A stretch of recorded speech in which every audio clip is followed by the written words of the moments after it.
And then he disappeared. He won't be interfering with work at the windmill anymore.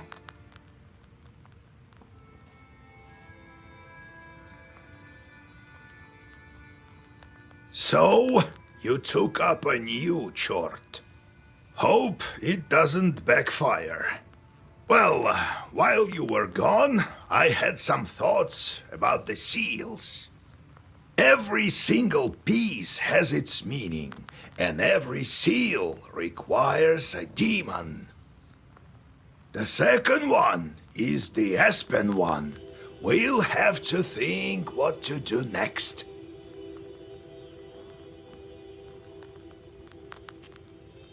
The first seal was opened by touch, and that was all. How do I open the second? Well, not by simply touching the asp, that's for sure. I think we need evil spirits. So we'll find the Aspen demons. Where do you think we can find them, Grandfather? I don't know yet. I'll have to think on it. Go deal with the things you can at the moment, and let me think.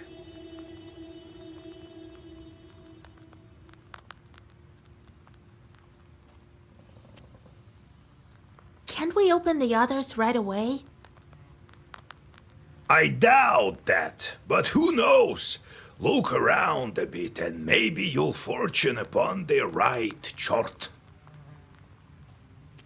I see. Time to get to work then.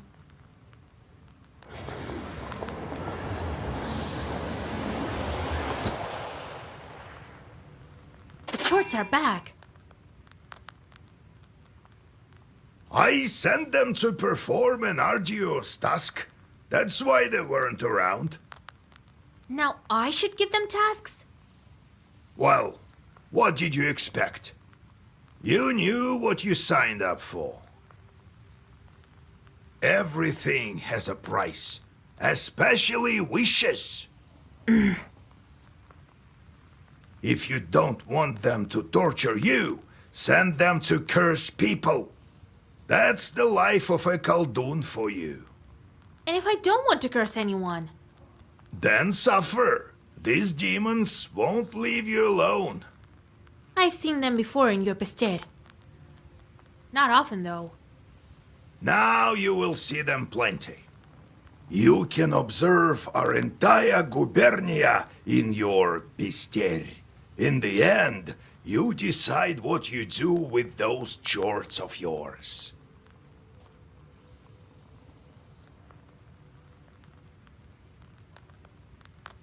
God help us.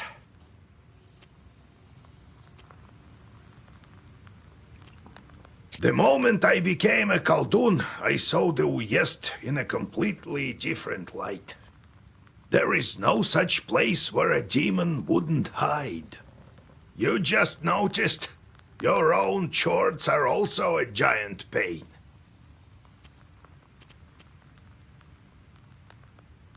How did you come to be a Khaldun, Grandpa? Well, told you the other day about the demon stealing Timofey. That's the reason for it. Fighting the pointy-tailed. I heard once that shepherds are no worse. So I became a shepherd boy, helped Prokopy, the holy fool. I shouldn't mention him at night. Knew his way around the forest, that one, and how to find lost cattle. So I studied under him. Anyway, it's a long story. I'll tell you later how I received my knowledge. It's not like I got it from him, anyway.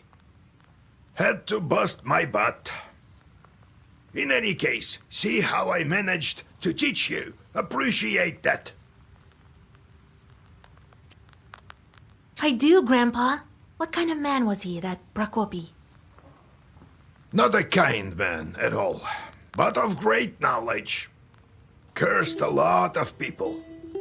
Practically earned a living that way. Nearly cursed me once. Are shepherds really knowers? What makes you think they aren't? Why don't you try finding all the cattle in the forest without a demon's help? One has to know how to ask the old man of the forest for help. And in case a demon steals a cow or something, you have to be able to get it back. You'll have to learn. What did you think? Shepherds lie on their backs all day? You wish. Demons are the one turning the grindstones at the mill. Well, the miller won't turn them, that's for sure. Can't the wind spin them? Do you have to use demons everywhere? It's dangerous and a sin to boot. Well, what did you expect? It will soon be the 20th century. The demons might make it easier. If they can start making flour, who knows? Maybe we can teach them to reap too. You've heard of steam engines, huh? I think there's a steam chart inside, like the one you can find in a samovar.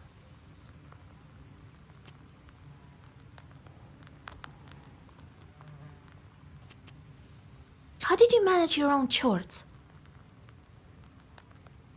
Nothing to it, really. Just give them something to do. The only thing is they can't manage every task well. Their job is to wreak havoc. They don't like any other sort.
There's a great number of books in this collection.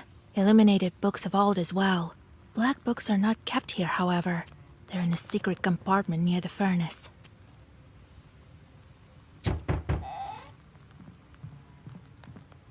Yegor Yevlampovich, Vasilisa Fedorovna, it's me again. Came to give my thanks. The spirits have stopped haunting us. Here's what I promised.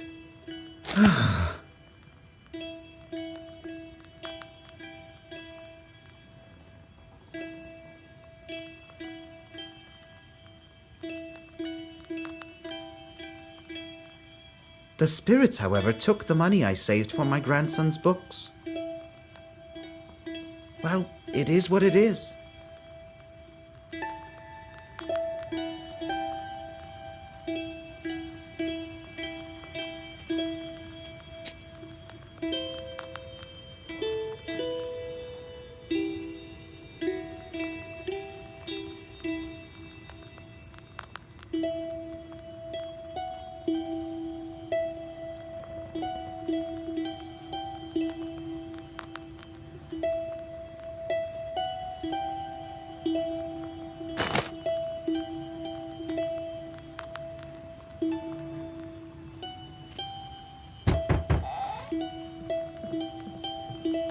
Vasia, hi!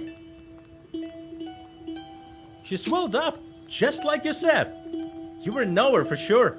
Here, a gift from our household. Well, see you!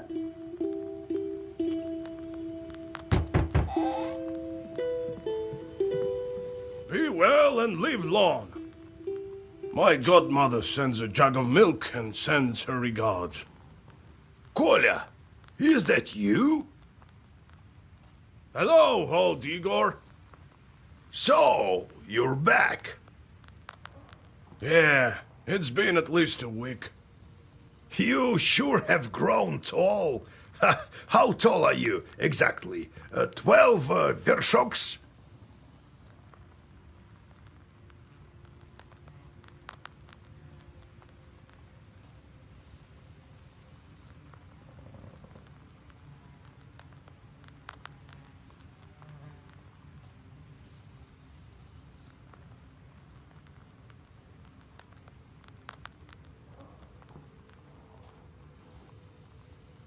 Well, what brings you here? I heard about your man, Vasilisa. It's hard to lose loved ones, I know. However, I'm here for another reason. I need your help. Yesterday evening, at a get-together, I made a bet with the lads. They dared me to enter Banya at night.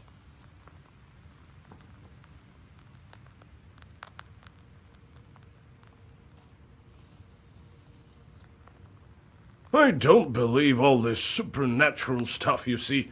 When you go to war, you see things you know. I entered this old banya, the abandoned one, by the river. It was around midnight.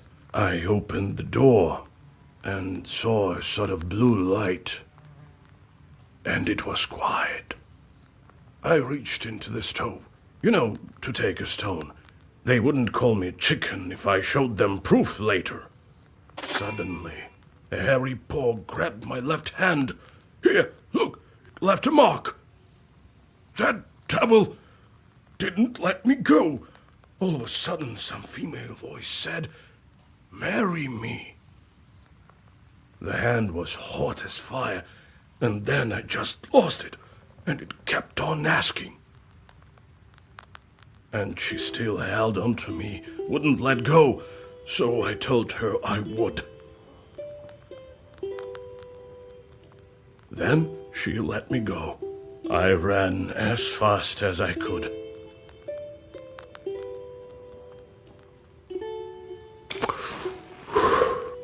Damn this demonic power. You're a knower. Help me, would you? Nikolai visited the banya at midnight, and something grabbed him. What might that be?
In the banyo, you say? Wow, that's a bannicle, right?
Lord Almighty!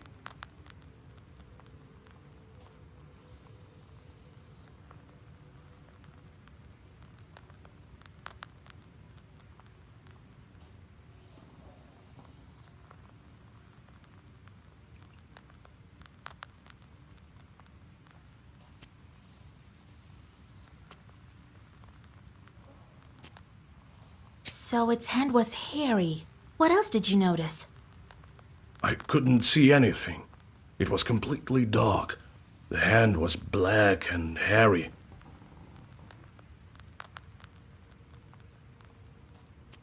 What did you do with the stone?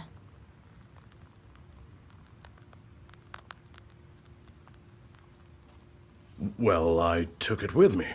To prove to them I wasn't yellow. Didn't tell about the demon, though. Dropped it off at home later. I told my godmother, and she sent me here right away. Ah, wise woman, your godmother. All right, I won't leave you to the wolves.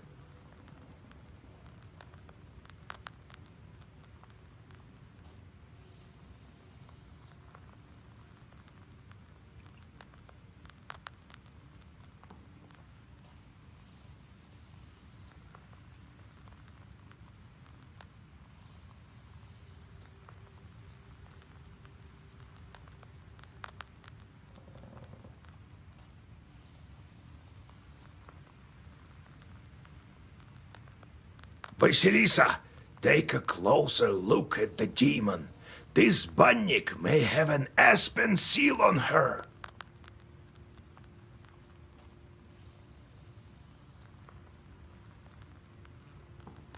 Go to the old Banya tonight, both of you. Talk to the demon and find out why she wants to marry you.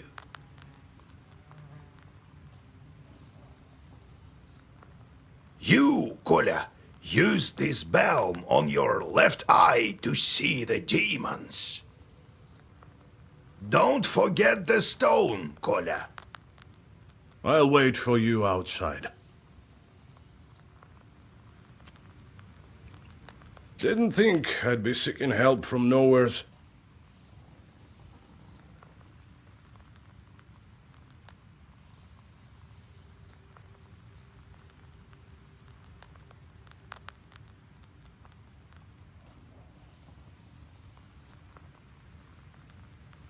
I've always depended only on myself.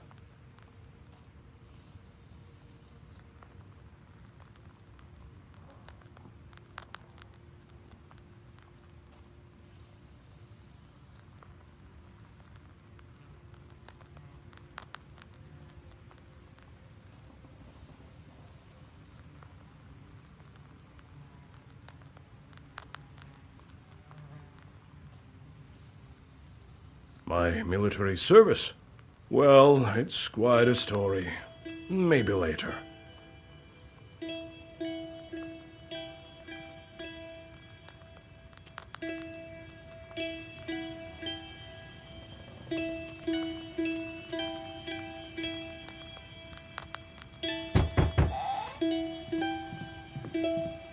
Hey, Vasya, they say you're a knower now. This may be of interest to you then. The other day we were gathering berries by Kajil Lake. By the way, I have brought you some. It's near Zapolsk. Anyway, we came across this clearing with holes everywhere. The horror! So I thought you might want to go there. Who knows? Perhaps there are evil spirits.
You notice a black silhouette on the road. It appears to be shrouded in fog, and is hard to distinguish in the soft lighting of the night. The air is filled with a strange song performed by the demon. You've never heard this melody before. A chill runs down your spine as you listen to the alien melody.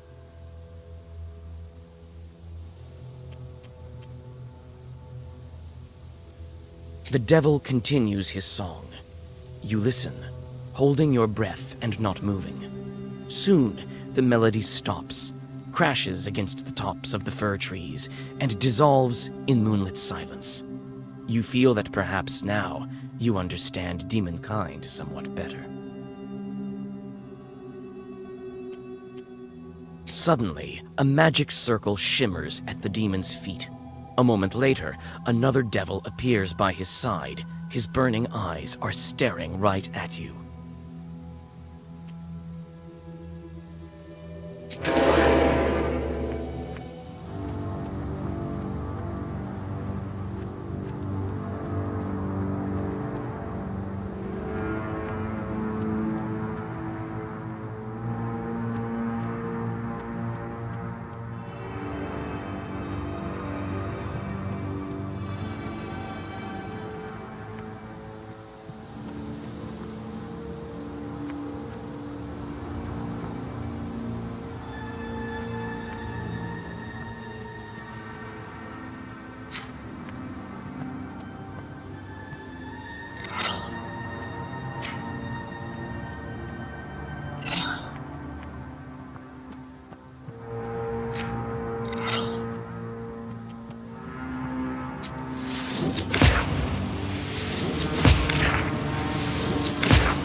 You notice a strange sight in the distance.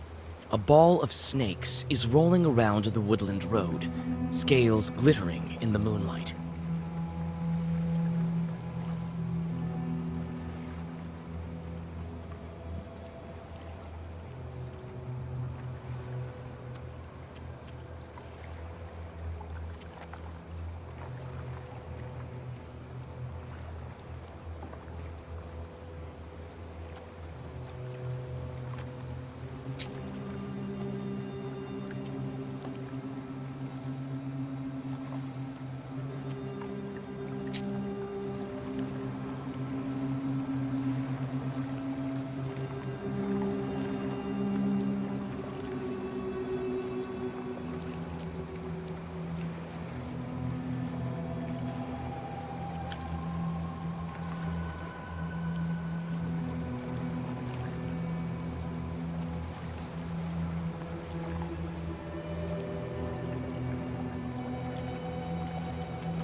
Near the old gravestones, you see a demon.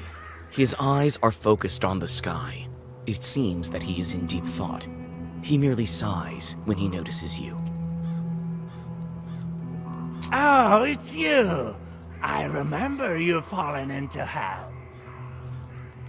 What a talkative chort.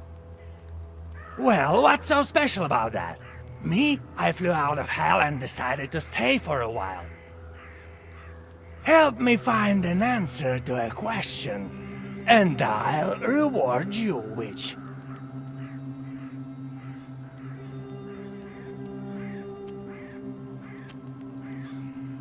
Well, sure. Ask away. I'm searching for an answer. What are the 3 kinds of dates? You go out on a date with your loved one. Well, that's one. What are the other 2? What are the 3 dates? You have one with a loved one, and the second one is?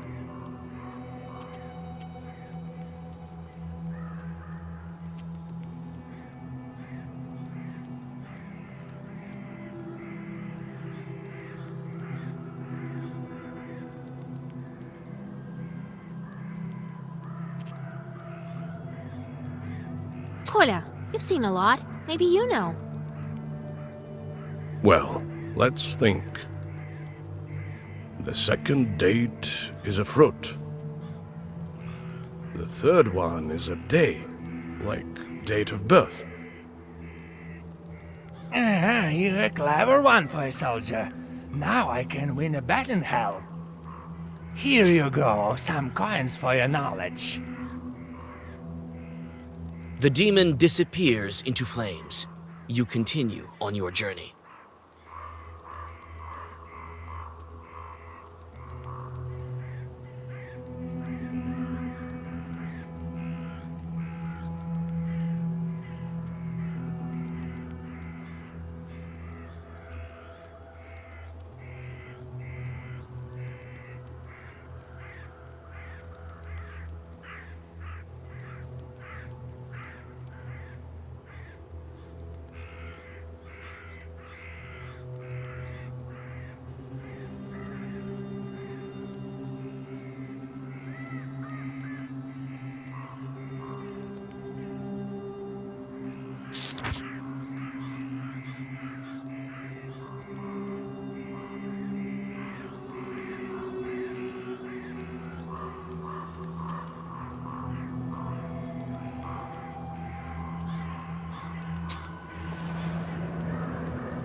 What?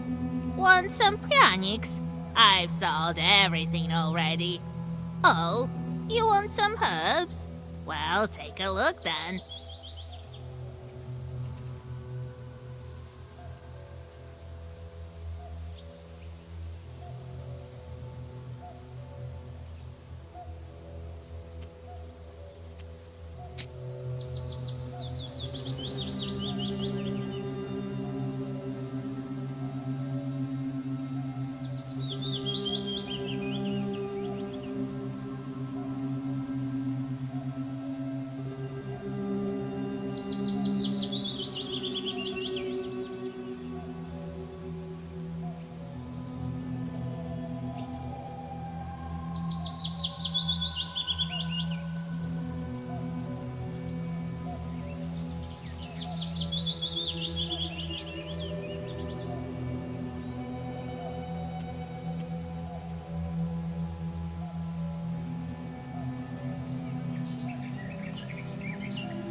Like a gloomy skeleton of an unknown beast, the old remains of a burnt house stand before you. All the logs are charred black.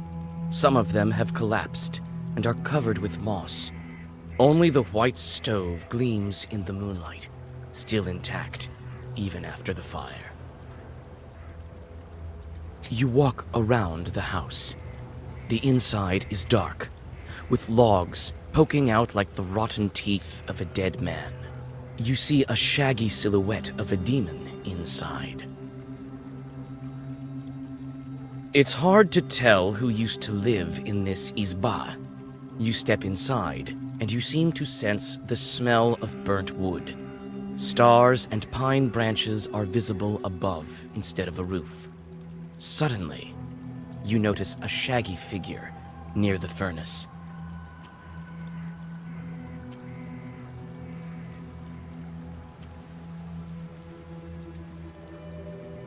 As soon as you make a move towards the mysterious figure, it disappears. A ball of baked clay lies where the black spirit once was. You take it with you.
You see a friendly flame burning in the distance.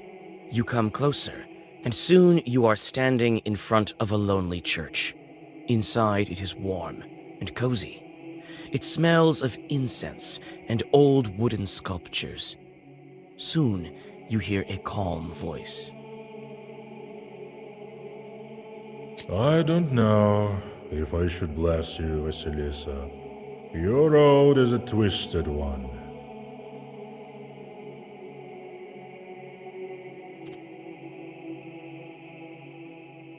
You read a prayer and rest a bit.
You approach the open rift. Dried bushes are sticking out of its walls like the rotten teeth of a dead man. You carefully look down. Suddenly, the forest around you is lit by a strange red light. As you look up, you see a fiery ball zigzagging through the sky. Your words are lost among the tree branches.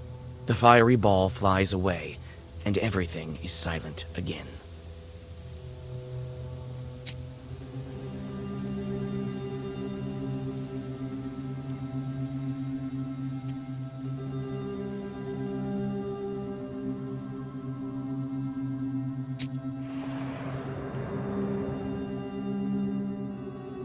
There's a rotting bridge over a small river, a tributary of the Kolva.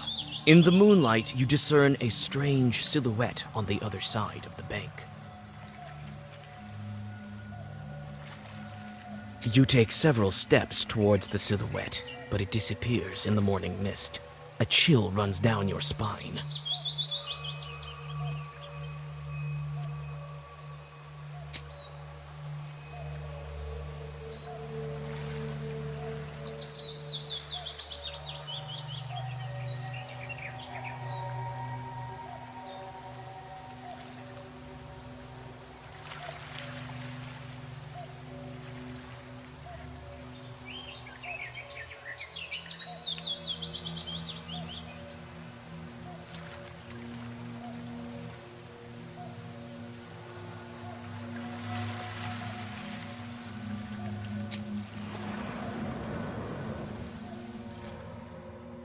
Night travels are not the most convenient ones.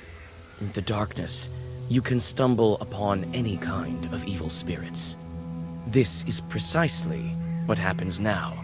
You step into a silent meadow where a demon is drinking tea from a samovar. He notices you and invites you to join him. You drink the tea in silence, with the demon's glowing eyes fixed upon you. You feel uneasy and try to finish the drink as soon as possible. Suddenly, you feel a metallic taste in your mouth. Looking inside the cup, you discover that you've been drinking blood. The laughing demon disappears along with its samovar.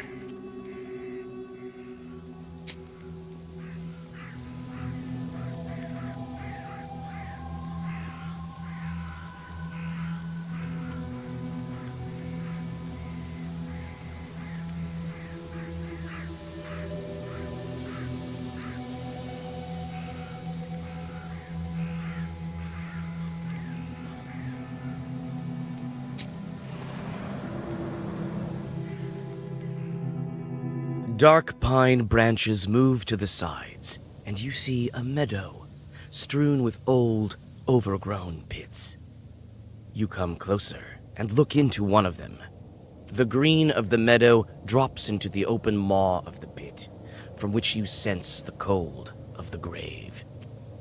God knows who dug them up and why. You start to inspect the pits one by one. You take one careless step and tumble down. Luckily, the pit is not that deep, and you climb out with ease. You frequently look around. You feel as if someone is watching you. You almost decide to give up finding anything in these mysterious pits when you notice an old grave at the bottom of one of them. A grim pit is filled with a damp stench. You see an old cross covered with a rotten towel. Near the grave, there is a small pot with an offering to the dead. The old cross is covered with moss, and mushrooms grow at its foot. You feel uncomfortable near the grave of the unclean dead.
The old cross is covered with moss, and mushrooms grow at its foot. You feel uncomfortable near the grave of the unclean dead.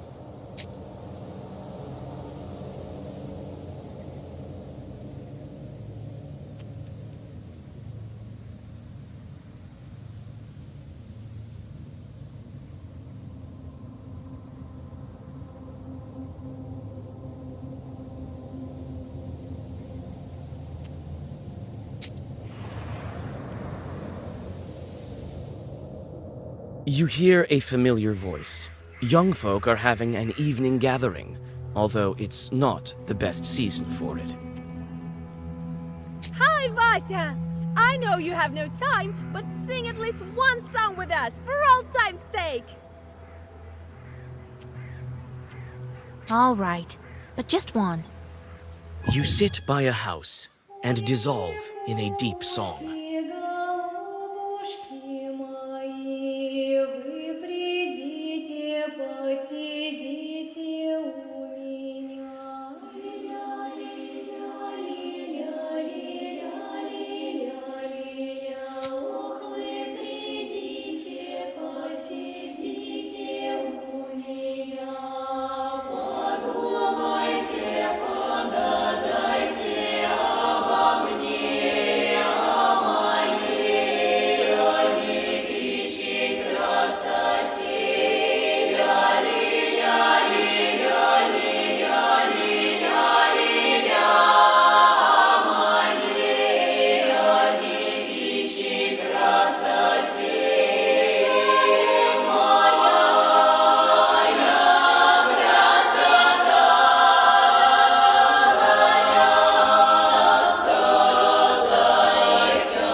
The small barrel once held. It's riddled with holes. It is unlikely anyone can use it now.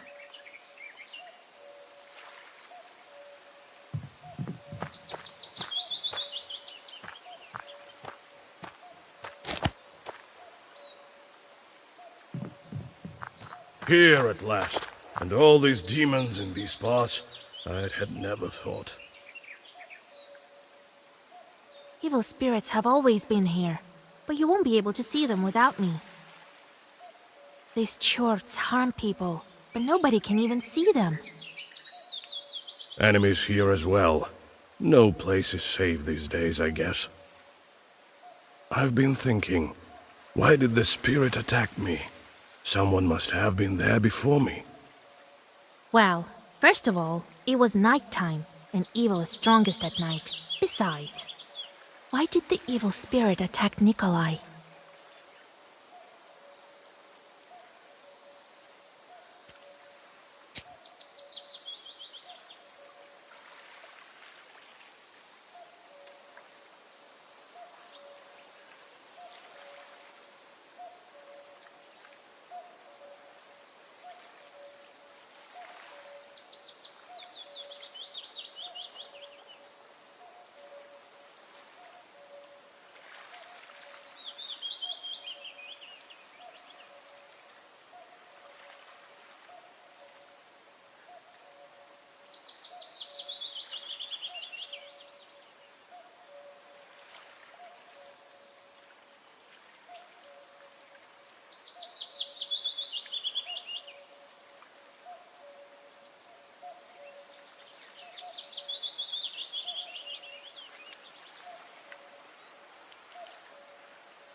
Bannock sure love their rituals. You didn't ask to be let in, did you? No, I didn't. I just walked in. Well, there you have it. The spirit took notice of that right away. You don't say. The banya has sunk a little. That's why it got stuck, I think. You're a strong fellow. You open it. I can do that, sure. But could you put Zagavor or something on me so no one grabs me? Wait here. I'll look around first.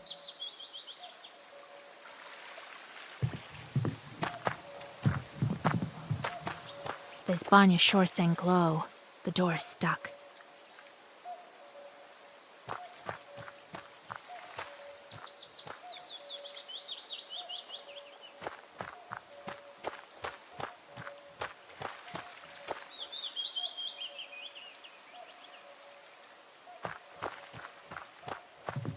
The small barrel once held water.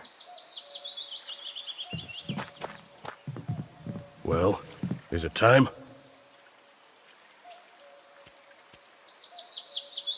All right, I know just the thing. Stand still.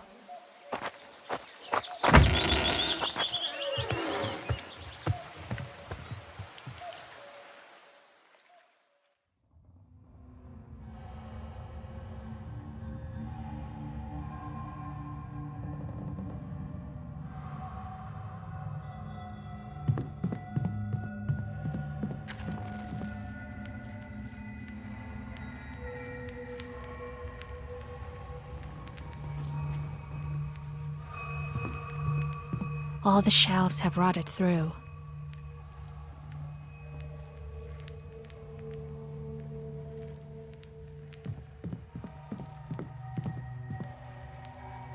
Let me, kind Bannock, pay a visit to your home. Repeat after me, Kolya. Let me host Bannik. Now, let's think of what to do with this bride of yours. She's been waiting for us, I suppose. That blue light has been shining here, right until we came in. Let's summon her and ask some questions. All right. You are the knower here. First, let us prepare.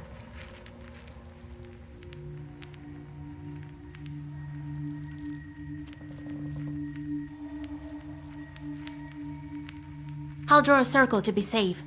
I don't think your bride is evil, though. Better safe than sorry, Vasya.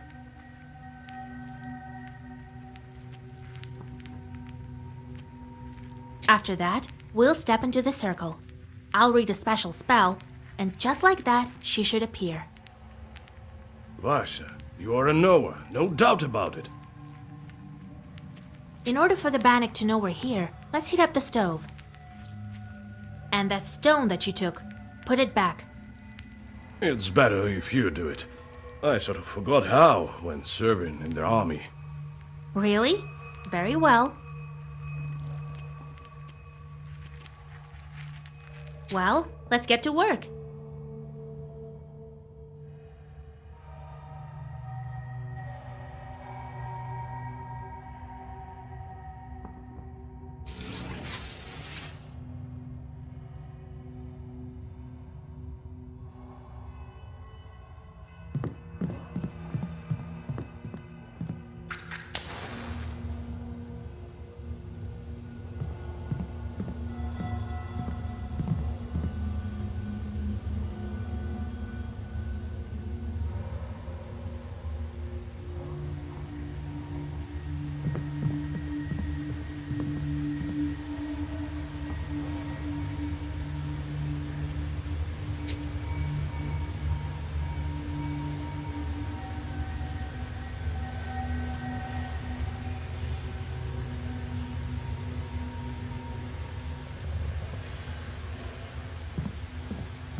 All the shelves have rotted through. Well, is it time? Yes, it is, Kolya. As soon as I start reading, the demon will appear. If you step out of the circle, she'll strangle you. All right, I get it. I'll stand still. Here we go. Bannock, my hostess, let us wash in steam.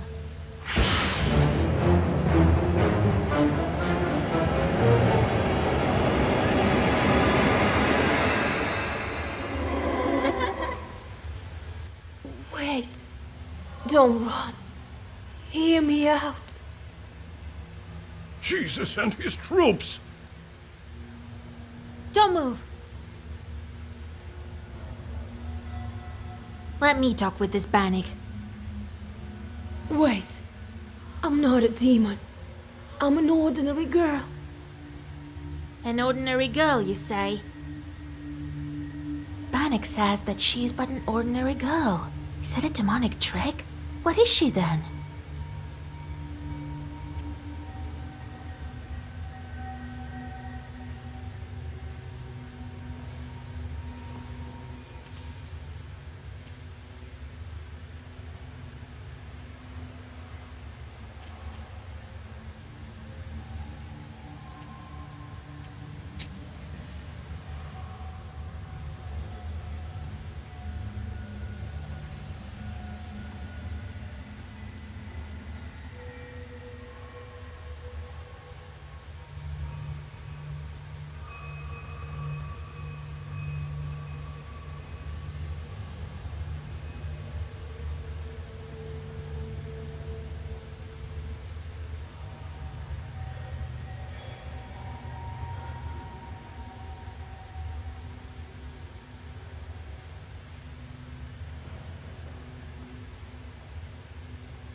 If you're not a demon, you must be a changeling.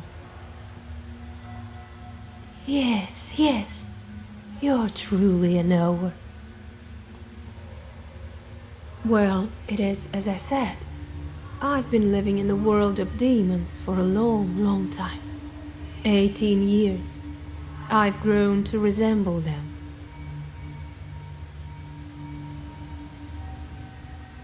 I was still a child and came to wash with my mother.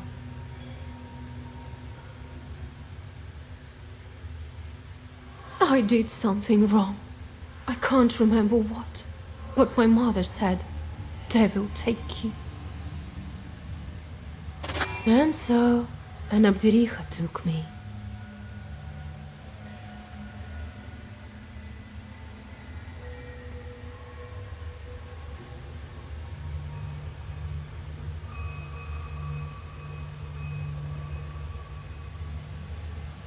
Help me, Vasilisa. You're my only hope. Where have you been all this time? We wandered the banyas. I got sent where the stove was hot. Such was my life. Now we live in this old one. Do you know anything about Aspen demons? No, I don't. But I can ask the Abdiricha. How do we bring you back? To escape her, I need to get closer to the mortal world. Bring me a good belt and a cross, the kind that's worn on the skin, and find me a name.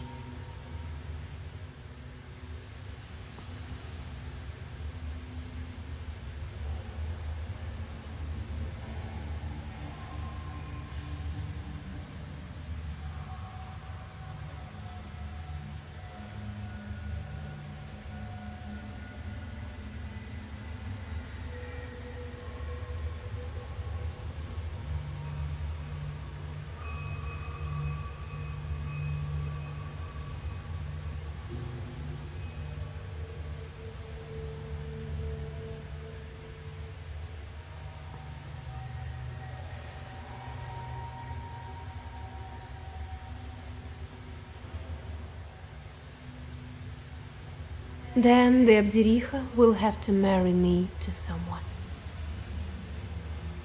You, young fellow, don't you let me down.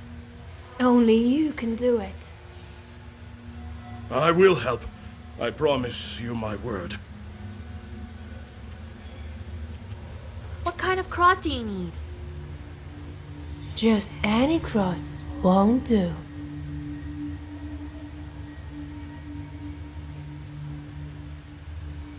I've been living with evil spirits for too long. I need one that's been worn by a demon. Well, that's a puzzle. Where can we find a God-fearing chart? Oh, I don't know. Your friend is a knower. You'll think of something.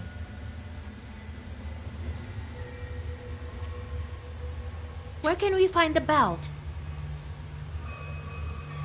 I need a special belt as well. It has to be woven by a skilled witch.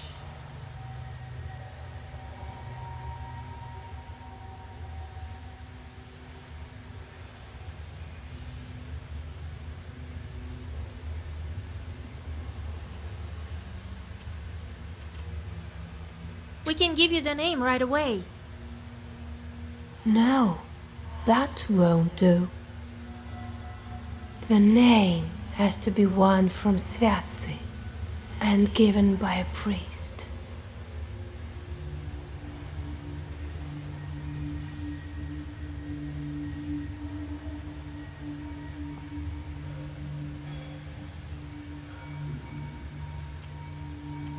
All right, we'll help you. It's wrong to abandon a Christian soul. Besides, you already have a groom. Of course we'll help. Thank you. Bring me a cross worn by a demon, a name, and a belt crafted by a witch. I think I hear the roosters. I need to go. Come back again with the gifts. I'll be waiting. Until we see you again.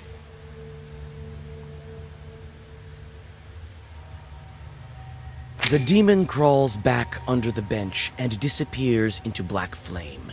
You return to old Yegor's house and think about what to do next.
But she needs a cross that was worn by a demon, a human name, and an enchanted belt.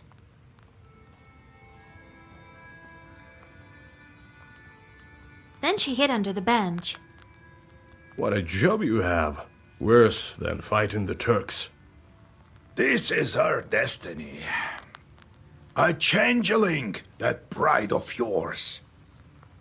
What's a changeling? The Bath spirit must have switched her at birth, I imagine.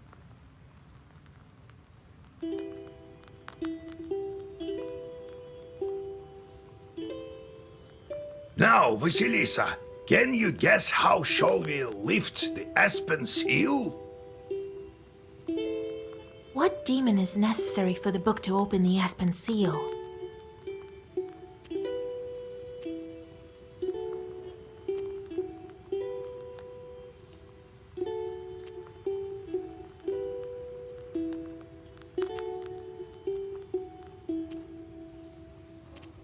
The aspen demons may live in the woods. We'll search for them there. You could find the wood demon in the forest, but it would take quite some time. I wouldn't know where to start. The Abdericha, on the other hand, might have given us the right kind of demon years ago. The changeling is what we need for the seal. The changeling from the ethereal world. These infants don't grow up, as you know. The question is, should we waste our time on the bride's requests if we ourselves can find this changeling? We can't abandon a Christian soul to evil spirits. If I were you, I'd think whether I should take a demon for a wife. Only a devil will marry a soldier like me. We haven't heard of such a child up until now. This means that the parents keep it secret. Right. The demon might have gobbled up her parents. Without that demon bride, we won't find it. You'll help me then? We will. But what should we start with? Huh? What was it she asked for? A cross worn by a demon. Is such a thing possible? Everything is possible, Vasilisa, if you think about it.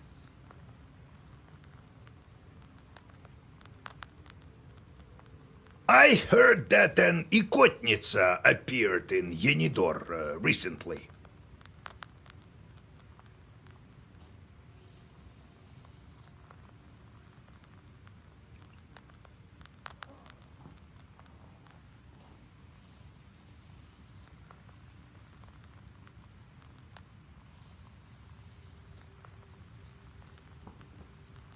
Go there and take her cross.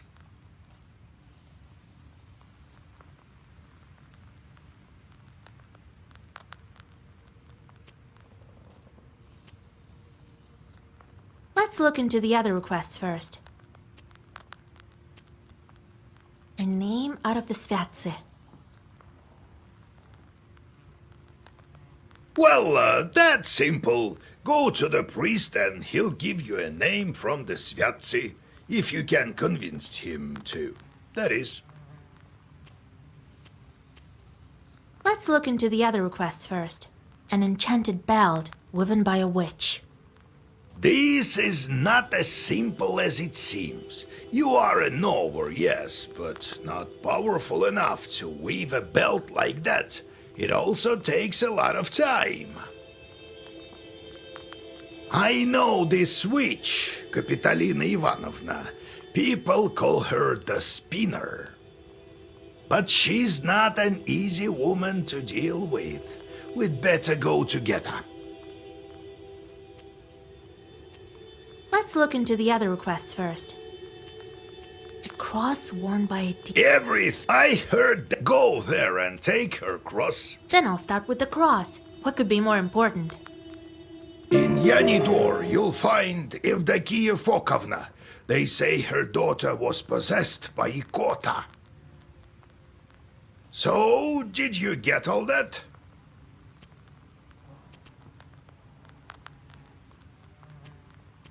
Who is that Ikotka? Come on, don't you remember? This one time, a woman from Pokcha came to us, so that we could whisper some zagovors over her. And then a chort, size of a vershok, escaped from her. Oh, so that was an Ikotnitsa. Well, yes, this Ikota chort talked with us for a bit, remember? I really don't like dealing with the possessed. Well, nothing can be done about that. So, did you get all that? Where can we find that woman in Yenidor? Her house is closer to the edge of the village, the one with carved gates. So, did you get all that?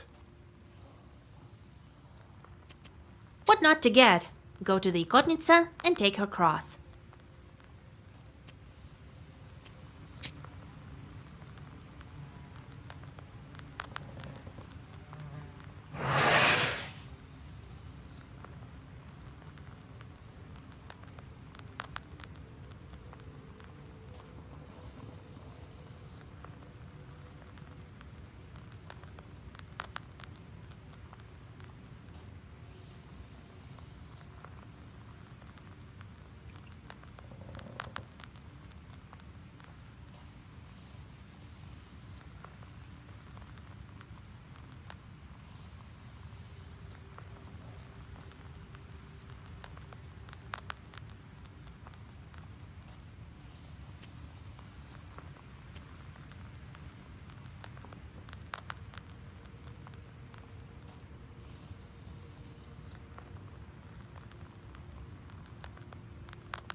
What was that with the stove? As if I'd believe that you forgot how to kindle it. And then you got a bit too scared when the demon girl grabbed you with the fire. It is as you say, Vaisa. It's not about the stove. I don't know what's wrong with me. There was this one incident. Since then, I'm not myself when I see any fire. I'm scared of it, something awful. That's exactly the reason why the lads dared me to go to the Banya. They heard the rumors and wanted to have a bit of fun at my expense. Only I'm not one to give up so easily. But why? What's wrong with fire? Oh, it's a long story.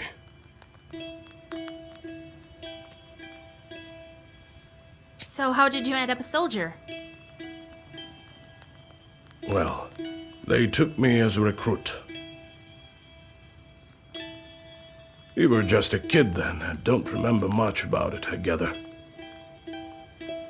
Old Yegor just took you in after your parents. Well, when you went into the service, was it by your own choice? Aye, by choice. To be honest, some other lad drew the lot, but we have a large family. And I'm a hot-headed guy. Right, and a fine one. Ha! Quite right. It was my decision. I made my way to my field regiment, and they sent us to fight the Turks. Did they give you your cross there? Aye. That's a different story. I'll tell it later.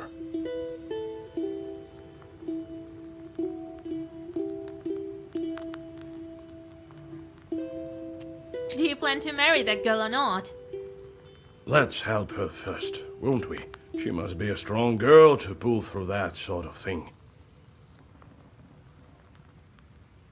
Maybe God sent her. A demon? Sent by God? Well, she said she was a changeling, didn't she? The girls of my age are all married. Who would marry an old soldier anyway? Only a demon. About the fire. Would it take very long to tell the story? Maybe not that long. Anyway, don't be such a bath broom. I'll tell you some other time. Don't you have anything else to do?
Vasilisa, listen.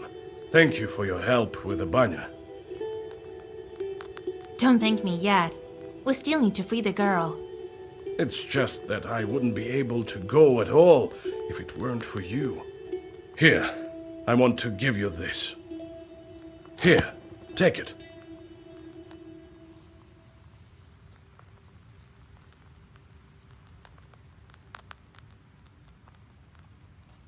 What's that?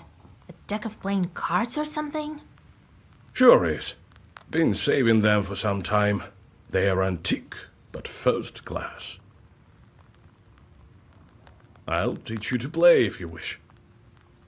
They say the devil himself is not averse to a good game of Durak.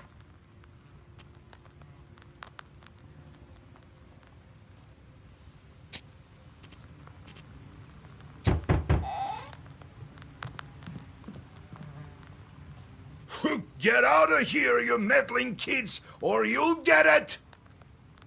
Run! He saw us! Wait, maybe they're here on business. Well, speak up. Oh, Vasilisa! We saw such a scary thing! West of Yenidor, there's a scary Izba! Evil spirits live there, for sure! Why do you say that? See for yourself! They say there used to be a party every day, but now it stands silent as the grave! Saw it for ourselves!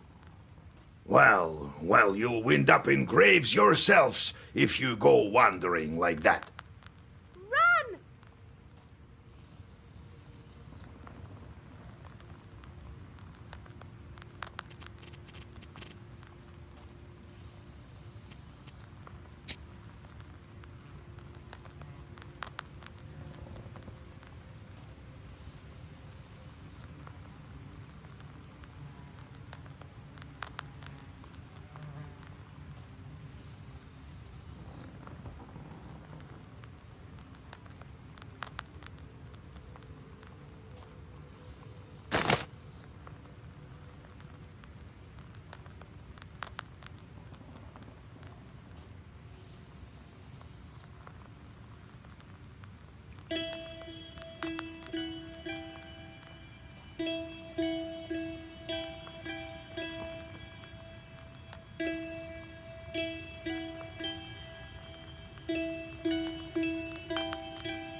At the crossroads of two trade routes, you see the annual fair.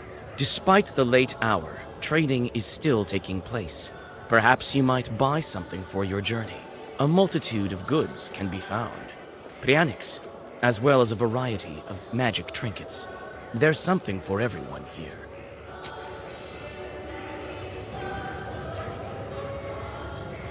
You're not what we consider an average girl, are you?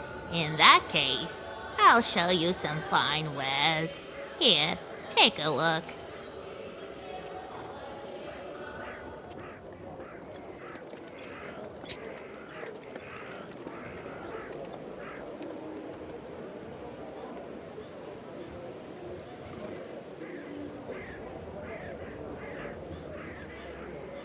Wisdom will empty your heart and be good for your soul.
Low prices, come and see for yourself. Buy some herbs and other goods I've brought for you from the woods.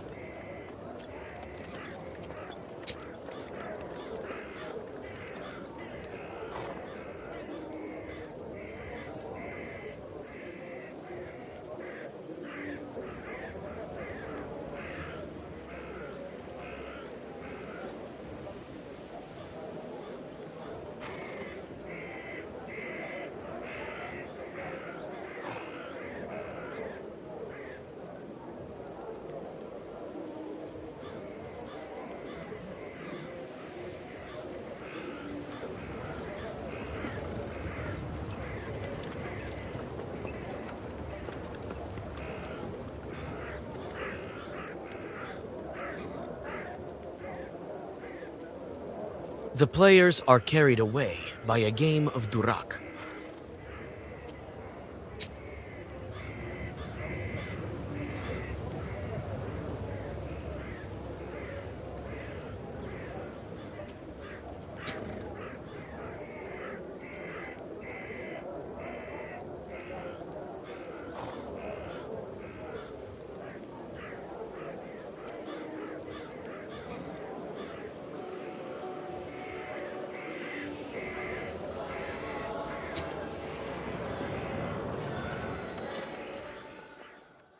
You wander off course and walk onto the road more to the west than you had planned.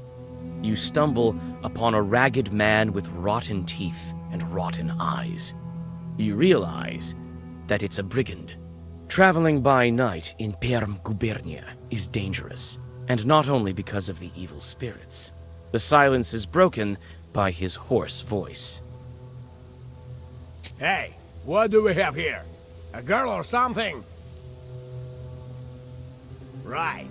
I'll let you go if you give me all your money.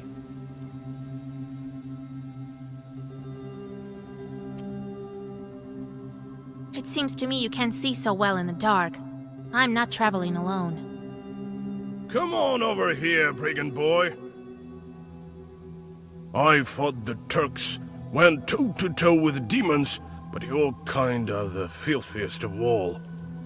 Looking upon the tall soldier, the brigand loses his confidence. He backs away and runs into the woods. In a hurry, he dropped his pouch.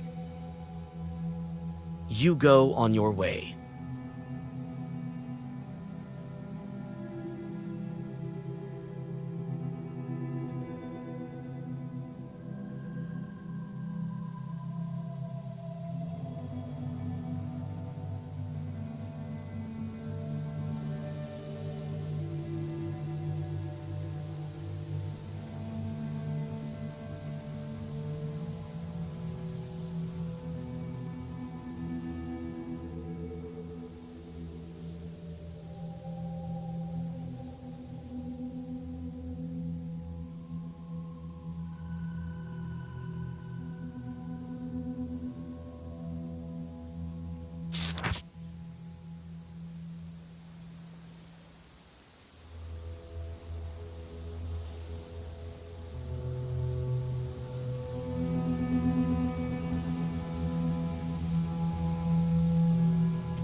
Near a small forest creek, you find a grassy meadow.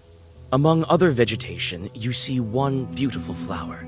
It's blood red and bright even in the moonlight. You come closer and tie its stem with a silver thread. With a swift pull, you now have a new, valuable herb, Adam's Head.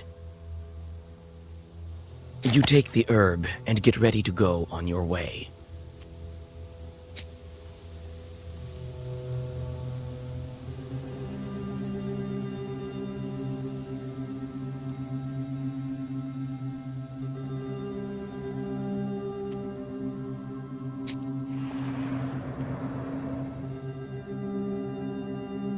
Fir branches poke into the empty windows of an abandoned hut. You are overcome by an unpleasant feeling. There's a good reason they call this place haunted.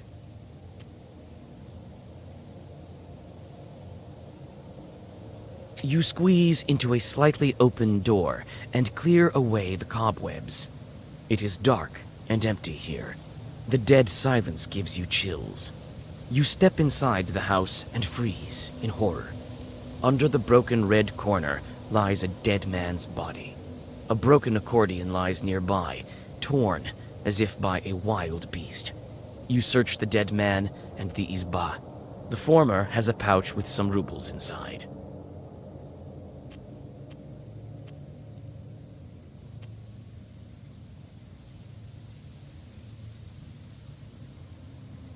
You tear away the money pouch and leave the body. It's been lying here for years, so this is the right place for it.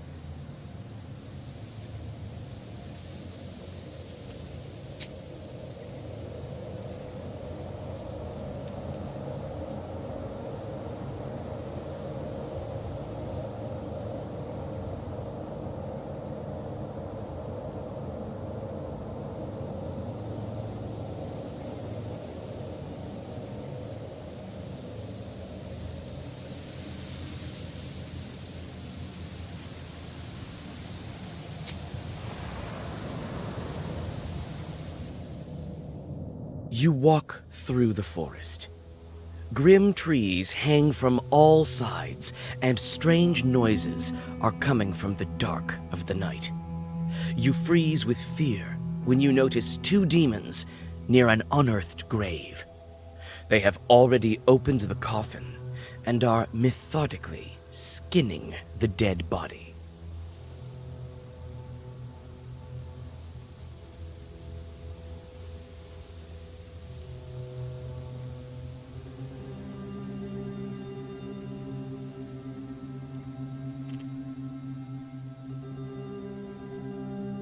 their work continues, and soon one of the demons puts on the human skin. Now he looks half human, half demon. A flash of light, and the demon shines with a poisonous-looking flame. With this light, the demons immediately notice you watching.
Having dealt with the demons, you look around.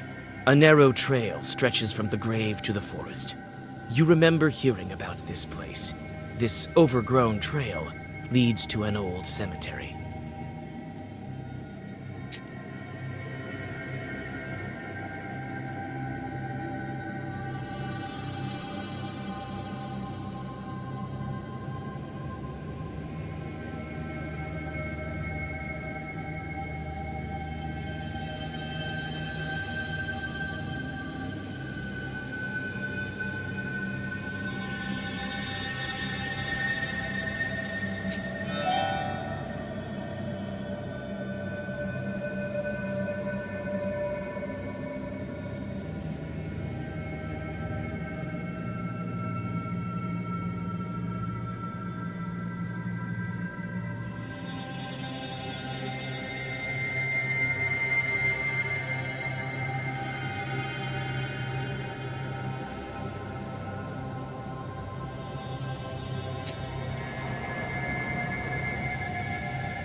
You know about a cemetery nearby and decide to visit it.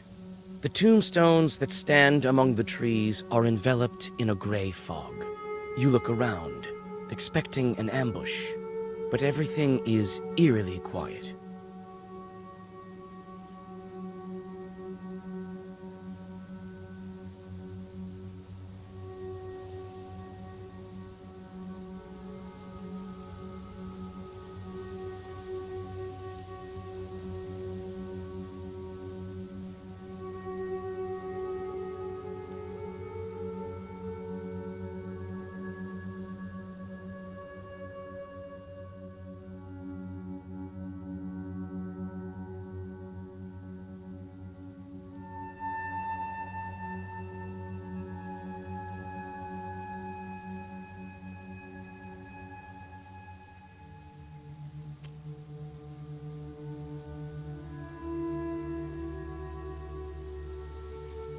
You're in luck. The grave diggers have recently dug up a grave. It stands open, black and hungry, yet unoccupied. You scoop a small amount of fresh cemetery dirt into a sack and whisper some Zagavers. This soil will make your witchcraft stronger. You walk around the overgrown cemetery and look at the grave crosses, while thinking of all the deaths that made this city of the dead. Who knows? Maybe Ikotniks were around in earlier times. Maybe some are buried here. You pray for the repose of the souls that lie in this cemetery. The night is silent. You calm down and rest a bit.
You hear a whip crack.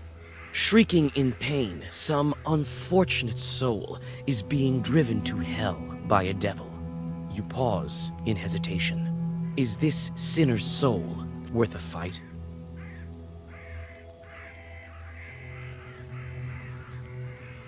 The whip cracks soon die down in the distance. The sinner probably got what he deserved.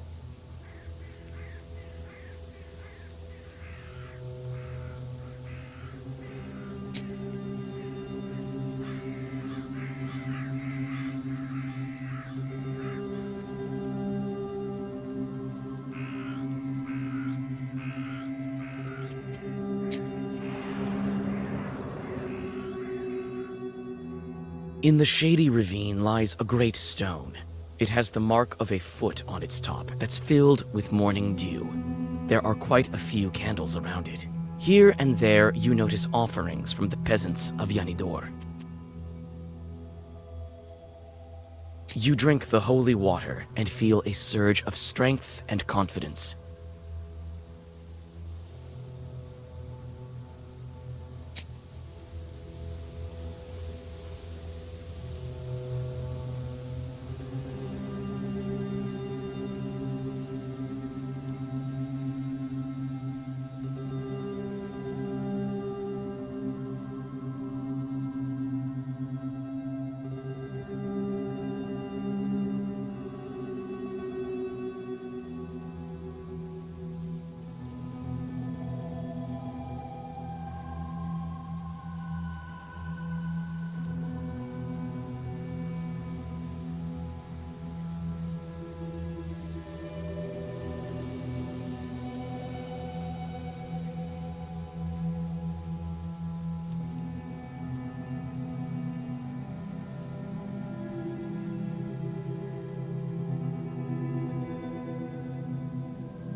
You see a swamp ahead. The damp soil squishes under your feet. You become cold and uncomfortable. Suddenly, a white ghost of a calf appears from the bog. It looks at you and does not move.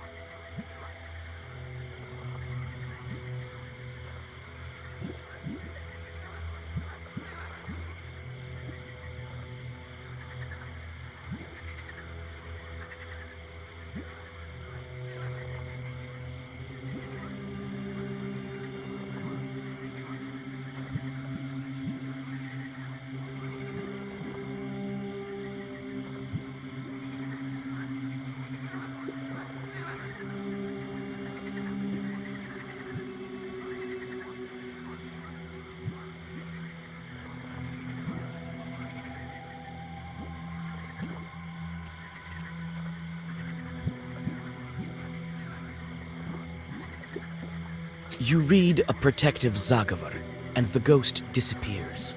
When you finish your sorcery, you realize that this calf was, in fact, a treasure. Striking it would make the calf fall apart into coins. You notice the burning eyes of demons nearby. Are they guardians of this treasure?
Yanidor is covered with a bright pre-dawn mist.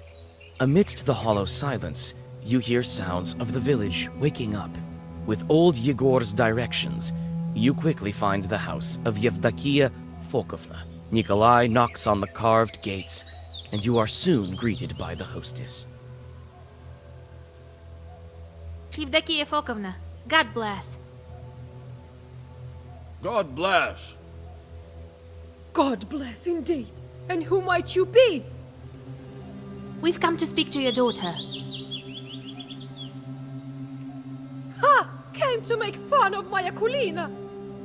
I won't let you. Leave us alone.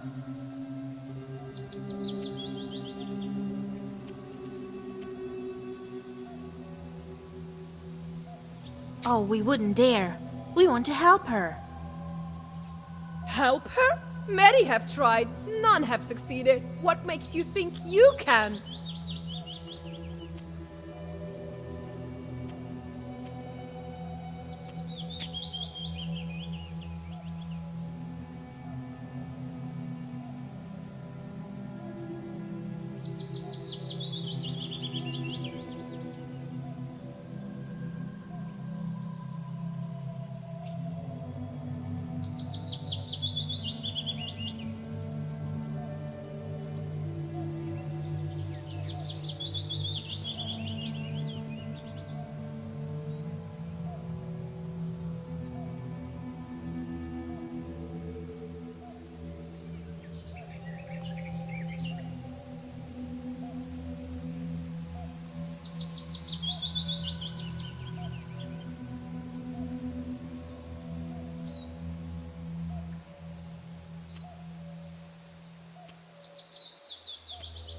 I know how your daughter is suffering.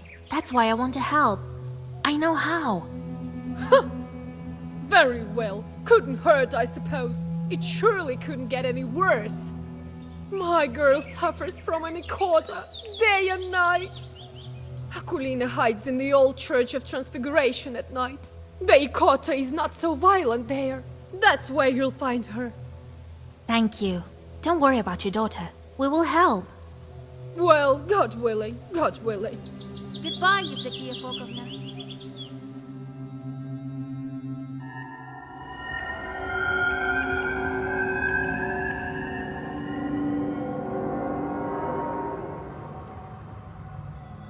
The old Church of Transfiguration, a grim shadow in the crimson twilight of the early hours. The domes of this building tower silently over you. Hundreds of years and dozens of generations have passed under its roof. You can feel the wisdom stored within these majestic walls.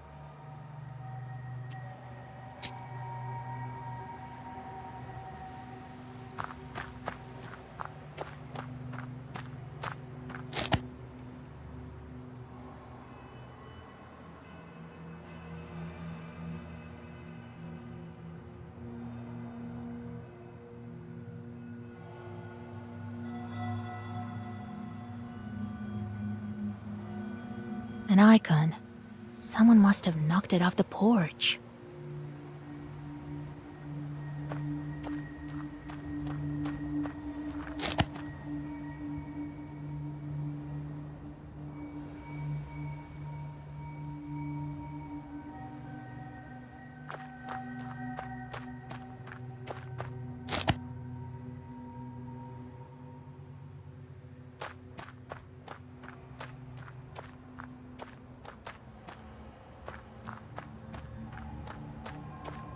I can't believe an Ikotnitsa was hiding in the church.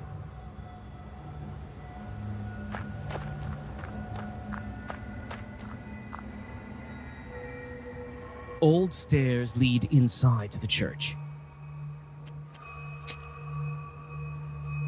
Wooden domes reflect silver light in the rising sun.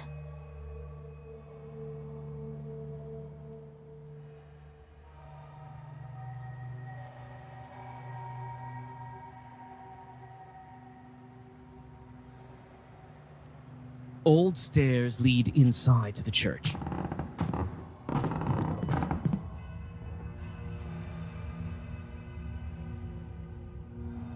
This place is too grim to be a Christian place.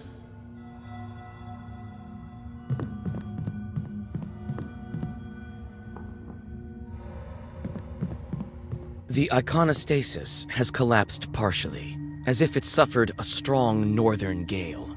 The royal gates are crooked and no longer bar the entrance to the altar. It looks like some of the icons were torn out on purpose. The wooden sculpture looks majestic and enigmatic.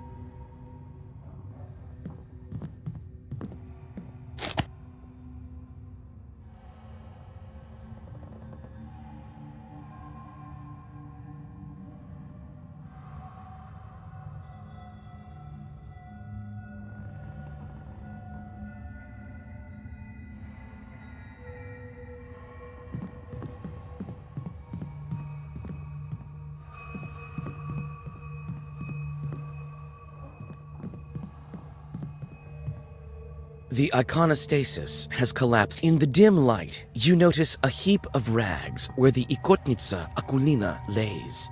She seems to be sleeping. From time to time, the girl shudders from nightmares sent by the Chort to haunt her. You call out to the girl. She jolts up and darts to the altar corner. Even amidst the gloom, you notice the way her arms are shaking. Who are you? Don't hurt me, please.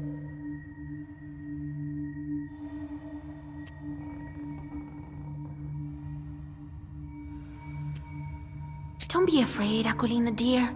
We won't harm you. I'm Vasa, and this is Kola. We want to help you. We heard you have a Nikota. Yeah, they say I have a Chort inside me. It torments me. Can we talk to it? I can't make Proshka come out. He'll come out when he wants to. We'll need your cross for this. Can you trade it to us? What am I to do without a cross? Proshka will eat me alive without it. I'll trade you mine. I have two of them. One was given to me at birth, and I found the other on the battlefield. Tell us about your Chort. What's there to tell? Sometimes he crawls out, sometimes he can do some sorcery. The other kids make fun of me. The girl starts to whimper.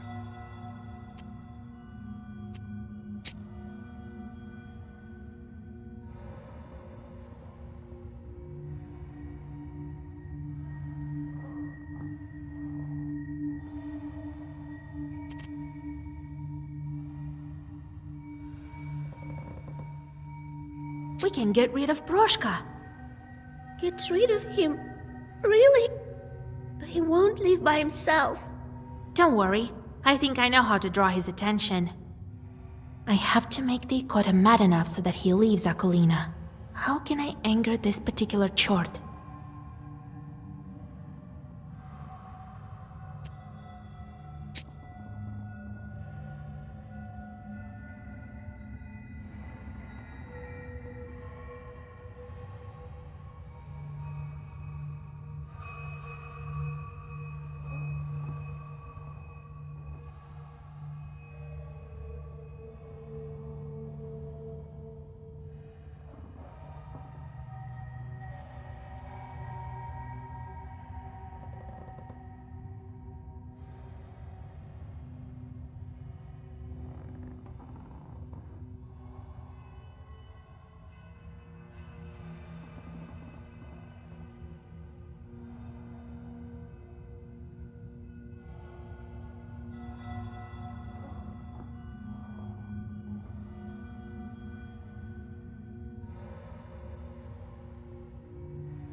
The broken icon at the entrance and the defaced iconostasis here are not a coincidence.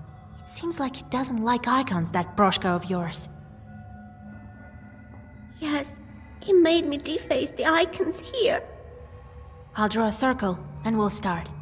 You sit Akulina in front of the iconostasis, and Nikolai puts the icons into place. You start to read a Zagavar. You learned it long ago, but your memory doesn't fail you. The words of the spell ring out with a thundering echo. You almost manage to finish the ritual when Akulina suddenly pushes you. Taken by surprise, your incantation of magic words stops. The girl starts to convulse.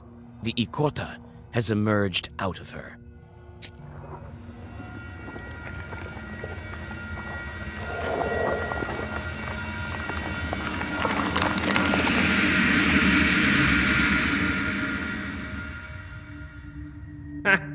You call yourselves exorcists? This Zagavar is dated. No one uses that commencement now. What kind of witch are you? So out of fashion. Yuck. Christ's kingdom. It's impolite to make mention of such kingdoms in front of demons, I have you know. And you can't just go displaying icons. I hate icons.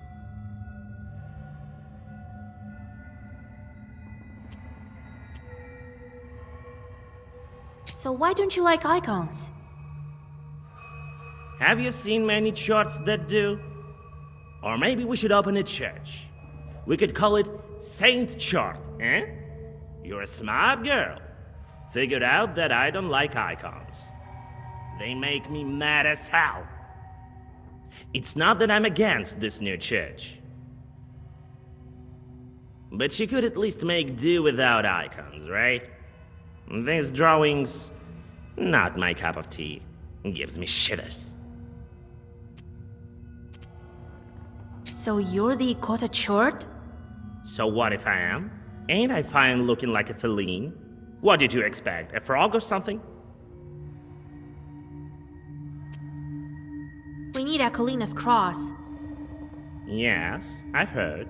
I need lots of things too. Tell you what, witch. If you beat me, I might even do both. Give you a cross and leave the girl. No, tell me something else. Why do you haunt Akulina? Why do you torture the girl? That's no business of yours. Well, on the other hand, I don't have anything else to do. Why not tell you? You see, I study demons. They fascinate me. There's nothing to tell, really. Yenidor used to be a wealthy churchyard near the springs. Merchants used to request prayers of thanks in this church when they returned from the north. I was once the Susietko of this church. Why would a church have a Susietko?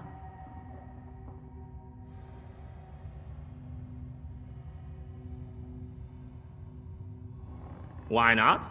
The abandoned ones have much scarier things inside. Or am I not good enough? But now, no one lives here and no one visits the church. They only go to the stone one. So I crawled inside Akulina out of boredom. Won't you leave the girl alone? I might leave her if you beat me. We need Akulina's cross. Yeah, tell you what, witch. If you beat me, I might even do both. Give. So be it, Broshka. Here I come, Vasilisa!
Akulina.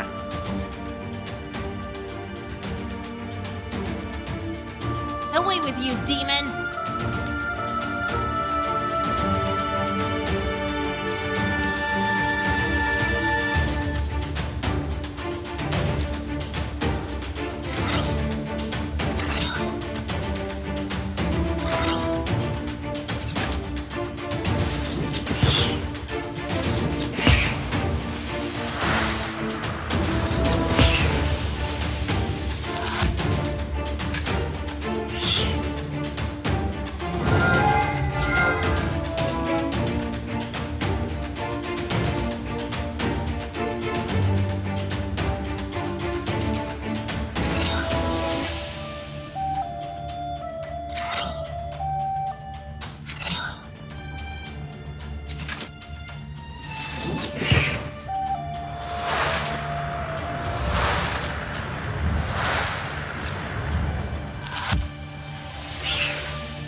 all inside the girl, you won't get me there.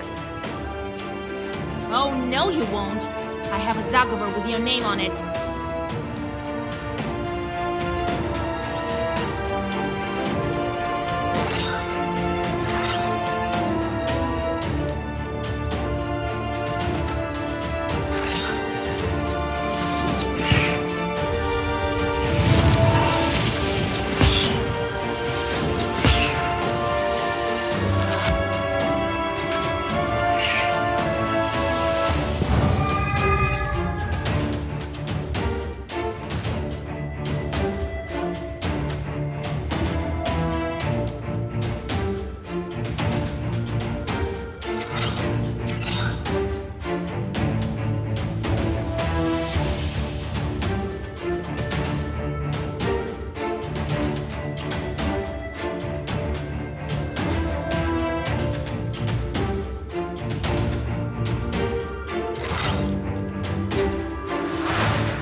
Wait.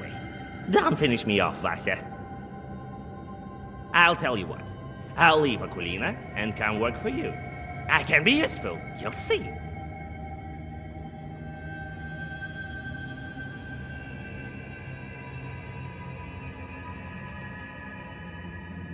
I won't harm anyone. I'll be good. Work for me? I have plenty of charts already. Well, I'm not exactly a short. I can be of use like a Susietka, in fact. Actually, we don't have a Susietka. That's not such a bad idea. What will Grandpa say to that? Alright, I'll take you, but you better watch it. No joking around. Proshka leaves Akulina, climbs your left shoulder, and then vanishes into black flames. The girl crumples and falls down, exhausted. Her face looks calm and serene. Proshka won't poison her life anymore. You switch out Nikolai's cross for that of the Ikotnitsa. The crucifix looks old and rotten. The demon's power has left its mark. You hope that Akulina's soul was left untouched by it.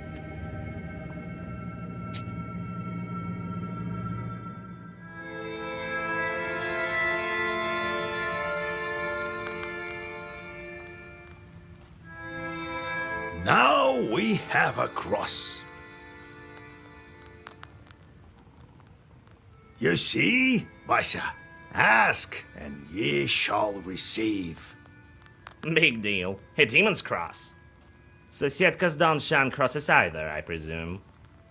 But on the other hand, we could do without this rattle box chort. Why you calling a rattle box? Hush, Proshka. Don't be angry, Grandpa. He may be of use to us yet. All right, we'll see if it works out. All that's left for you is to get a name and a belt. Which will you start with?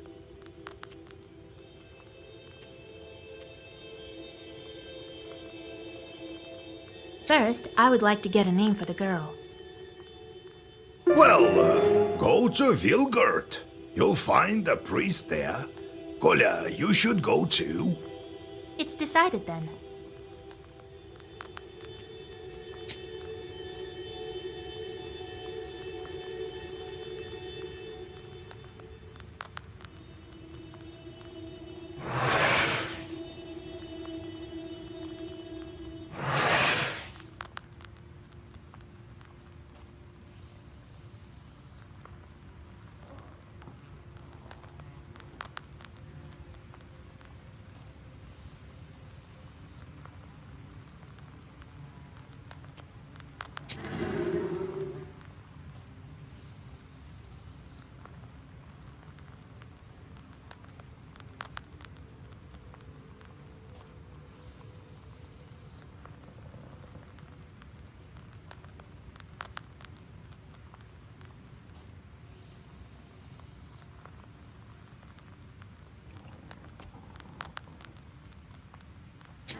Old houses and banyas are often home to demons. The masters leave, but don't always take their host spirits with them.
You've been telling me how you got your Khaldun power.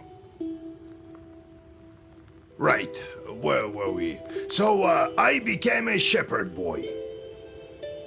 He taught me this and that at first, that Prokopi. That one time, the cattle had wandered all over the place, and my chief turned up drunk. Drank a whole bottle of vodka. He couldn't move a muscle. Well, what other choice did I have? I went to collect them by myself. Managed to get almost all of them as midnight drew near. Had to pass Mikhail's crossroads on the way back. You know how that place is. So, there I am, with the cattle tagging along. The moment I stepped onto the crossroads, everything turned upside down. Winds out of nowhere, and what you know, swarms of chorts. Figured I'd quickly draw a circle around me, and so I did. And these chorts were just swarming on the edge of the circle, all sorts, you name it. Well, I think that's it. Everything turned out all right, as you see. Next time I'll tell you how I got out of it. What sort of spirits are those Baniks? Masters of the bathhouse, like a Susetko in an izba. I don't think it was an ordinary place, the banya, before the worship of God. What do you mean, before God? I mean that our ancestors used to be worship the spirits of the hearth. Some Perm people still call upon Yan or Voipil.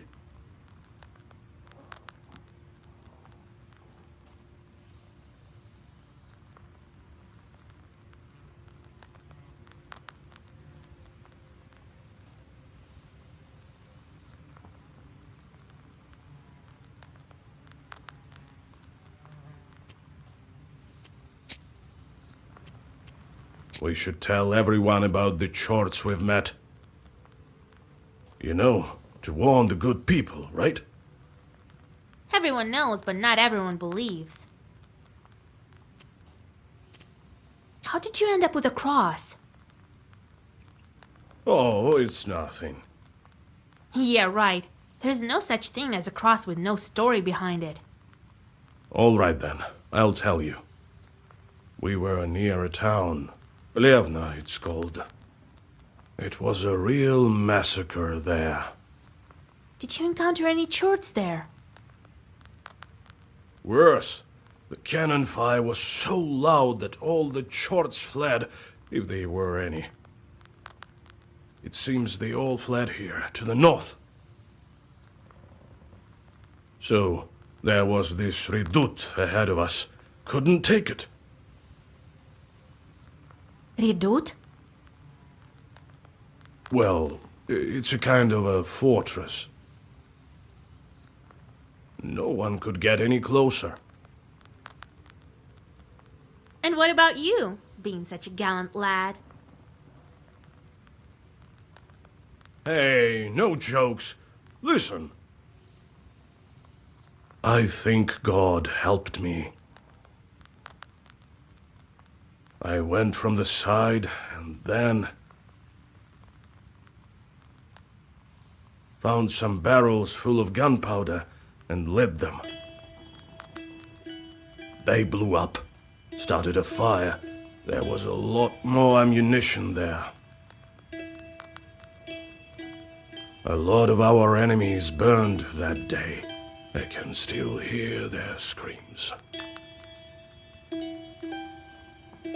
I suppose I will to the end of my days.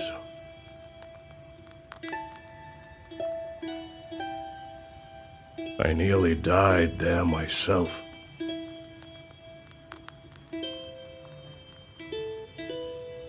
Since then, when I see a fire, I remember that redoute and those screams.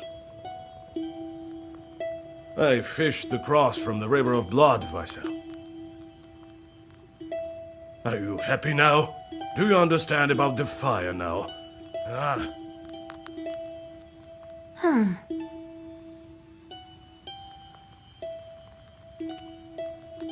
What are you going to do with your new bride?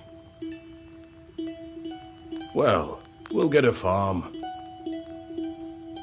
We'll get folks from the village to help. Well now, I'll build an excellent izba. And children eventually. What a life it will be. Be careful though. Who knows? The Bannock might be back. That's good. The mother-in-law is always welcome. It seems that you're the fiercest of them all. Let's go. We'll talk later. Well, what do you want? Can't you see? I'm all cozy here on the sleeping bench. I'm sleepy. Ask what you wanted. I need to sleep. Got tired. What kind of demon are you, Ikota? That's how fiends are called. Ikota. If they possess people, that is. You know that. Wish to learn more? Any demon can become Ikota.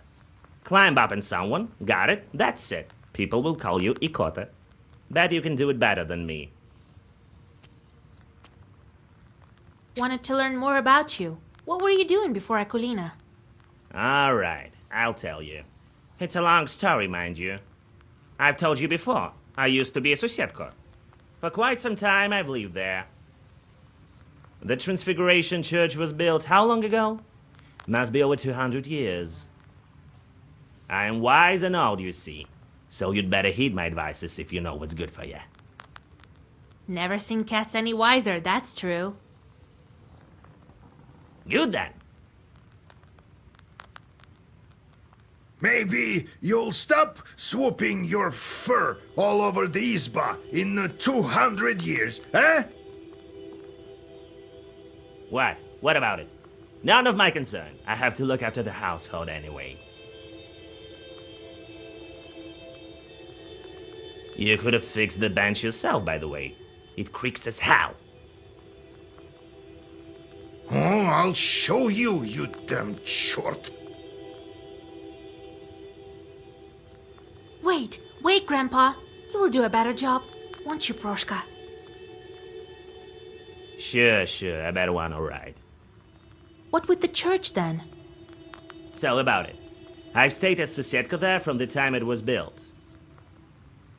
You were Susetko over there in church, or were you from some other place? In the church. I remember that well. But what was there before that building? Damn it. Can't quite remember. Let's talk a bit later. Maybe my memory will return. Why did you transform into a cat? Cats kill people.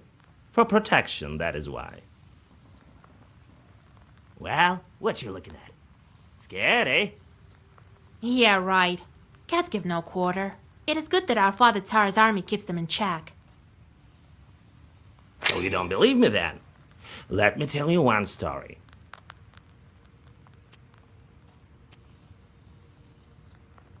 Let's go. We'll talk later.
Greetings to you, mistress of the house. I was flying back from Igor's job when I noticed something. Some bandits jumped a Khaldun near the crossroads. He drove a cart. Perhaps there is something useful for you there. Maybe.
Buy an amulet and a trinket. Buy a potion, then drink it. You'll be as healthy as a boar, demons fleeing from your roar.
You stumble upon a strange clearing. The trees are fallen as if hit by a hurricane. Or perhaps the master of the forest walked this path. What's strange is that in the middle of the clearing, a single tree stands undamaged. You come closer and realize that the tree was saved by the Prikrish herb that grows among its roots. You bow to the plant and cut it down. You take the herb and get ready to go on your way.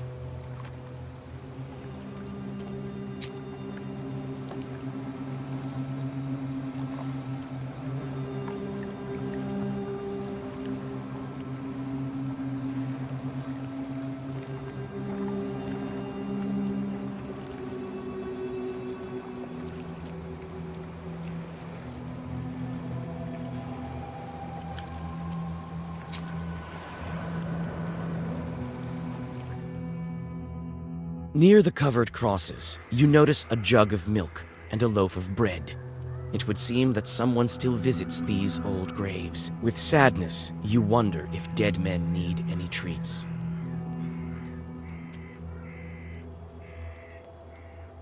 You leave some coins and rest a bit before continuing on your journey.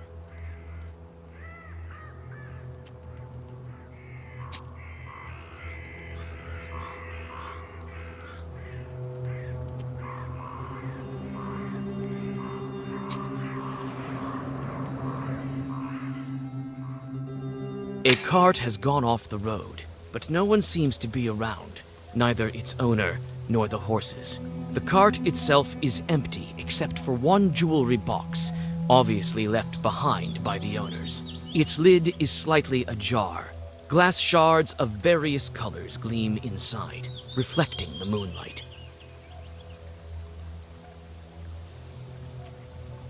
You carefully pick the item up and get ready to go on your way.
From afar, you hear two demons arguing furiously.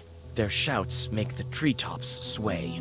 It seems that they are arguing over a fish they caught in some peasant's fish trap. When you take a good look, you realize that a human soul is in the trap, shrunken in horror. Yuck! A live one! Get lost, why don't you, while you're still breathing? The devil himself can't order us around. I'll see you in hell first! We've got no time for you. Can't you see we're busy dividing up the city?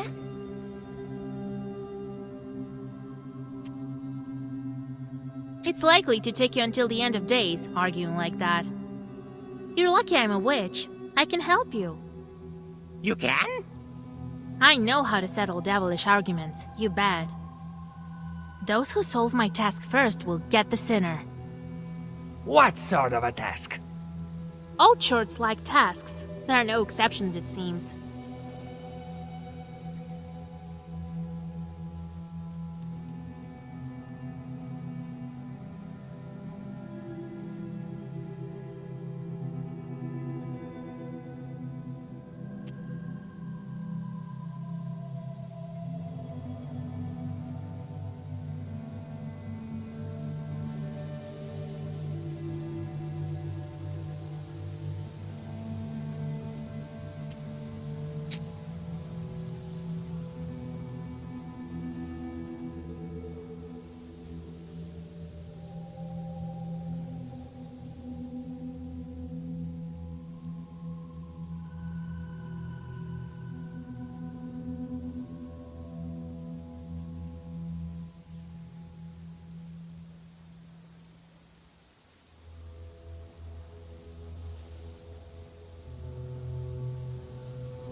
The first one to count all the leaves on that aspen near the hills gets the sinner. Ha! I'm the fastest demon in Chardin Uyest. You? Is it I who? Hey, wait! No fair! The demons turn into fiery whirlwinds and fly away. You break the trap and free the soul, and the dead man vanishes. You find some coins at the bottom of the fisherman's trap. You feel the power of the Black Book increase.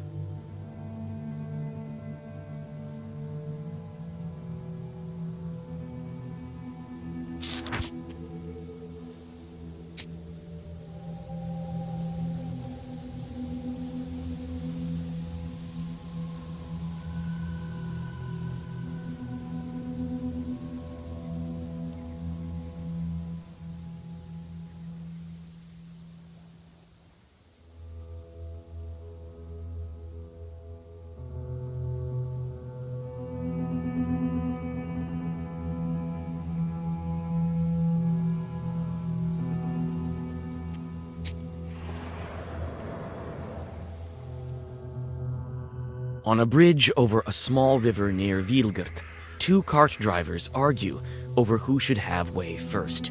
They are arguing fiercely, not realizing that each has a demon over the left shoulder. It's the demon's job to bring discord and serve as a prompter of sorts, whispering lines into their ears.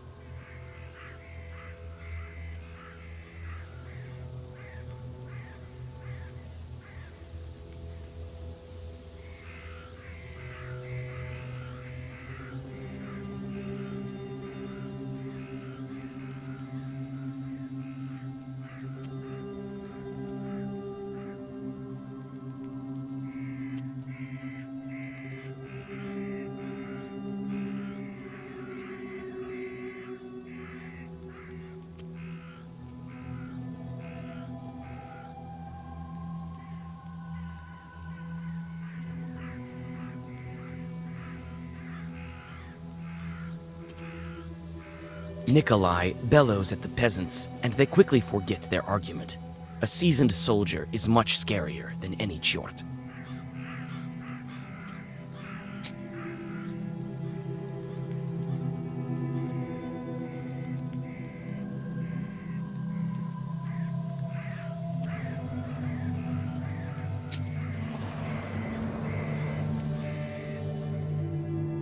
By the icy smooth surface of the lake, you notice a horse, anxiously shaking its mane. A couple of demons are tugging on its bridle, trying to steal it from its master, who is asleep beneath a slope nearby.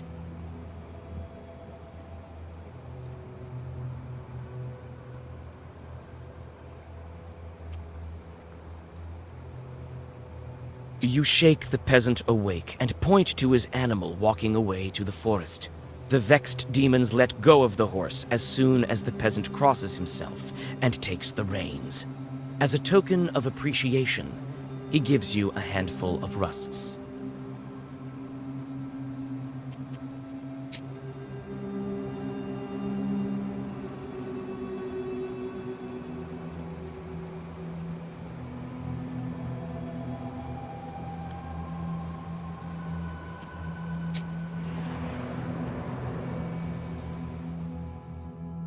You walk along an old path through the eastern woods.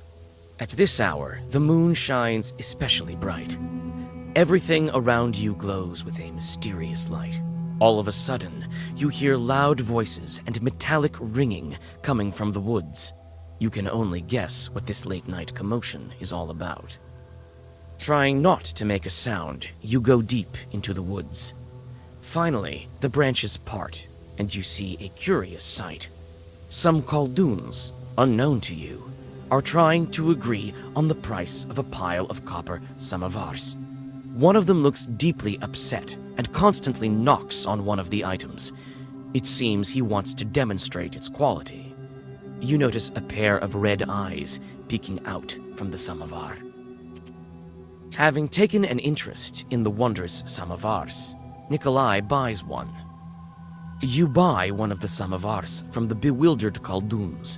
They hurriedly gather the rest of the wares and disappear into the forest.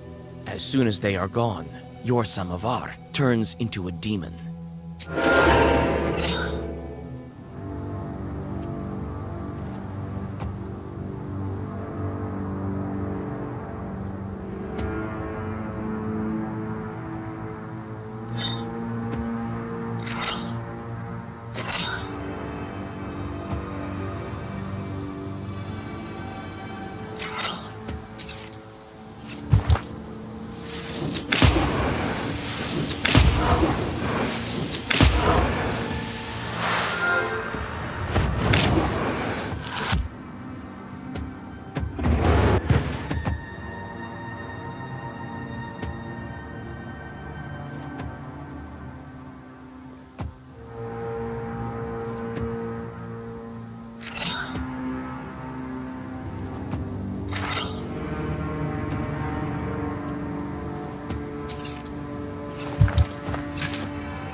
black silhouettes of the old Avins look like lurking demons.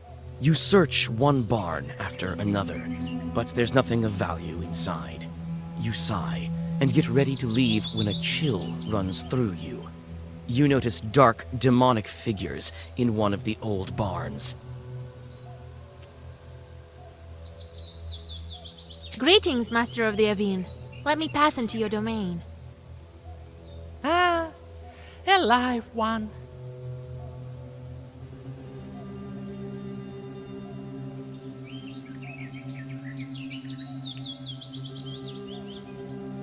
The peasants left me here. I'm to live here for another 40 years. You can hear me, I gather. That means you're a witch. Come into my barn then and listen to my story. I have centuries of wisdom to share. Might be of use to demon knowers like you. Thank you, kind host. I'm always looking to learn. Well, listen. It seems as if many hours have passed, but the stars haven't moved an inch. You leave the barn having learned quite a lot.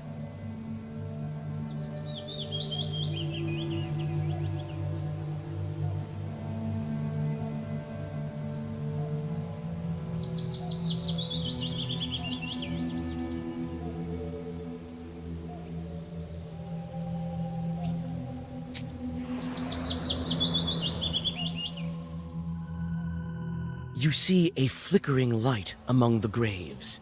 You come closer, trying not to make a single sound. Soon, you see that one of the fresh graves is being dug up by an acquaintance of yours. Why, you startled me, Vasilisa. I thought that the devil had come for me. I thought you were nothing short of the Walking Dead. What are you doing at such a late hour? In a cemetery of all places. This is none of your business, Visa. And look who's talking. Good girls stay home during the late hours. I can already tell that you're digging up a grave. What a sin! Don't talk to me about sins. People say that you're a witch now. Phew. My grief makes me dig. I need to take one last look at him. One last time.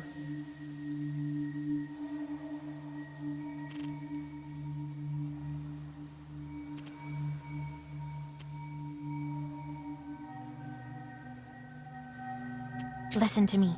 It is not proper digging up graves. You said that I'm a witch. So I am. I know a thing or two. Listen, one time, do you know Dashka from Pilva? She had it worse than you. Her son died. She missed him terribly, and so she went to dig him up. She dug all night, and didn't manage to finish the job, so she came back the second night. She dug and dug. Suddenly, a white dog jumped out of the grave. It followed her to her house. Must have been the soul of her son. He was so... By the end of the tale, the peasant can't hold back his tears. You help him get out of the half-dug grave and fill it back up. As you do this, you notice an Adam's head growing nearby and take it. You say goodbye and continue on your journey.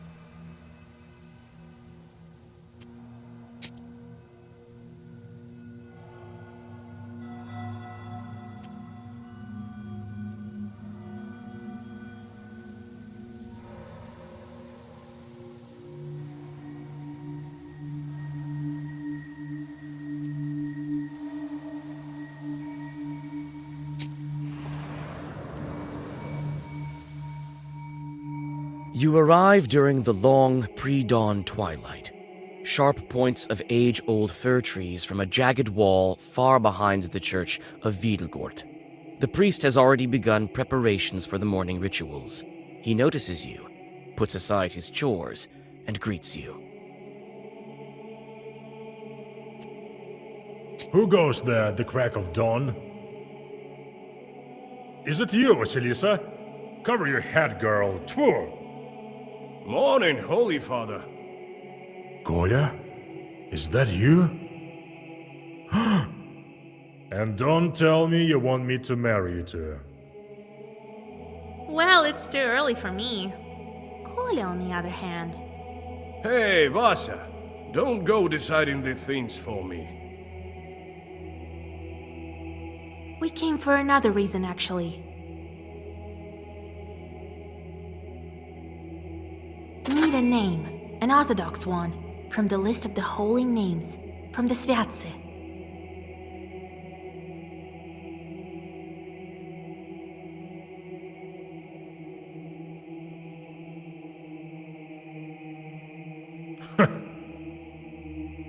It can't be.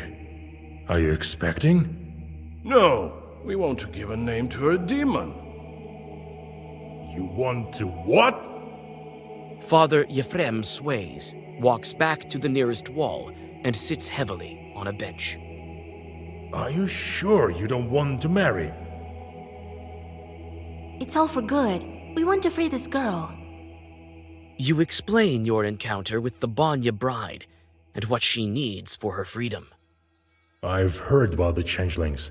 Not sure how it works, though. I can't give you a name. The church tricked you both. Nothing good can come of it. Choosing a name from Sviatse turns out to be not such an easy task. How can I make him reconsider?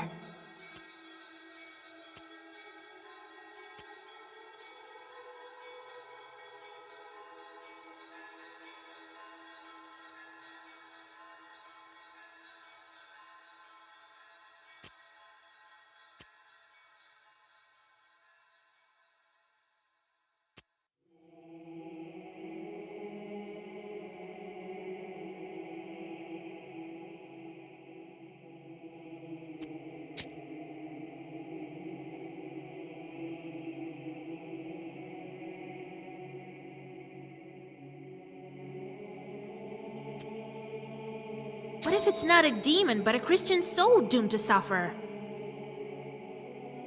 That would be a sin for sure. Truly.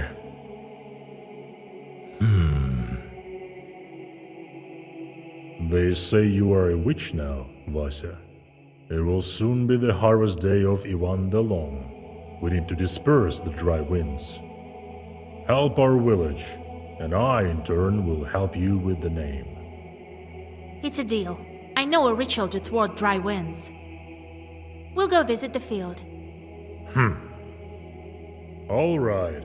You'll have your name. Father Yefrem opens a heavy book with a silver cover. Choose. These days we honor the Holy Claudia, Matriona, and Alexandra.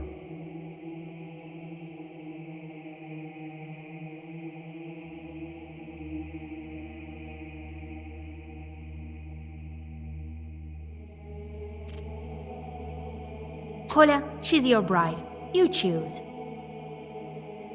Let's call her Matriona. It's a good name. You would name her after a respectable woman? Watch out. She might become a knower. Thank you, Father.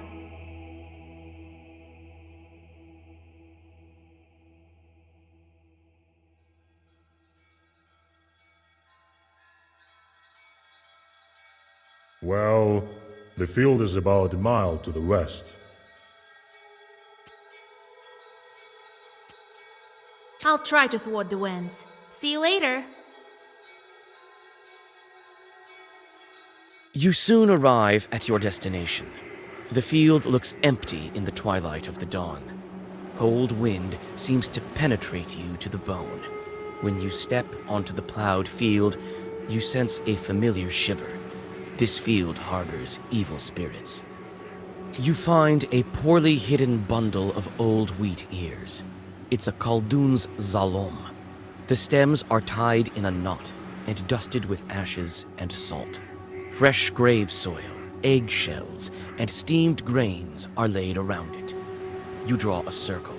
You feel that demons are not far off.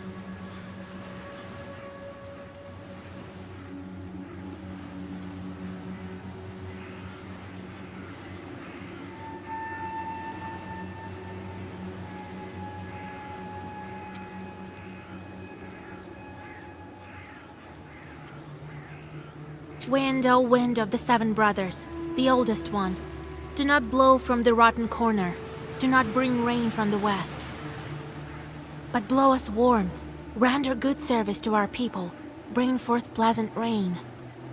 Joy to plowmen, glory to you, fierce one.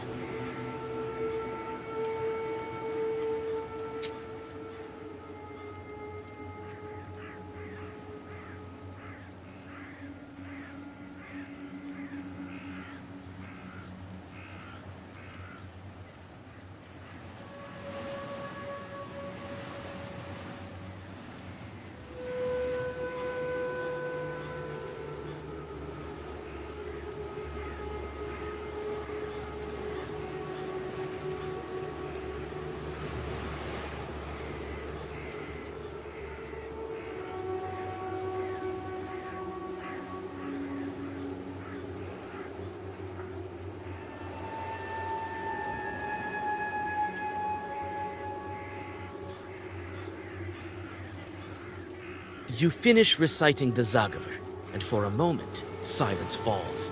Suddenly, a creaky voice from behind startles you. You sure are a strange creatures.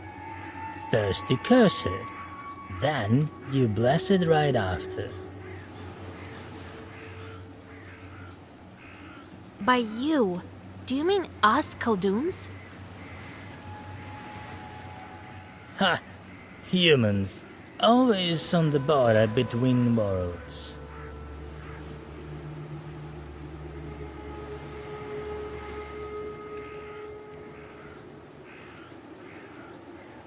And that is why you always lose. But who am I to complain? My name is Andrejko. And you, I've heard about you. You're the new witch, Vasilisa.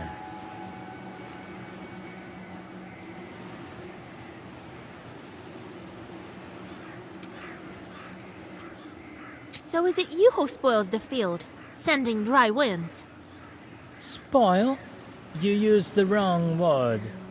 I am helping the peasants, and I am a master at this. I mean, surely you understand that this is for their own good, don't you?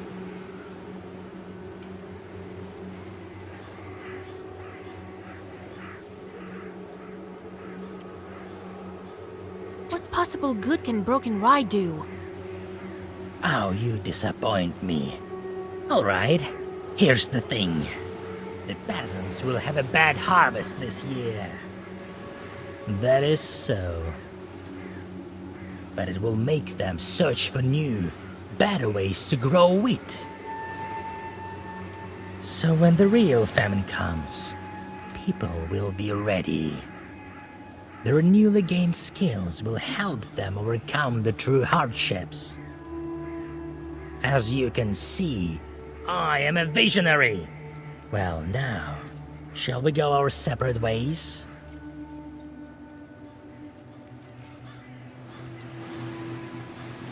Don't be a glib with me. Tell me. It's not by chance that I came across this Zalom. You don't say. Perhaps you know who's to blame. The Zalom caused this chort to appear. Who left these weeders? Who summoned this chort? You were sent here by another Khaldoon, weren't you?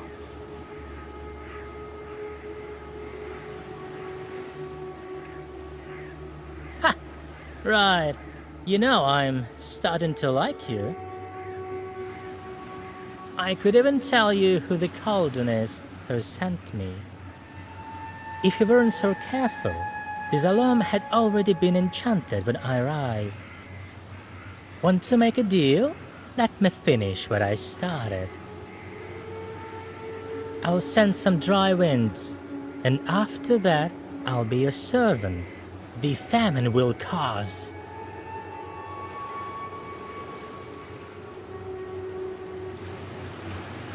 Death in heaps.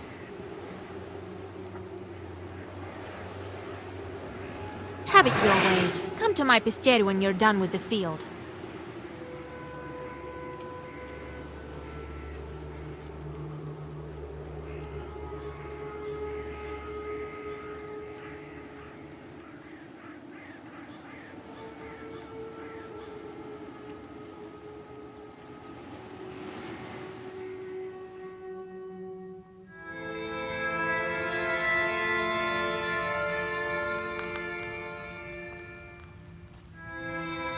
So, the name of the girl will be...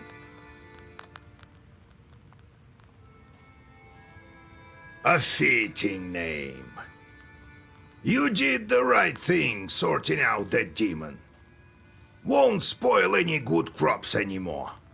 The only thing left to do is visit the spinner. Vasilisa and I are going to see the spinner. There's nothing for you to do there, Kolya. Understand? Sure did. And one more thing. Don't say anything about the Banya or the bride. The spinner can't stand demons, though she looks like one herself. Got it? Who is the spinner? A woman of sorts. Her name is Kapitalina Ivanna, but everyone calls her the spinner behind her back. She's quite knowledgeable. You don't want to mess with her. That's why I am coming with you. Don't go running your mouth. Speak nothing of the book. Got it? What should I say to get the belt? Good question, Vasilisa. Keep your ears open when you speak to her.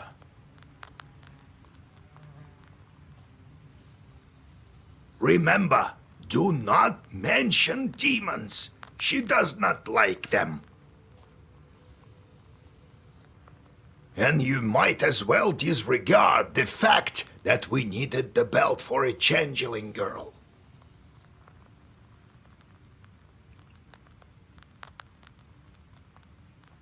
Now, if you show you are of knowledge, that would be good indeed. If she doesn't like you, or should you let anything slip, the cost will be more than we can handle.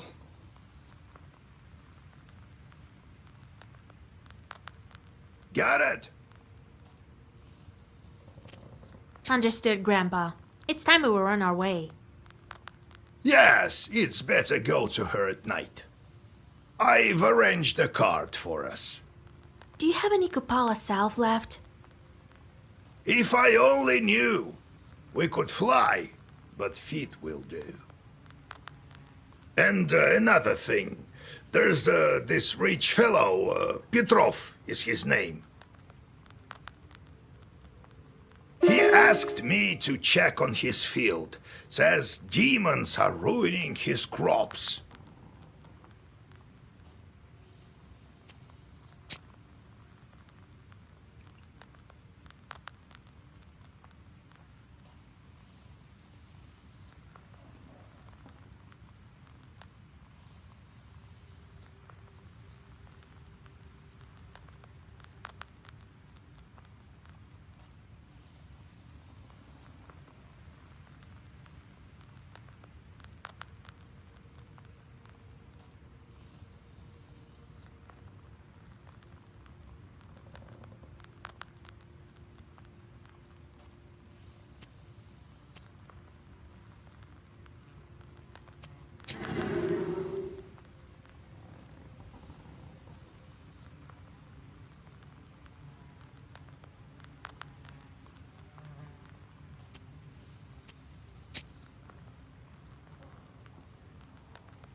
It's not far from Pintek.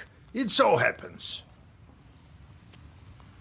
Well, Vasya, now I can say I've seen things. Cannon fire. A redoute, that's one thing. The devil himself, that's a whole different level. Still, I think that war is scarier. Much scarier than any chort. I still can't forget it.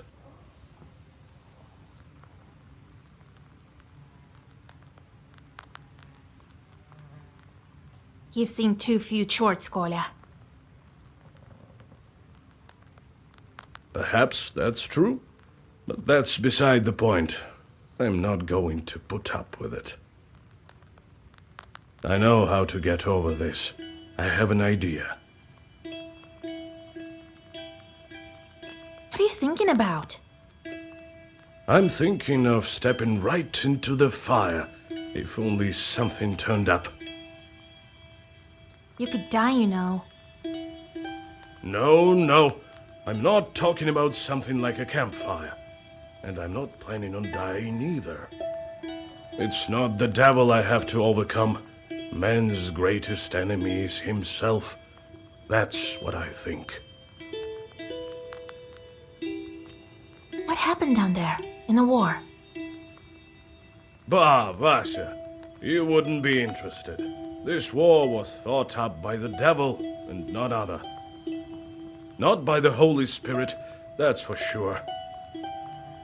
I don't even want to remember. The thoughts alone make my hair white. Is that why you started smoking? Well, look at you. They don't call you knowers without reason. Well, yes. I'll start with something small, I think. To tell you the truth, I'm terrified even when I strike sparks with flint.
You have goosebumps, a sign of a devilish presence. You look around.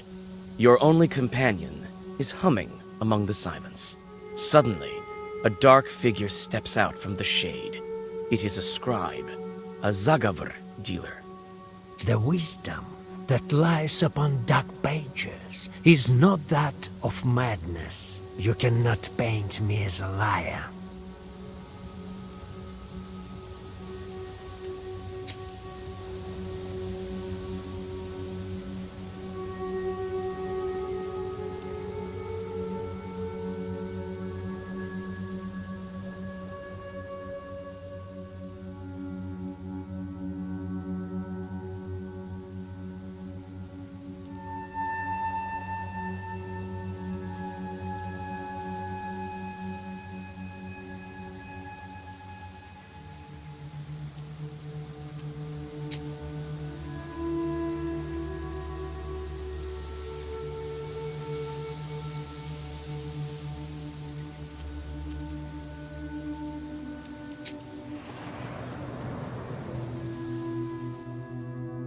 You catch a whiff of the disgustingly sweet smell of rot.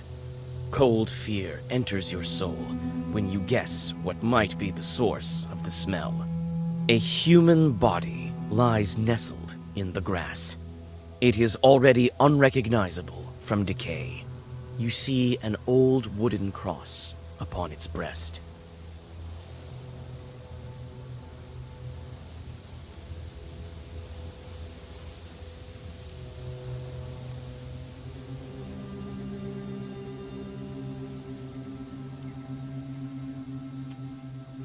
Overcoming nausea, you easily rip the cross from the dead man's chest. You clean it and take it with you.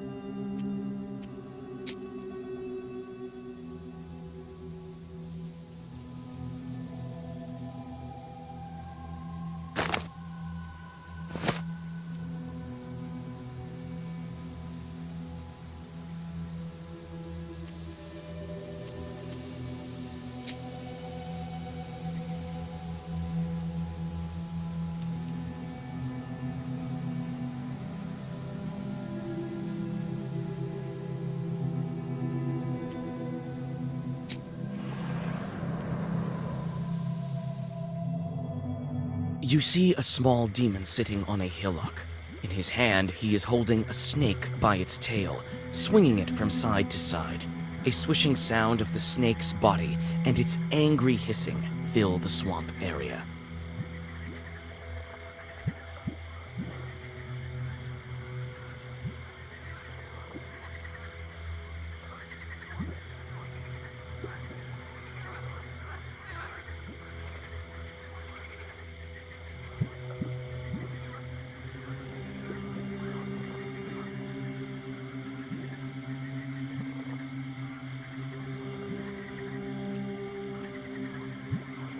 You start reading your Zagavers. The demon immediately forgets its toy and jumps straight in your direction. At least the snake manages to escape.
Despite the late hour, sounds of celebration are coming from the village.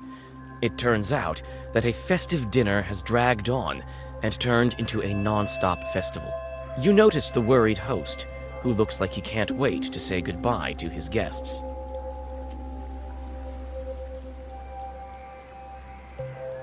You offer to disperse the festival for the host.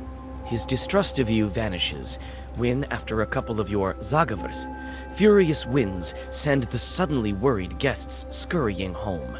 The host rewards you with some of the dishes from a banquet table.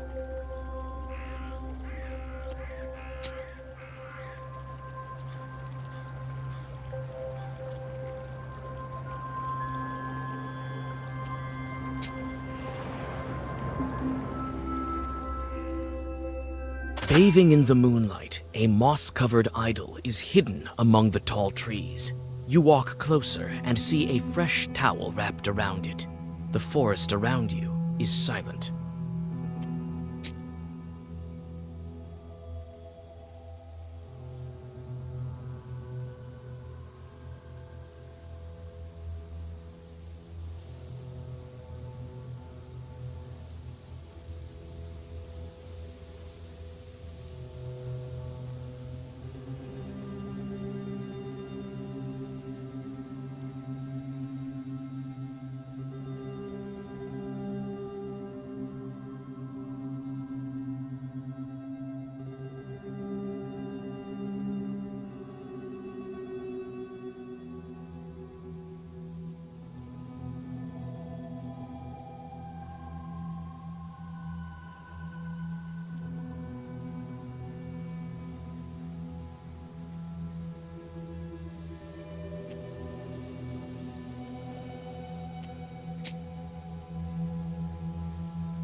You meet a girl walking in the direction of Panteg.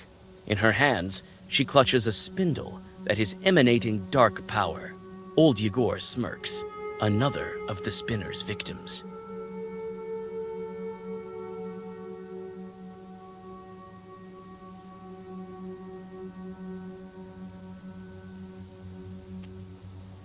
You call out to the peasant girl and convince her to get rid of the cursed spindle. Surprised, the girl follows your advice.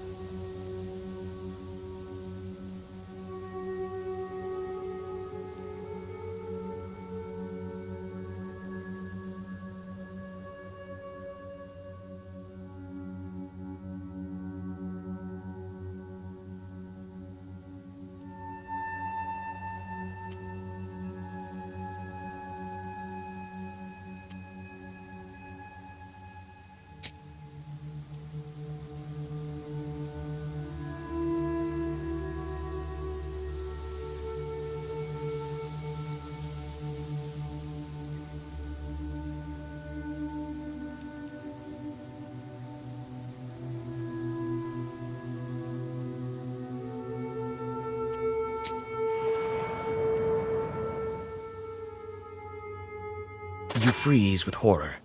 A dead girl is dangling from a spruce tree's gnarled branch. You can't move. This strange fruit sways back and forth with a creak in the cold wind. She died recently.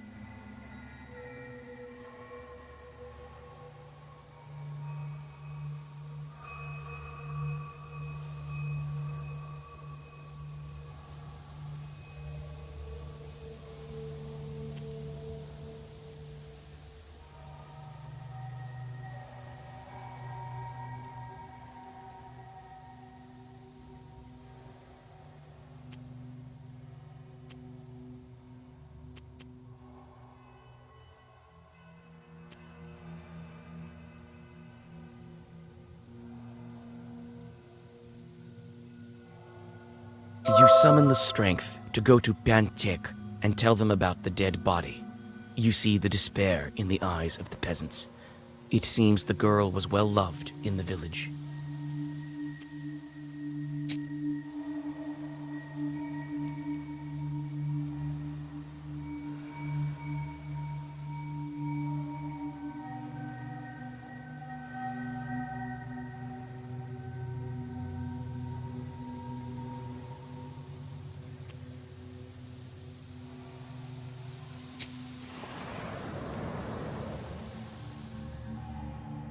You feel at ease as you walk down the welcoming street of this village.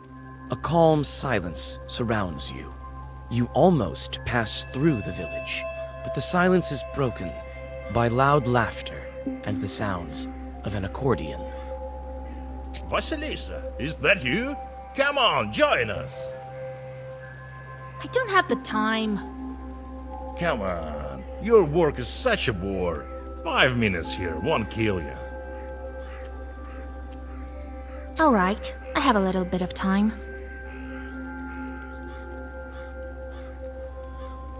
You sit by a house and dissolve in a deep song.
On the field, you hear the steady sound of digging. Coming closer, you see a peasant moving the border of a field. The man looks startled when he sees you approach. He stops and calls out to you. Is that you, Yegor? It is I, with Vasilisa. God bless. God bless. What are you looking at? I'm moving the border ditch. What of it? Why are you moving the border ditch? You moved it quite far. For good reason. The Petrov's workers cause me nothing but grief. They deceived me, shot me on flour, only they didn't steal in broad daylight. Have you spoken of it at the village meeting? I have. Not much good it did me. Petrov's folks silenced me right away. Sure. I'll tell you what. If you curse the demons, I'll pay you.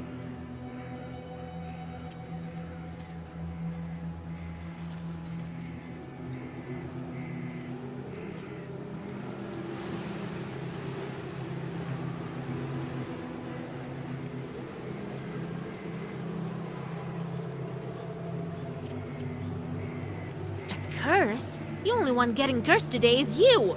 That'll teach you. A couple of words from the black book, and the man crumples, writhing in pain.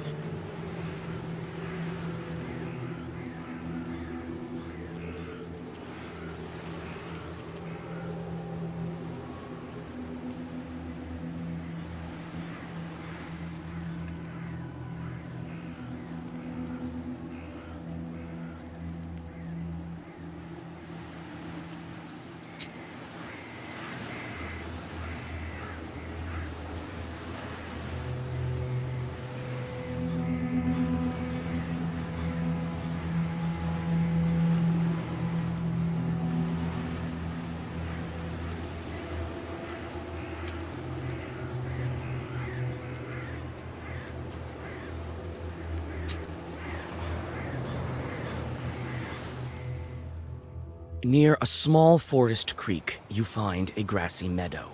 Among other vegetation, you see one beautiful flower.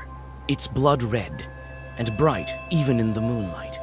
You come closer and tie its stem with a silver thread. With a swift pull, you now have a new, valuable herb, Adam's Head. You take the herb and get ready to go on your way.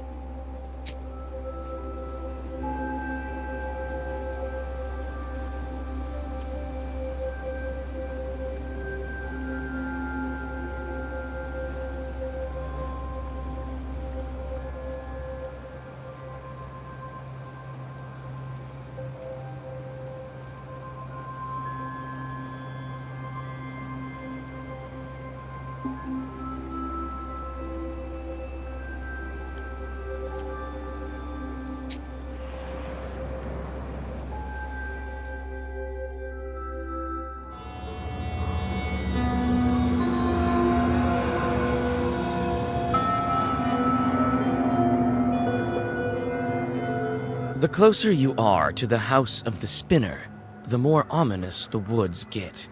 The decaying trunks of pines and spruces tower over the path like silent guardians. Your blood runs cold every other moment. You feel that the border between worlds is very thin in this part of the forest.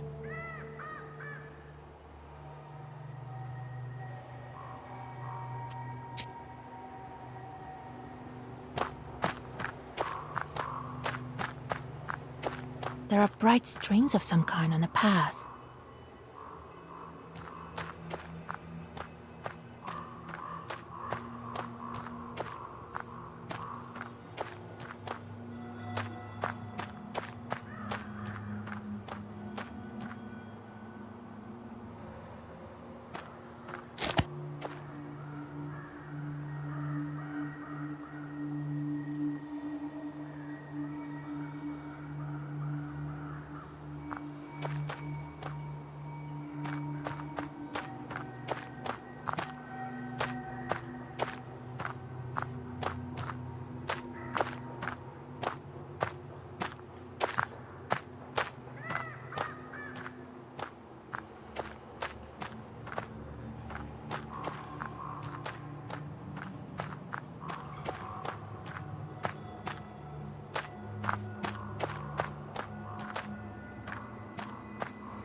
Quite a grim place. It's places like this that give witches a bad reputation.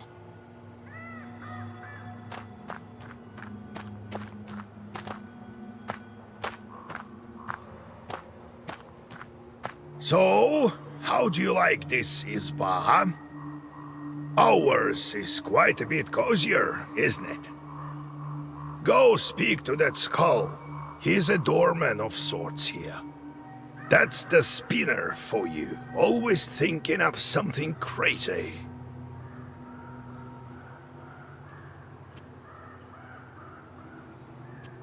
What do you mean, speak to the skull? I mean that it used to be a Khaldun. The regular folks aren't likely to chat with it. We, knowers, are used to this sort of thing. It's something new the Spinner thought up. Skulls such as these used to hang on the trees around here like effigies of sorts. This one is used as a kind of test. It would be best if you passed the test. This woman knows me, you see, but she's not familiar with you. What's with the yarn on the paths? You see it, do you? Ordinary folk don't. The yarn binds some poor Christians to the Spinner. It's a strong and dark sorcery. You had better go and speak to the doorman. What else should I know about the Spinner? Hush, child. These skulls report every little detail to that witch.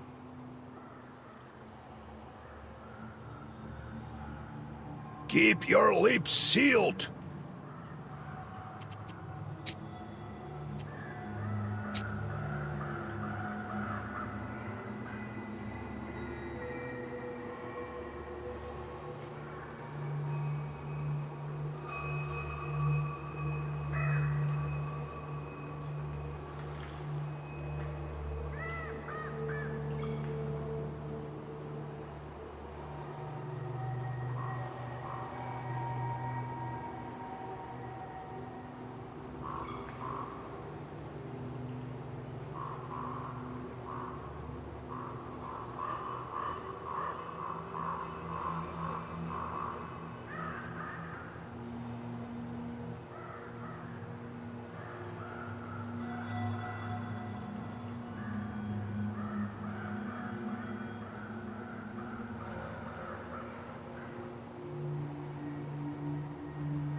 There are many different skulls and charms.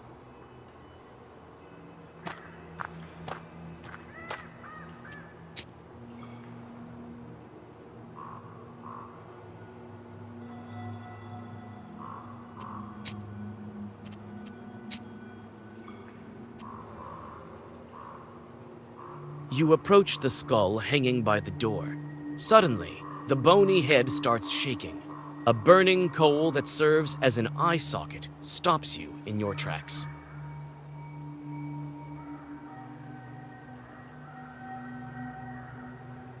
Oh, joy! And Noah, are we?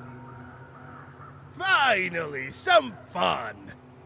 My eye isn't what it used to be. Who's that old timer over there?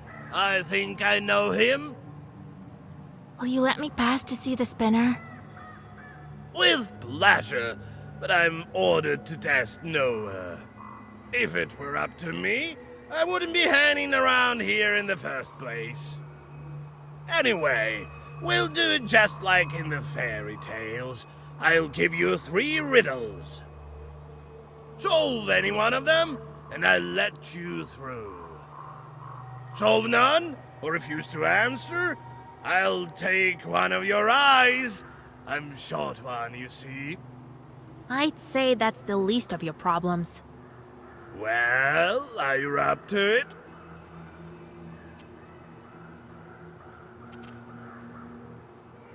Wait, answer my questions first. I have no answers for you. I only ask questions. Well, are you up to it? Have it your way. Ask your riddles. Listen to the first one, girl. There is a hamlet, folks packed together tight. Come morning the cock sings, yet no man stands upright. There's a hamlet, folks packed in tight. Come morning the cock crows, yet no man stands upright.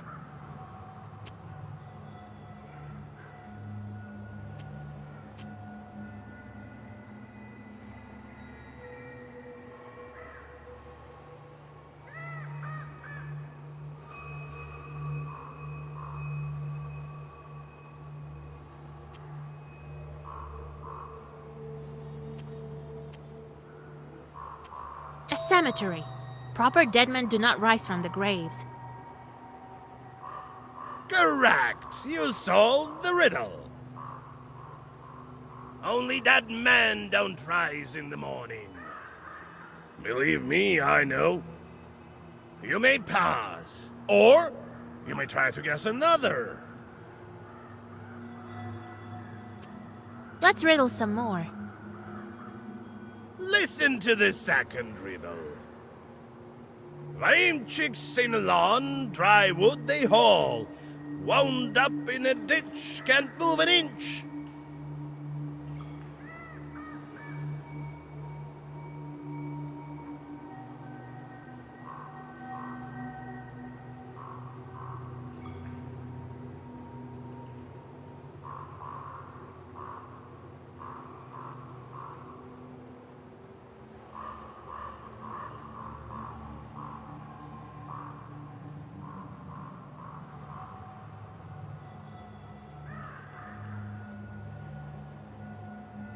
Lame chicks sing along, dry wood they haul. Wound up in a ditch, can't move an inch.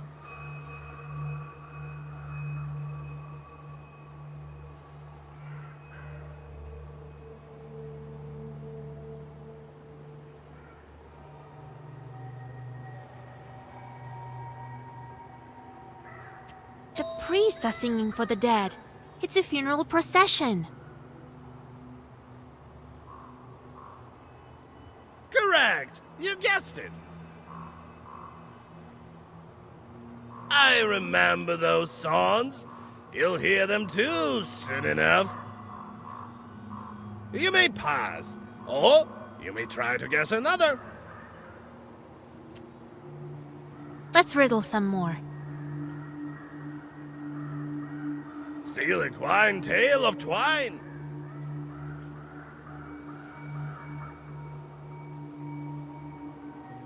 Steal a quine, tail of twine.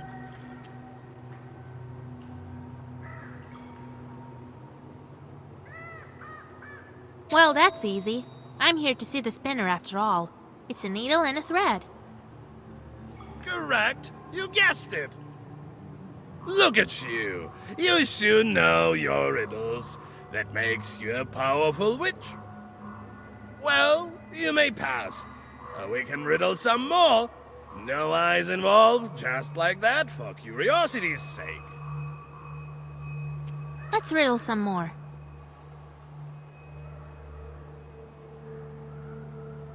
Listen to the fourth riddle. Walks with no legs, sleeves with no arms, mouth with no speech.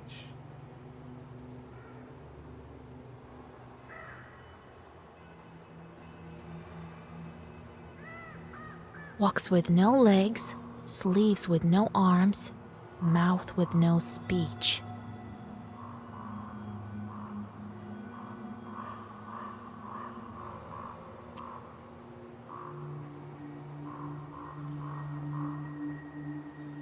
A shadow walks with no legs behind a man. Huh, right you are. I can riddle you another one. Let me crack one more.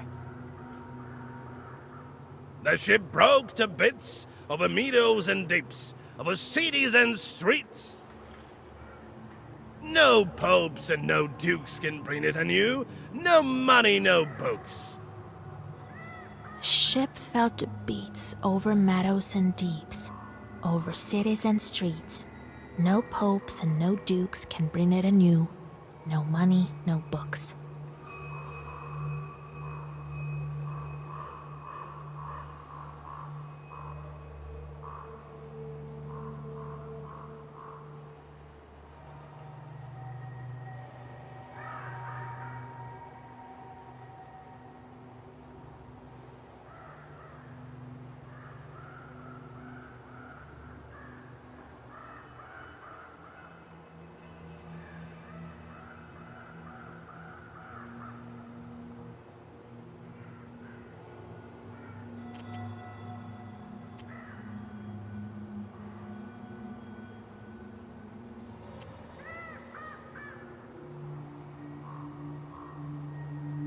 Sky broke and scattered all the stars. Correct. You are a clever one, girl, and a knower at that.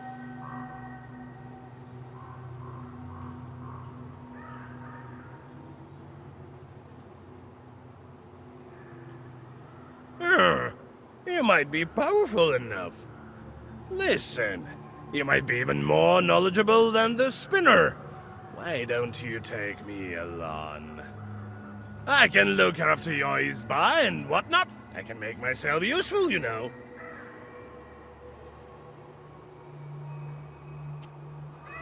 So be it. Your eye shines quite bright. I could use you for a lantern. All right then, I'm off to see the spinner.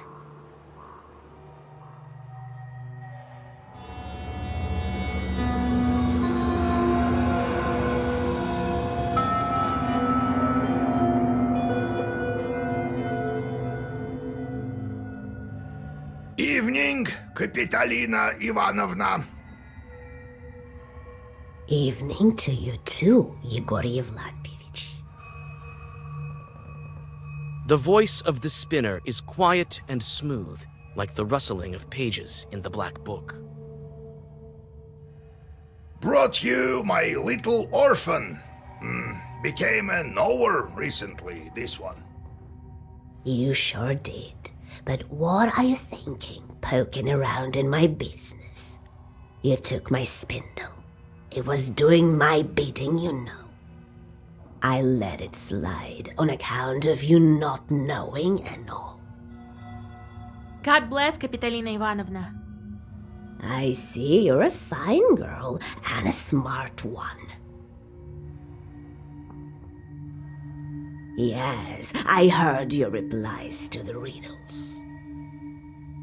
To be a knower is not all demonic affairs. So why are you here? Not just to check up on an old woman, I should think.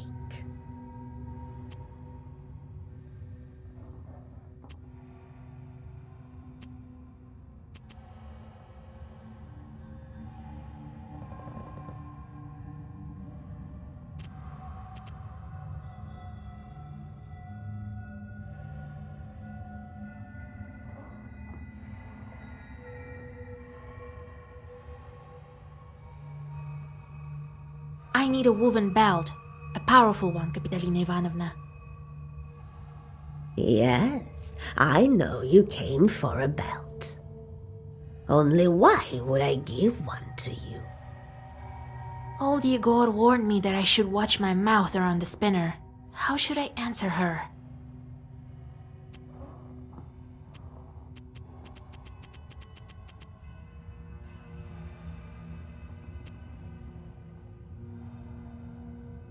You're known all across the Uyezd for weaving the best belts, Kapitalina Ivanovna. So I am.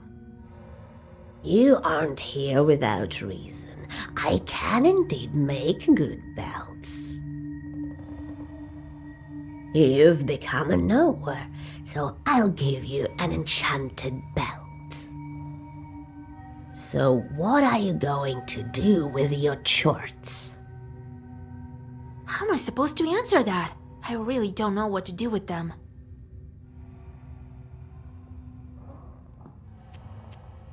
Well, make them suffer, of course. Give them some back-breaking work. That's how you should treat them. Torment those filthy creatures. Only knowers can do some good. Well, turns out you're a good knower, girl. I'll give you a belt as a gift. Here, it's a good one.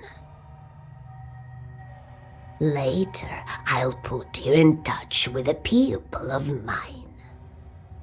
A fine man. Maybe it'll work out for the two of you, hmm?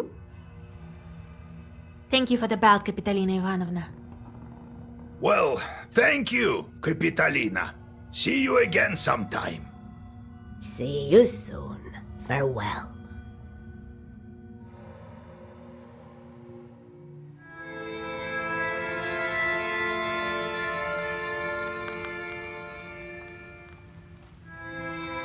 Spinner is no simple witch.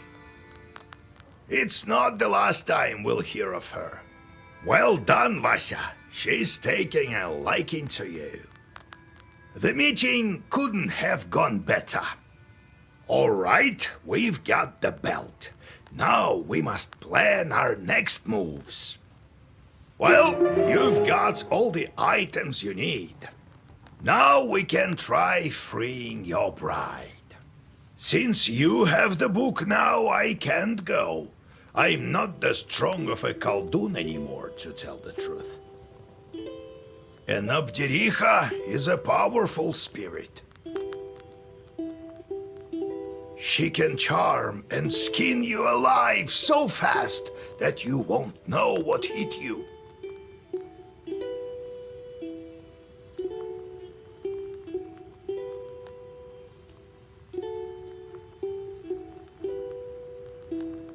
So, Vasya, you must prepare yourself properly.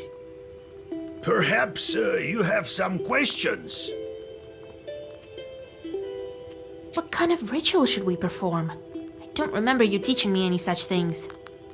I've never saved changelings from the banyas. I think you will need to go down beneath the floor. The bannik will test you there. You have all the right items, but don't forget your wits. Perhaps you have some questions. What is that, Abdericha? Who knows where this one came from? These things all emerge in different ways. They say a bannik settles in a banya where 40 children were born.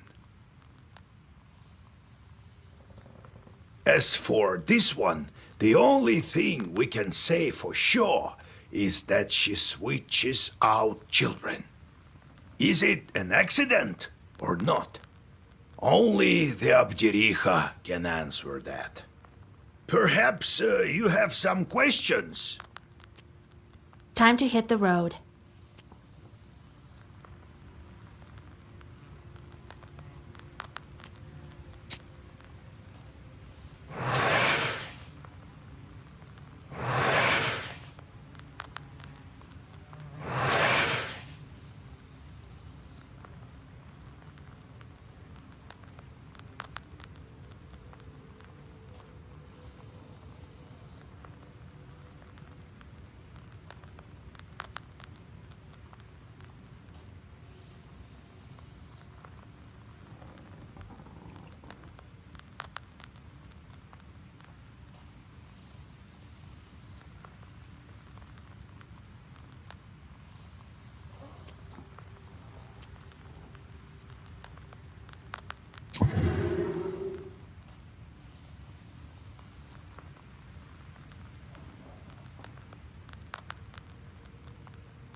I still wonder how word gets out in the land of Perm. I traveled to Vilgord. No one fears me like they used to anymore. Must have heard that I transferred the power to you. So why weren't you killed at the crossroads? Huh, so the fiends circled around me. Well, I think that's it. We'll meet Timofey soon. Then I see one demon wearing a red hat. So I grabbed it. Then everything froze. Turns out the head was changed to him. The demons went round and round, glaring at me with their fiery eyes. And their leader says, "Return the head, I'll do anything." He could bring back my brother, though. I asked him then, "Where do you come from, you accursed demons?" And what do you know? Prokopy, the holy fool, sent them for me as a sort of a sacrifice. It wasn't the master of the forest who helped him, but demons all along. The children who disappeared in Vilgord were also his doing. He fed them all to his chorts. Timofey among them. Devil curse Prokopy's soul. If I ever see him in hell, even there I'll try to curse him. I'll make sure he suffers. I will. What did you do with the chorts?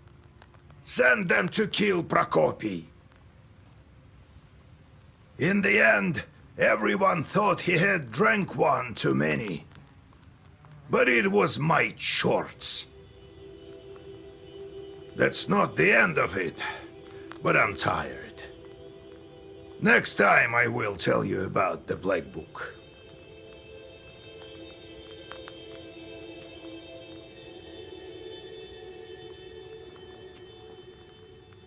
Why would the Banya bride need this sort of things? I reckon it's the only way she can get out of the ethereal world. She needs things from the human world.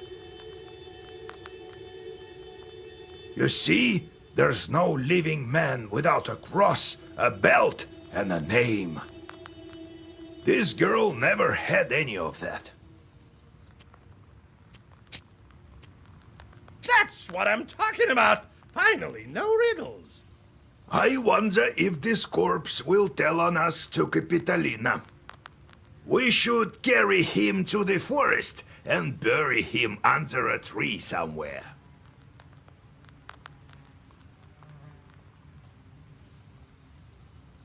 You think he might be dangerous? What are you whispering there, Yegorka? Haven't you recognized me yet? I would, had you any more face to guess by. I may have but little skin left, but I'm still more handsome than you, old chort. Oh, Levonti, is that you? My! Finally!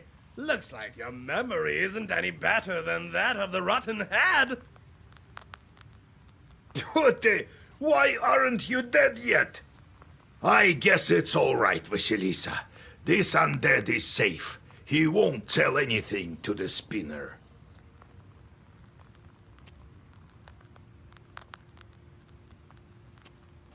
I never thought this demon would turn out to be an acquaintance of yours.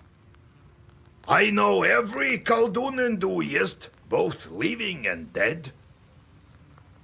Me and your grandpa were friends before you were even born. Although I inherited my sorcery. When my grandma was on her deathbed, she was a witch, as you might have guessed. She called for me, asked me to bring her some water. And then she passed me her chorts to me. Ha! A cunning ploy that was. And I, young and dumb as I was, accepted them. To tell the truth, I never really regretted it. I told you I'll be immortal someday. A pox on your immortality. We'll see how you're seen when demons come for you. We will, Levonti. What do you mean he won't tell her? Perhaps we should actually leave him in the forest. I won't betray an old friend of mine, you hear? Just in case, let me bind you with a couple of zagovars. And you, Yegor, still just as cunning.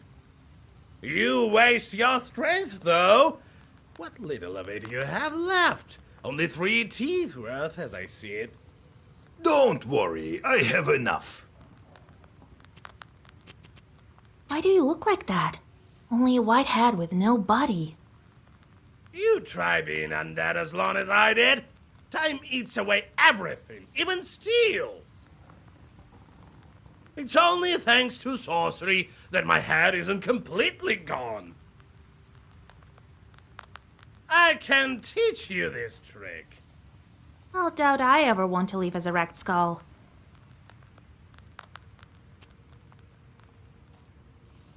All right.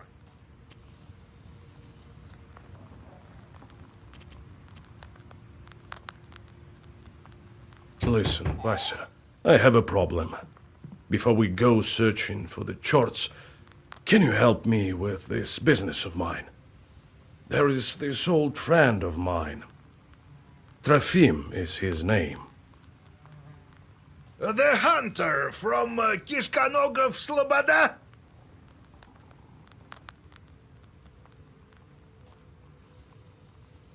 Right. He disappeared all of a sudden. I don't know what to think after this Abjiricha business. He could have been captured by the Leshi. Vaisa, will you come with me to Sloboda to help find him?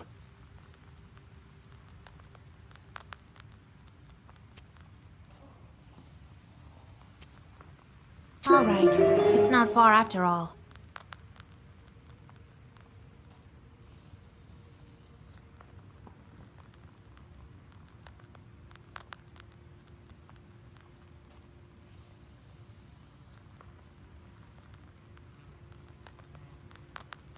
Right. Just a couple of hours away. Not far from Yenidor. Wait! I lived in Sloboda when I was younger. I remember I had a stash there. Take it, Vasilisa. You might need it.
After a long walk on the old road, you see the wooden dome of the chapel, and then Pantina village itself.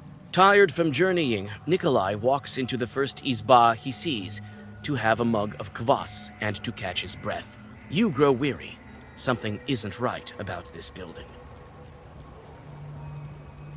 The gloomy hosts serve you and your companion, keeping you on the opposite side of the central beam.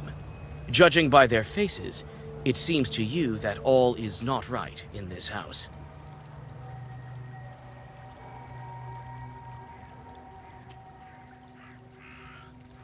You quickly scan the room and the inner porch. No demons are to be found, so you go outside. When you raise your head, your suspicions are confirmed. A demon sits on the roof, lazily swatting at mosquitoes. You whisper your Zagavar, and the disgruntled Chort flies away with an audible squeak. Looks like he's been sitting on this roof for quite a while. You wonder why he decided to settle here in the first place. Chances are, a Khaldun sent him here for a job, but forgot all about him.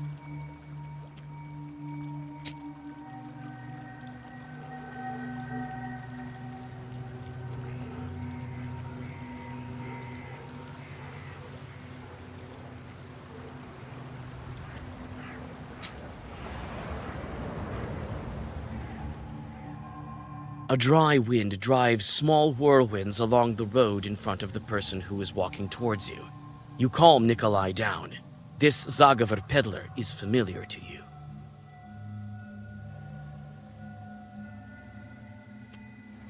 Wisdom will enter your heart and be good for your soul.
You easily find Yegor's herb stash on the outskirts of the village. In the gallbets of an abandoned izba, you find a pot that is covered in dust. As soon as you pick it up, chorts appear. It seems old Yegor left behind his herbs, along with those guarding them.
Recognizing an heir of the old Khaldun, the Chorts flee in horror. You open the clay jar and indeed discover a multitude of useful herbs. Even dry, they haven't lost their magical properties.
A lively, small river pierced the sandy bank here, forming a wall above the noisy water.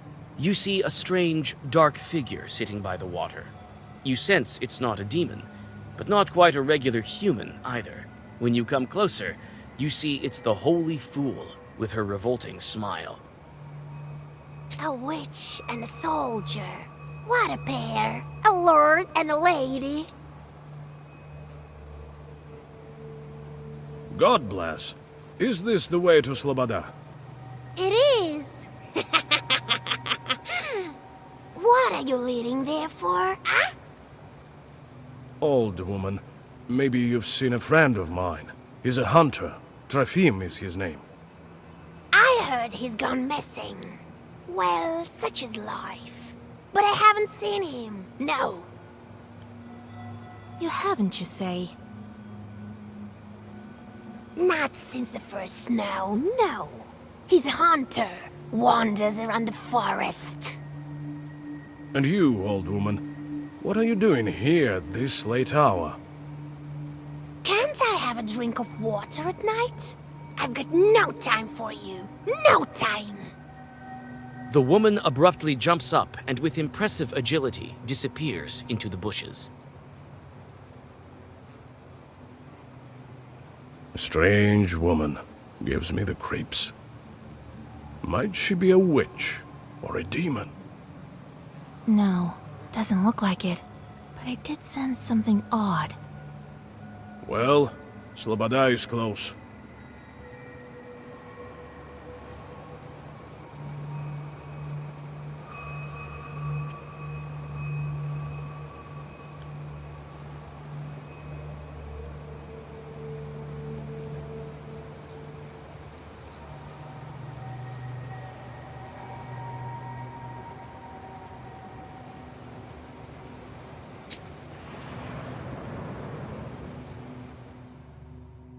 You barely encounter anyone in the sleeping village, but Nikolai sets to work with fervor. You look around. It seems that the store is still open, thanks to its attached pothouse. A somber wall of coniferous forests stands black on the horizon.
Well, he went missing quite a long time ago.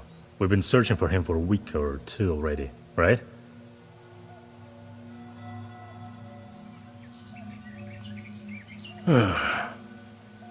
Must have fell into a bog of some sort. God rest his soul. Well, well. He might turn up yet.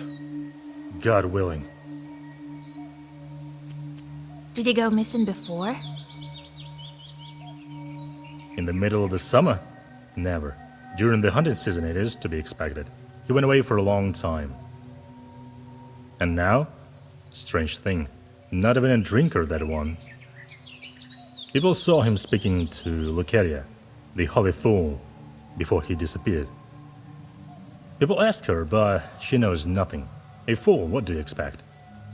With the amount of misfortunes she had, no wonder she lost her mind. What happened to her? She used to be an ordinary gal, but then her husband passed away. And her child followed him. Since then she has gone mad. Left the village and built a hut in the swamps. Lives off a pittance. What might she discuss with Trofim? Devil knows. Ask her herself. Where can we find her? She lives in the swamps to the north of here, in a crooked little hut. I myself haven't seen it, but people talk. Though if I were you, I would keep away from those swamps. A dark place. We rarely pass there, only if you want to take a shortcut to Yenidor.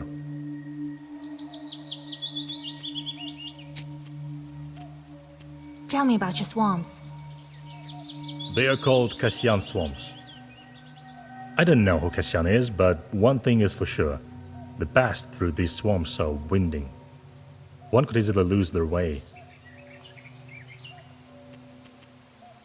On our way, we ran into a frightening woman. That was Lucaria. Who else? Every village has its black sheep. We have Lucaria. Kolya, if you remember, the woman told us that she hasn't seen Trofim. Right. Something's fishy here. Let's head to her hut and question the mistress. Wait, you're not in nowhere, are you? Could you fix our creek? It's a bit to the west. Whisper a bit or something? What a creek it once was. They call it Dog Creek now. Very well. Thanks for your assistance. We'll offer our help if we're nearby. God bless.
A river flow has burst out from the overgrown slope and gurgles down the wooden trough to the crooked platform, long since rotted through and obviously forgotten. You sense ancient devil sorcery nearby, and unwittingly tighten your grip on the book. By intuition, you look under the platform. You were right. You meet the gaze of a devil idol, dug from the earth by the flow of the river. Looks like the local peasants are deterred by this ancient sorcery. You hold out your hand and grip the bronze goddess with the tips of your fingers. The moment you start to pull on it, a hairy paw grabs your arm. The ancient artifact is protected by Chuj spirits.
Swamp water glitters menacingly with the sharply pointed stars of the night sky. Nikolai walks in front of you as you pass over hillocks and dry ground. He says that during the service, he had to find his way through even nastier swamps. In the dawn mist, you can finally make out the izba you're looking for. Its black windows gaze at you like the eyes of a dead man. Cockroaches scatter as you open the crooked door. Inside, the izba is even grimier. You smell rot and desolation. You flinch. A shadow ran by the window to the forest.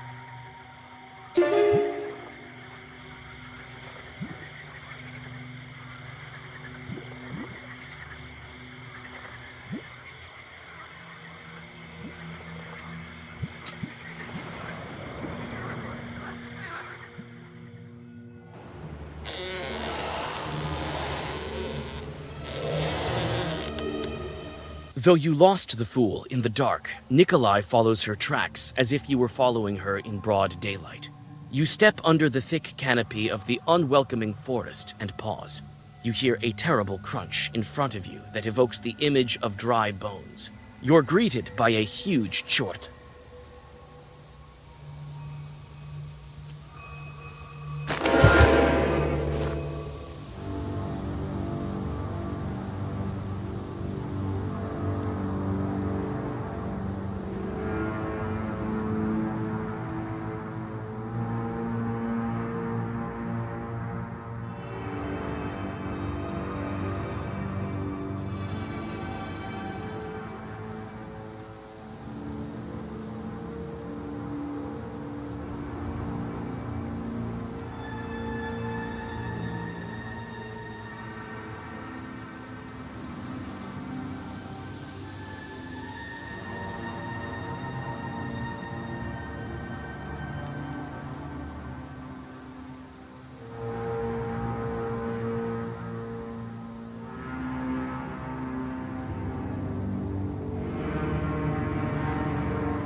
No, no, wait! Wicked people! Villains!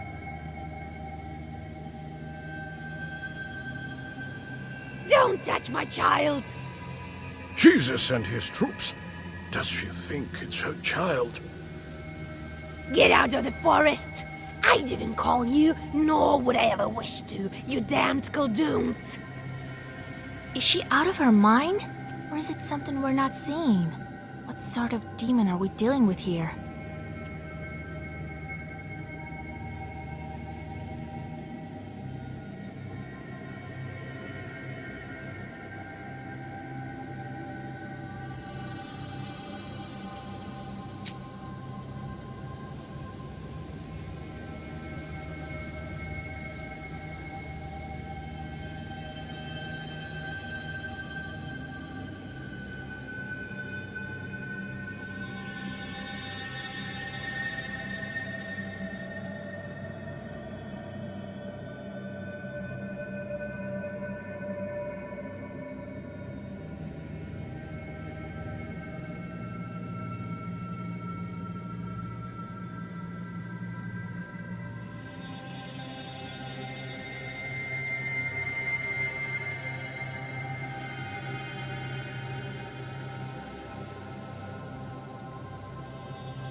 changeling. Lord, she nursed her changeling for so long. Soon it outgrow the forest itself. It's clear now. No one grows that much eating regular food. You're a changeling, you damned witch.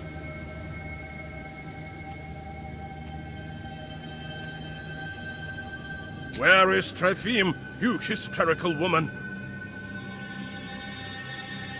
Kola, look around. She's been feeding a demon. Feeding it with people. My child must eat, yes. He needs food to grow. Cursed woman. I'll show you how to kill people. Wait, let's question her first. Where did you get the changeling? There's no changeling here. Only my girl, my Lucaria. Try to remember. We may be able to help you. Lucaria, hush, my girl. They will leave soon, and soon you'll have a nap. You won't learn anything from her. It's so unlikely we'd find the girl. Who knows how long it took for it to grow that much? Who knows how much dreadful food? I don't even want to think about it. Step aside. We'll banish this demon. Banish yourself, you filth. Leave me and my Lucaria alone. Begone. Begone. We can't leave this chort alone. The next thing you know, he'll feast on Sloboda and Pantina. That won't happen. We'll burn it. I have to do it. For Trifim's sake. Shoo! Begone. Begone! There's no talking to her. Her mind is gone. Here is what I think. She's as guilty for my friend's death as the demon. Who knows how many more died because of her? She has to pay for her evil deeds.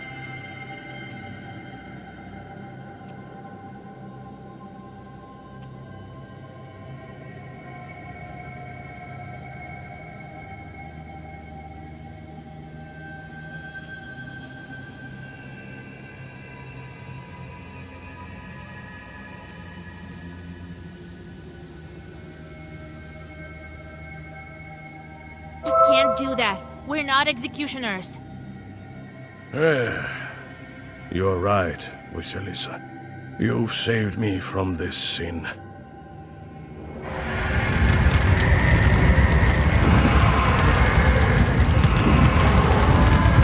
A sudden jerk, and the holy fool is consumed by flames.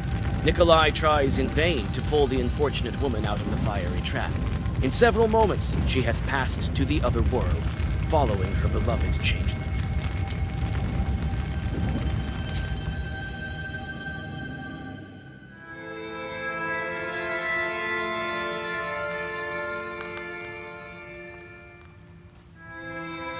What a night. I'm glad that chort is finished, but I'm still scared. How many horrible chorts like that is there in our Uyezd? It's not the last of them, that's for sure. That's the very reason Khalduns are needed. To help the regular folk and save them from evil spirits. Oh, I need to catch my breath. I better go home and sleep. Trifim. Vasya, did we at least help the right village? There's no doubt about it, Kola. Thank you, Vasilisa. If you need anything, you can always count on me. Don't doubt it. Thank you, Vasya, for not letting down. That's what I'm talking about! Finally, no riddles! I wonder if this corpse will tell on us to Capitalina. We should carry him to the forest and... You think he might be dangerous? What are you whispering there? I would... I may have, but... Oh, Levonti! My! What? I guess it's all right, Vasilisa. This undead is safe. I never thought this demon would turn out to be... I know every Khaldu... Me and your grandpa were friends before you were even born. Although I inherited when my and I, to tell the truth, but we'll see. We will, Levonti. What do you mean he won't tell her?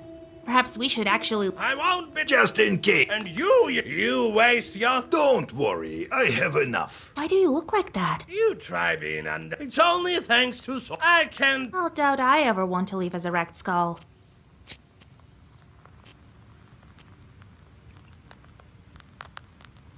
That's what I'm talking about. Finally, no riddles. I want wish. You think he might... What I would. I may... Live. I guess it's all right, Vasily.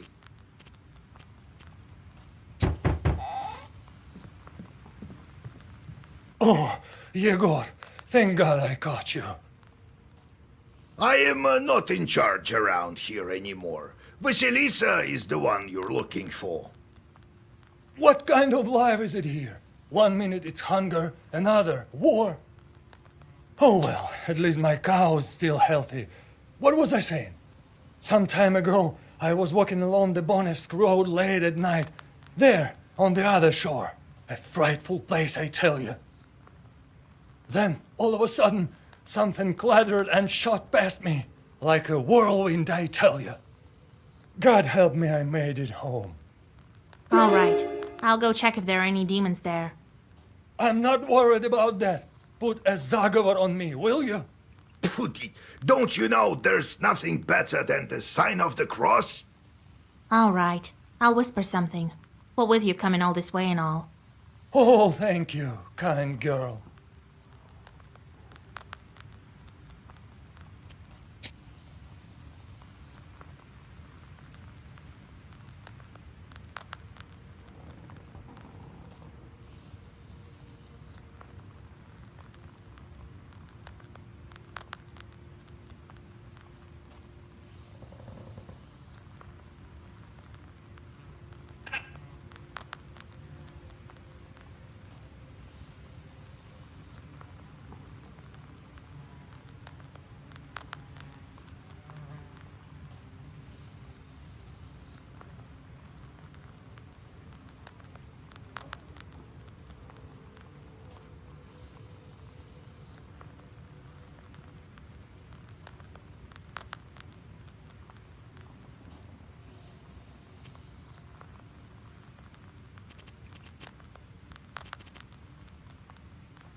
Near a small forest creek, you find a grassy meadow. Among other vegetation, you see one beautiful flower. It's blood red and bright even in the moonlight. You come closer and tie its stem with a silver thread. With a swift pull, you now have a new, valuable herb, Adam's Head. You take the herb and get ready to go on your way.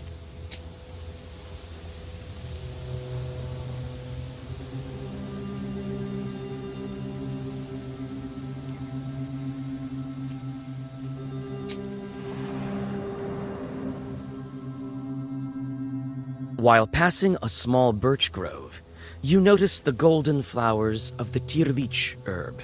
The ground is covered with its flowers, as if it were a golden carpet. You hold your breath and bow 6 times. When you rise from the final bow, you see that only one flower remains. Where the others have gone is a mystery. You carefully cut down the Tirlich herb and take it with you. You take the herb and get ready to go on your way.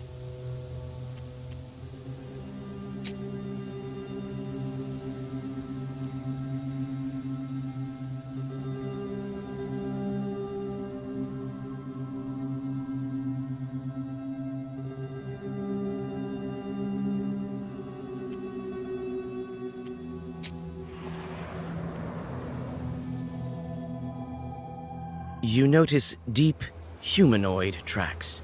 It's unclear whether they were left during rain or if someone heavy walked here recently. Still, you feel some uneasiness when you get closer. You come closer and study the tracks. It is obvious now why you had an uneasy feeling looking at them from afar. Each track is glowing with a dull, blue sorcerer's light that only witches can see. People like you. A Khaldun put one of his demons in the tracks so that they would curse passersby. All of a sudden, one of the tracks erupts into a blue flame. A demon appears and moves towards you, unwilling to walk around with someone else's curse. You brace yourself for a fight.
With the demons gone, the blue light of the tracks fades as well, along with the evil sorcery.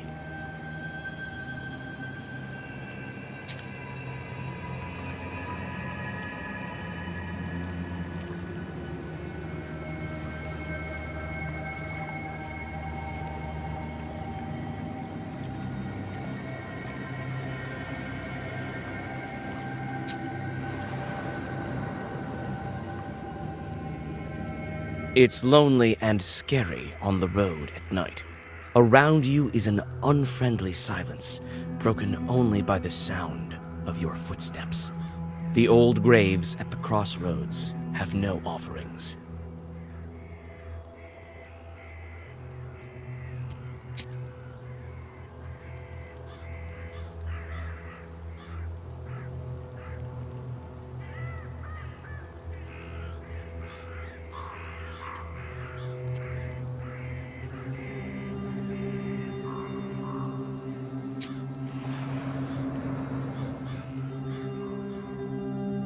You hear the sound of wheels tearing through the silence of the sleeping road like a knife.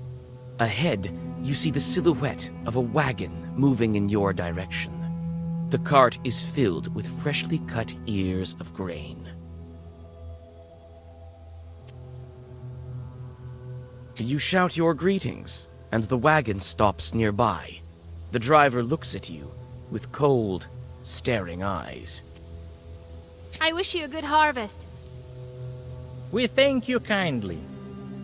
Where are you taking this bread? Not very far, you might say. You'll be there soon enough.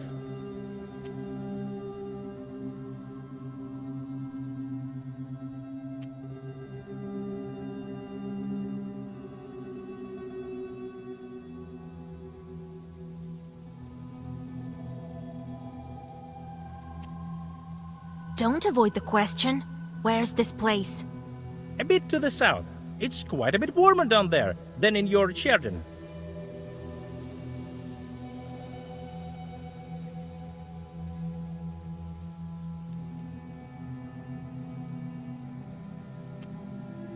Stop beating around the bush. Where are you taking your bread? Hey, it's a long story. See you soon, witch. Giddy up. In the blink of an eye, the cart driver strikes the reins and is soon lost in the darkness of the night. You shrug. Time to go on your way.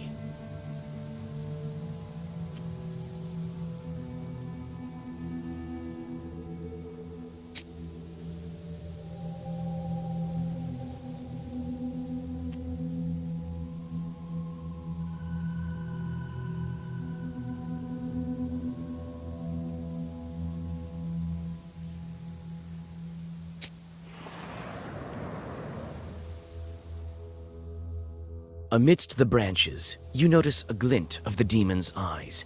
It seems that the Chorts are waiting to ambush some unwitting passerby.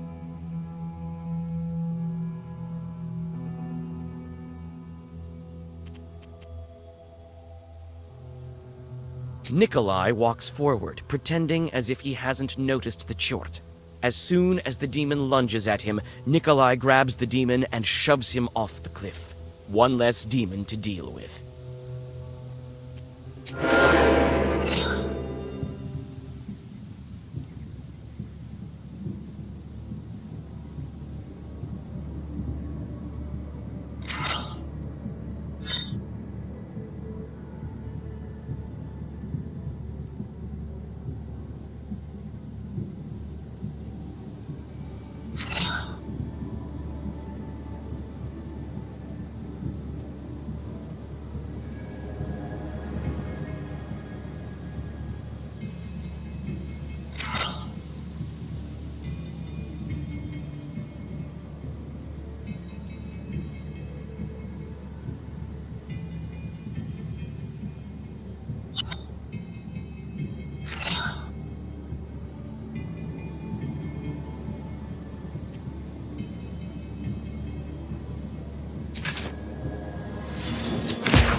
A motley swarm of peddlers has created a small fair by the village. Some traders have stayed rather late. You might get lucky and find something useful among their varied goods.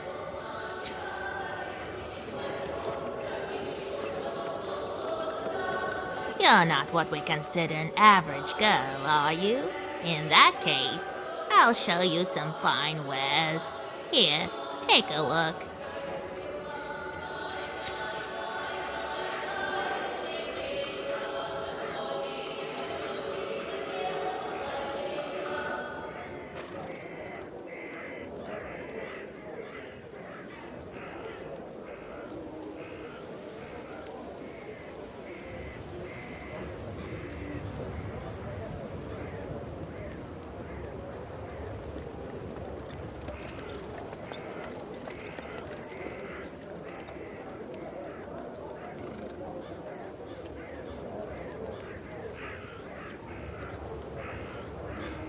Be wise and go forth. Knowledge will serve as your daily bread.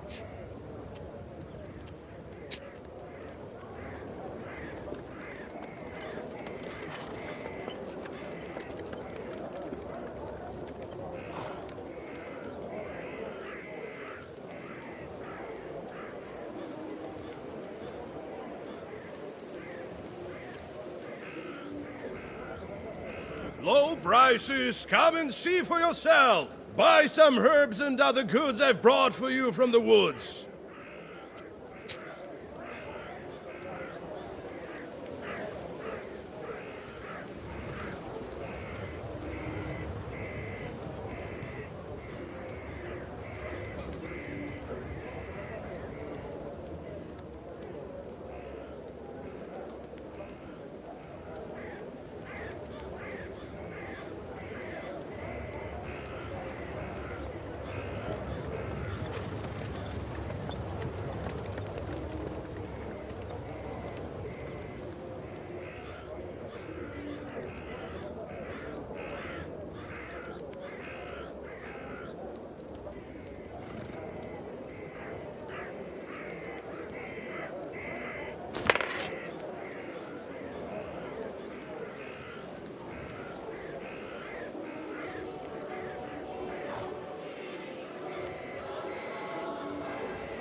What?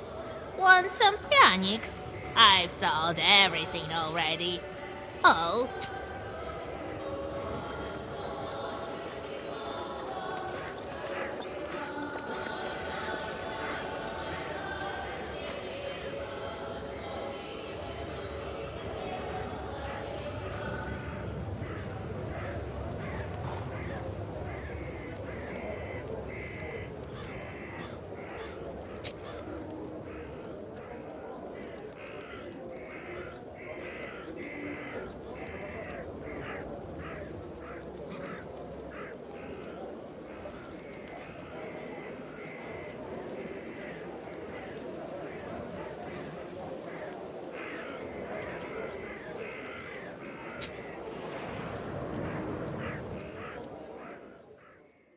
It seems someone was expecting you. Someone appears to have cursed the peasant's cow, and it stopped giving milk. You try to remember. Was this your doing? One way or the other, you whisper requisite zagavers, and now the animal will recover. The thankful hosts give you some fresh bread and a small pot of honey.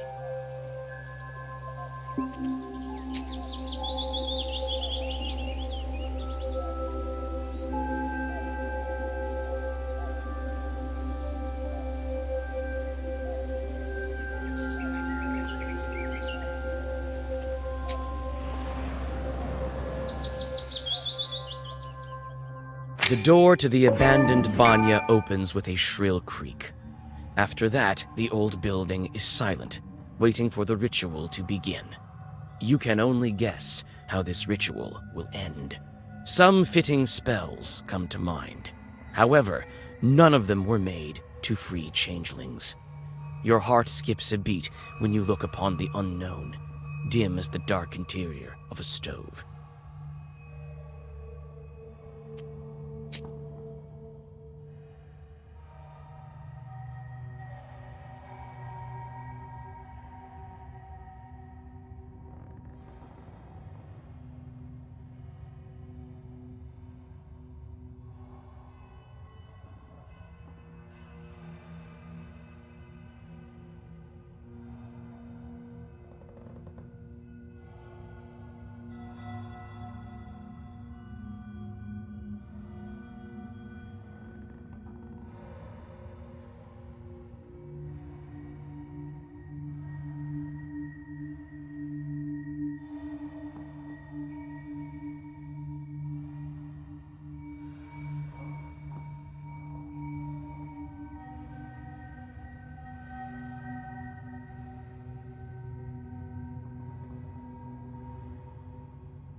You start with a usual summoning Zagavur, hoping that Nikolai's bride will answer you.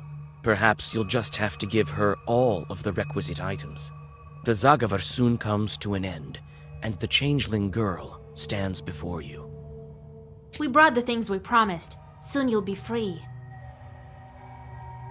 The girl tries to say something, but an unintelligible whisper is all that escapes her lips. Her entire figure seems tinged with smoke. What's going on? We can't understand you. The girl covers her mouth. Her figure screams despair. Tears drip from her empty eye sockets.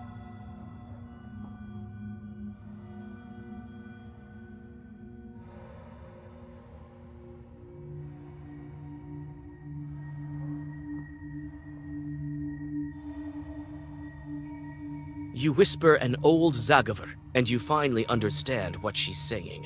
Her voice calls to you, as if from far away. The one called Banik dwells in darkness. She wouldn't let the accursed children go. The stove, the fire, the boiling water, the flayed skin.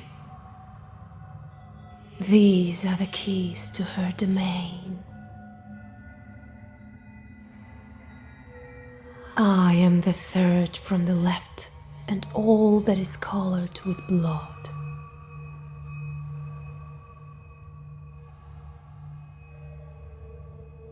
Mind you, that... The girl doesn't manage to finish the sentence. She is engulfed with flames and clouds of steam. The shelves fall over when a hole to the ethereal world opens like a maw.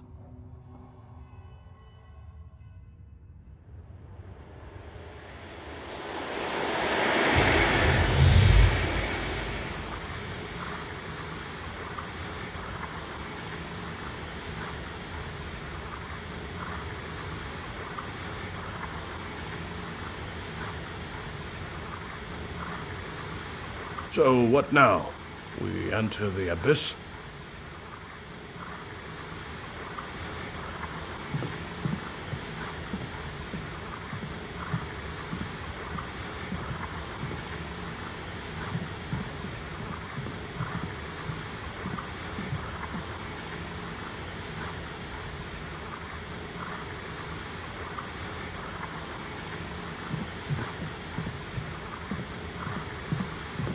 The entrance to the underground burns with unbearable heat. You recall this happening when you stepped into the maw of the Hellhound. This time, old Yegor isn't around. Your confidence in your ability to get out is also nowhere to be found. You tell Nikolai to wait for you in the banya, and step inside. The world flashes with blinding heat. You're familiar with the feeling of passing between worlds. However, once again, even on this, your third time, it sweeps over you like a sudden gale and slams you mercilessly to the ground. When you come to, you're surrounded by a ringing silence. Nikolai lies at your side. He too is stunned from the teleportation, but is already coming to his senses. He obviously didn't listen to your instructions.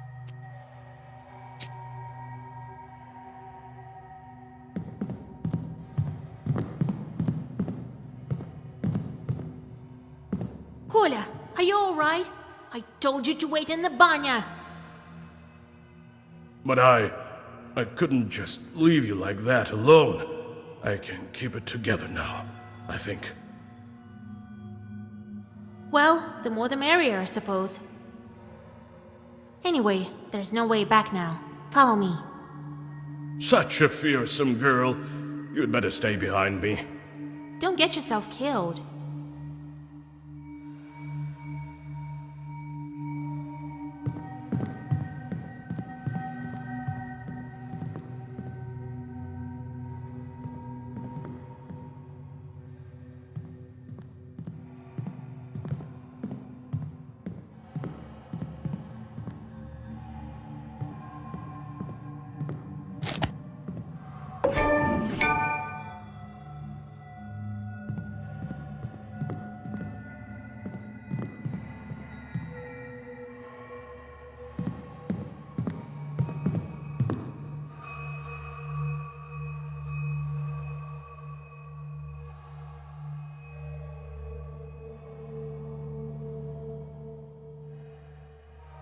What did the girl say again? The stove, the fire, the boiling water, flaying the skin are the keys to her domain. What did the girl say again? The stove, the fire, the boiling water, flaying the skin.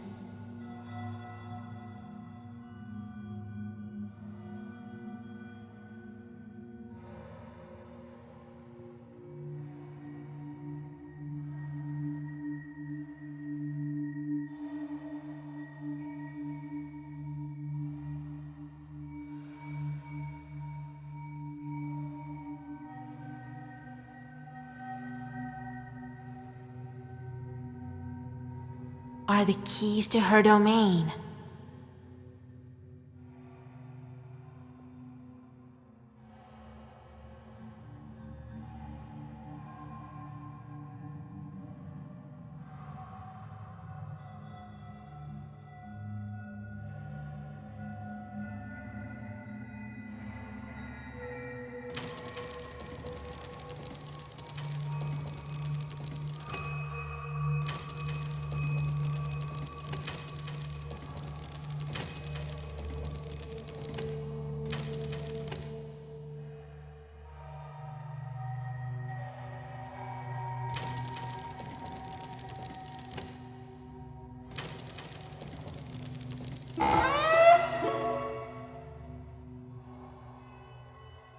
You continue your journey into the domain of the Abdiricha.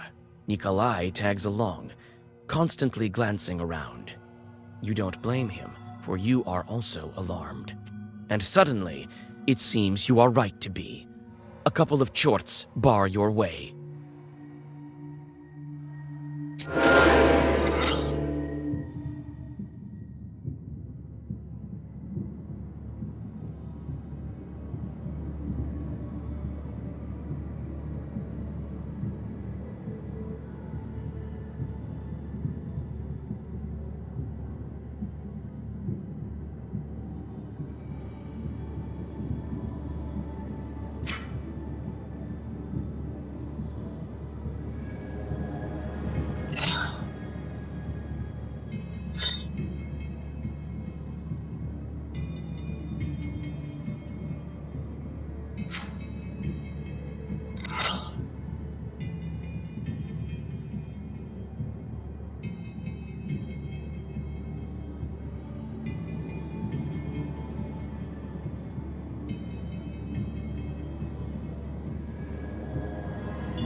The defeated Chorts vanish into the thick subterranean shadows.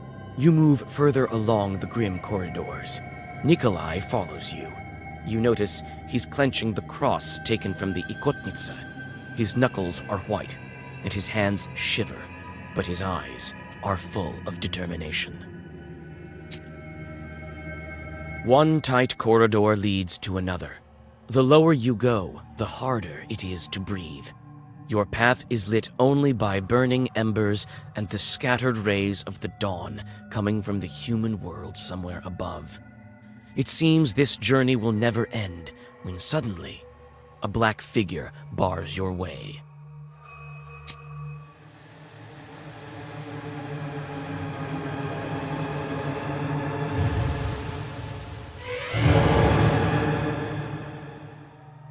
Who's sneaking around there in the dark?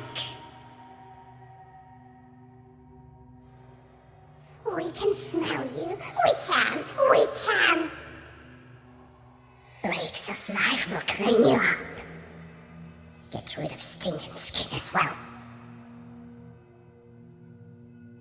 Greetings to you, Bannock Hostess. Be so kind as to let us stay here down below. Hear us out, Bannock dear! Invited ourselves, we did. I am the mistress here. Can't order me around, can you? Can you? What brings you here, down below? Why do you steal Christian children? Why don't you let them go? Who steals children? Who steals children? These are my children. It's quiet here in the dark. It's quiet here in the dark. It's warm from the stove. We're doing just fine here without you living ones. What brings you here down below? They say Bannocks rule over the Aspen demons. Is it true? Why do you want to know? Why? So what if it's true? Maybe not. What then? We want to ask something else. What brings you here down below?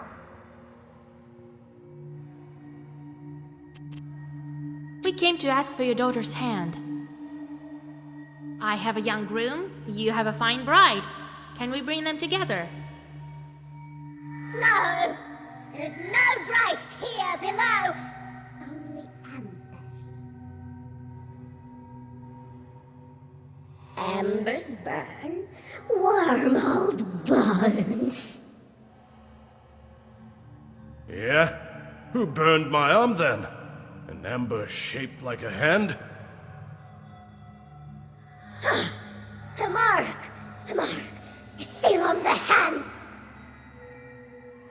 You find it out. Figure it out. Well, give us the girl. We know she's here. All right. Have it your way.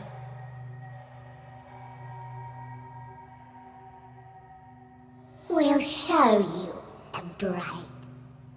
Not one, even not one. Choose the one that's yours.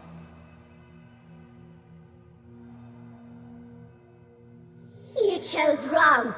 You'd stay here to stay.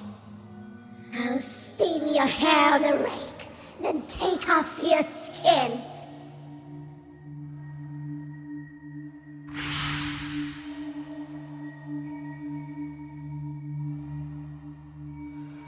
What should we do, Vasia? They all look alike. You remember what the changeling said in the Banya? I am the third from the left, and all that is colored with blood. She tried to say something else, but vanished. Well, I can choose on my own, I guess. After all, I'm to live with her.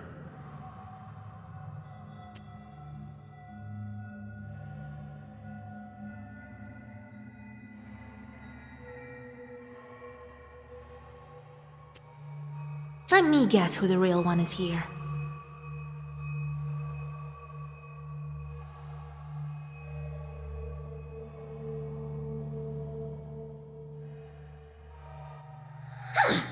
Chose.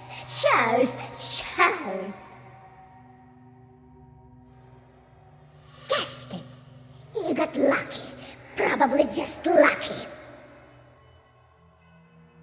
How are they lucky? Why? We've chosen the bride. Now let her go. Give her back? Our girl? No. We can't let her go, can we? No, a bride needs a dowry, right? Yes, I'll give you the dowry. I will. Choose the right one, and we'll let the girl go. Choose the right one.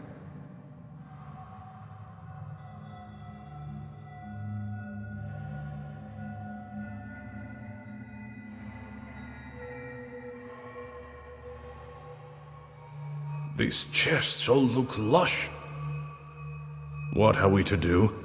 What your bride tell us? I am the third from the left, and all that is colored with blood.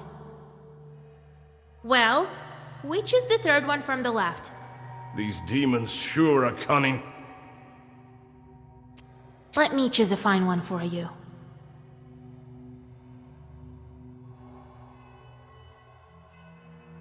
You chose.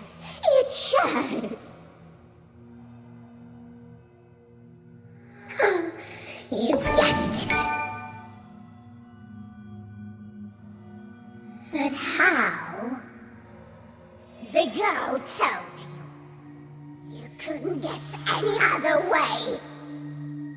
You promised to give us our bride if we guessed right. You did, but you shouldn't have, right? No, you won't live here alive. No. I'll flay your skin as a lesson.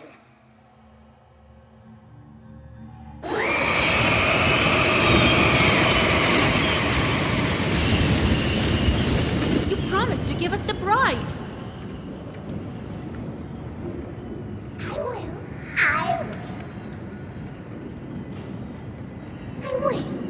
Right after I take your skin.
Your riddles. Give us the girl.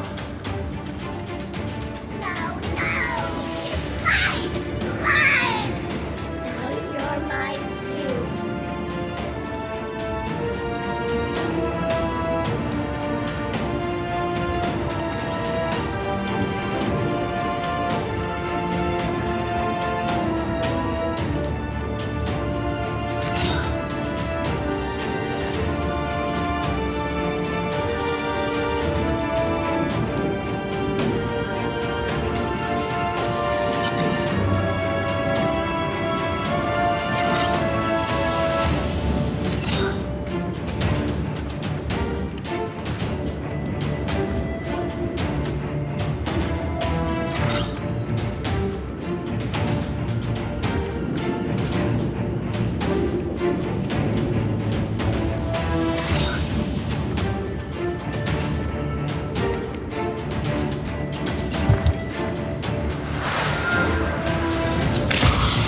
Give us the bride, and we'll leave. No, never!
Quickly, we have to make it.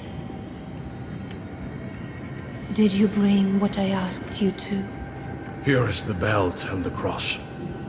And your name is?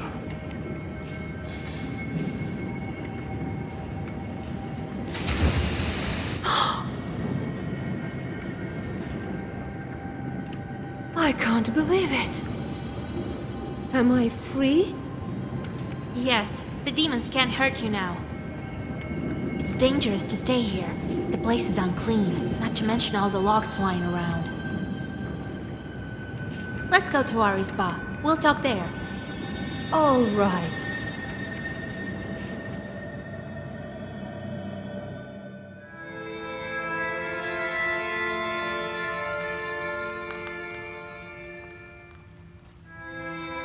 And the Banitsa vanished.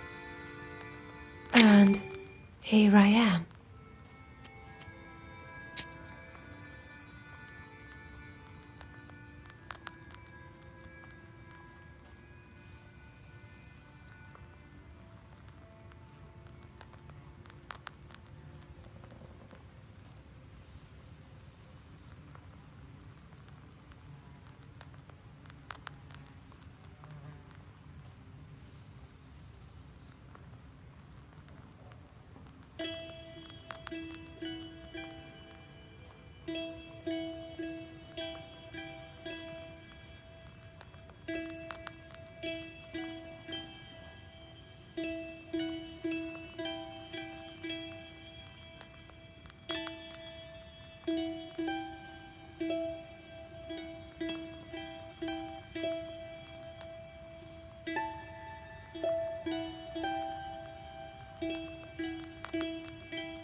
What a tale!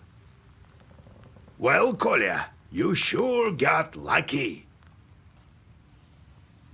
Sure did find me a fine maiden, a pretty one. Huh? Come on, old Yegor. Don't be like that. Ah, don't worry. I'm not trying to curse you or anything. I don't know what to do now.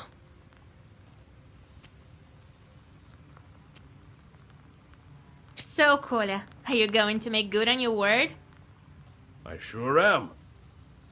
I'm doing it all by the book, nice and proper. But where would the matchmakers go? I remember the village the Abdiricha stole me from. I remember the minute you freed me. I lived in Pakcha.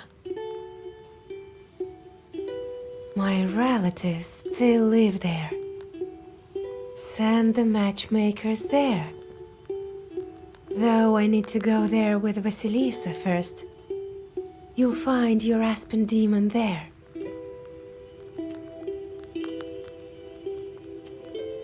Remember I asked you to question the Abduricha about an Aspen demon? She switched me with an Aspen Chort, it turns out. This Chort now lives with my family. With my mother and father. That's where we'll go. That's the kind of demon I need. Good, I remember the way.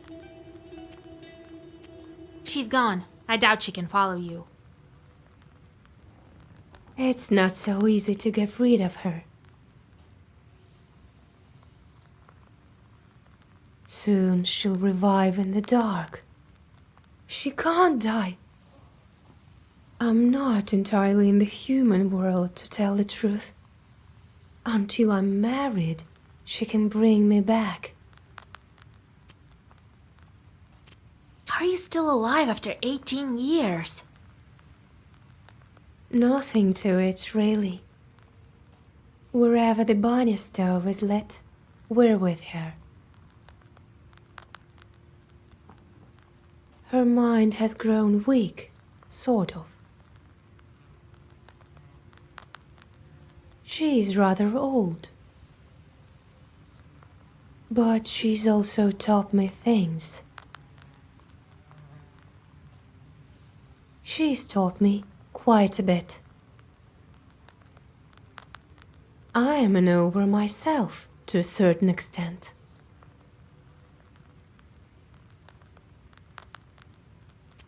Let's go then.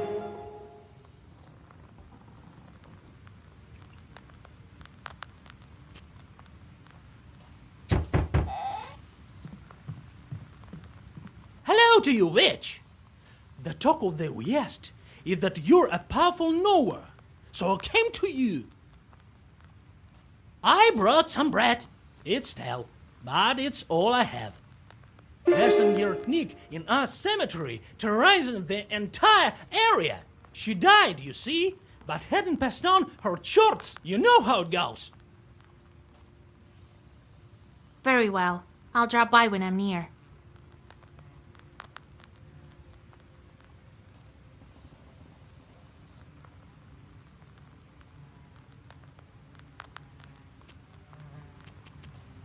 Do you remember, Livonchi, dear, how you tried transforming the wedding procession, huh?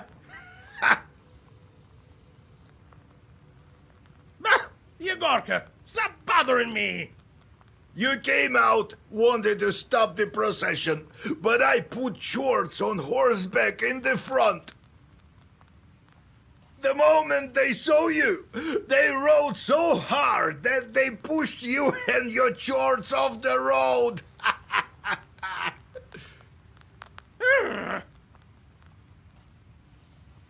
So you went rolling down that hill, your own shorts glowing at you, remember? By the time you stopped, you looked like a snowball.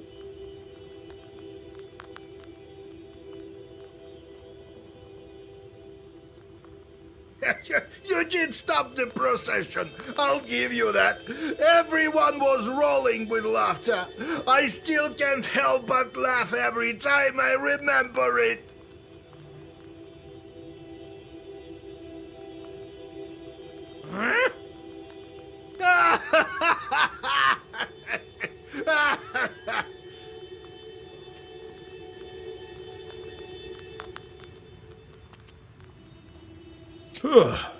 Feels like it was all in a dream.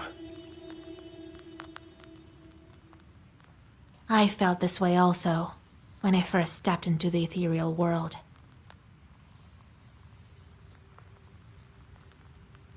I feel as if I've been asleep for all my life.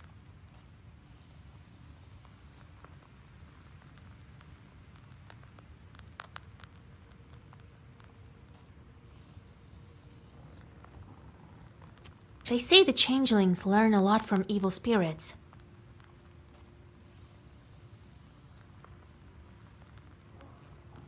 That's true.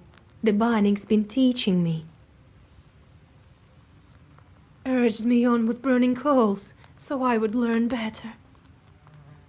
Well, now I know quite a bit. Like a witch? Well, maybe not like a witch. I'm nowhere close to you. I know a thing or two, though, about herbs, talismans, and so on. Maybe I'll help you sometime. Were the other children with you? There were. Not for long, though. The ones that you saw were made by the Abdirija out of coals. But there were others. If a woman giving birth curses her child, or if somebody doesn't ask for permission to come in, the Abdirija tried to lure them in. Always had some coals shaped as toys or candy in her hands. So when the child came close, she grabbed it. Where are those other children? That's the thing. Not everyone lives through it. Some are strangled by chords, some perish from sadness. I had friends, you know.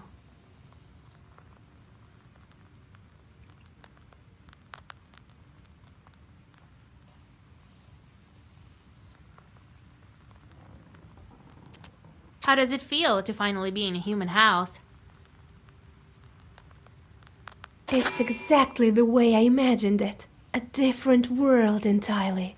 There used to be undead, darkness, but here, there is life.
Let's go. We'll talk later.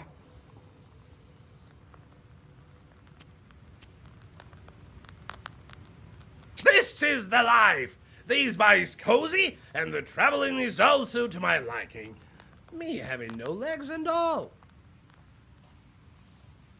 That's not how I imagined this whole Yeretnik thing, though. I thought I'd walk with my head held high, basking in the sun, something like that. At least you have something you can hold high. I'm not giving up, though.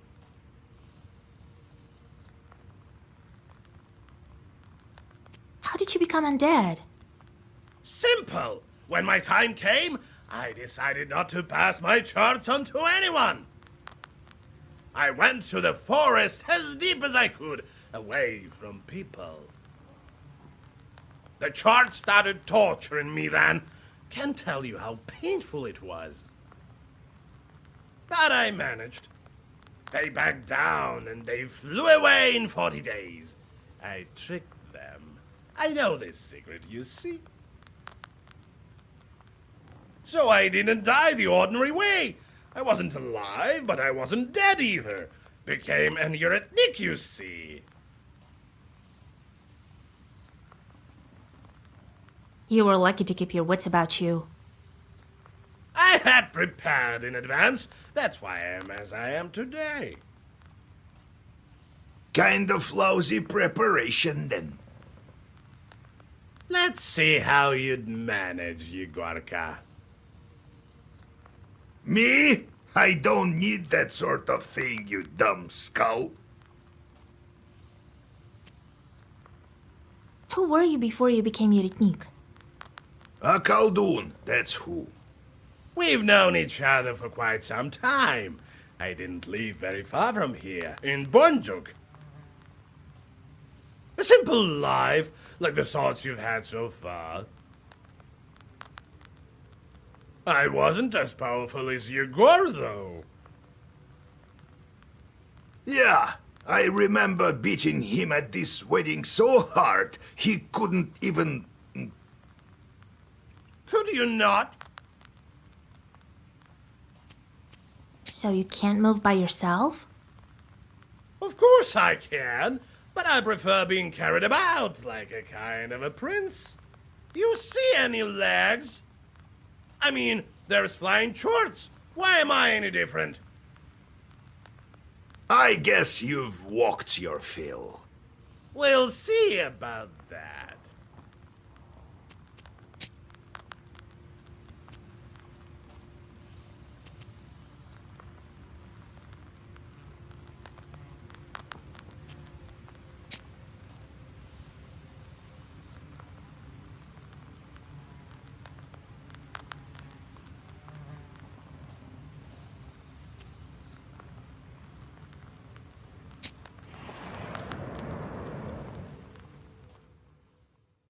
You have goosebumps, a sign of a devilish presence. You look around.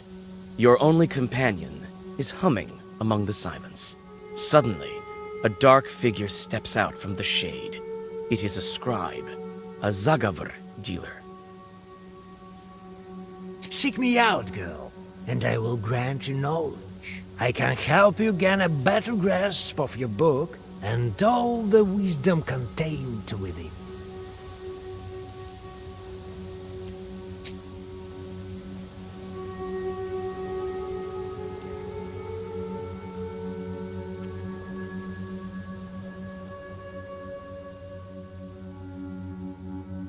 Seek me out, girl, and I will grant you knowledge.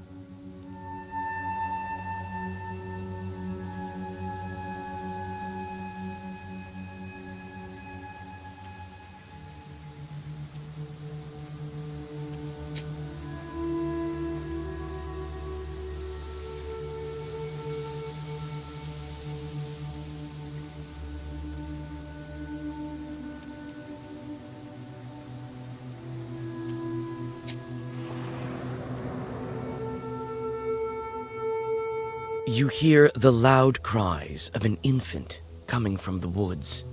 Is this a demon's trick or an actual child? You can't tell from here. You see a defenseless infant lying between the branches of a split tree. There are some gifts for the Leshy nearby.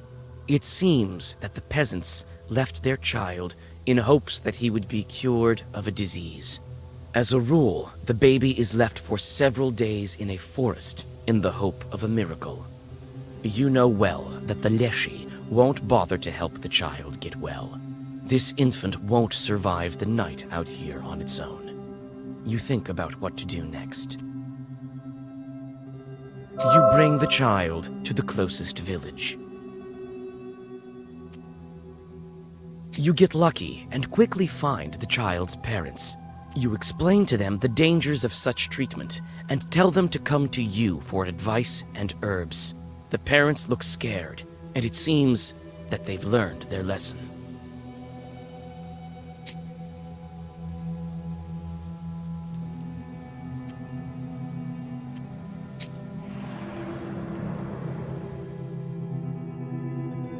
It seems the witch doctor expected your visit.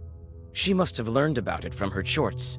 Her entire house is filled with fragrant, dried herbs. It seems this is the place to buy some useful ones. You're not what we consider an average girl, are you? In that case, I'll show you some fine wares. Here, take a look.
You notice a familiar silhouette of the wooden church among the branches.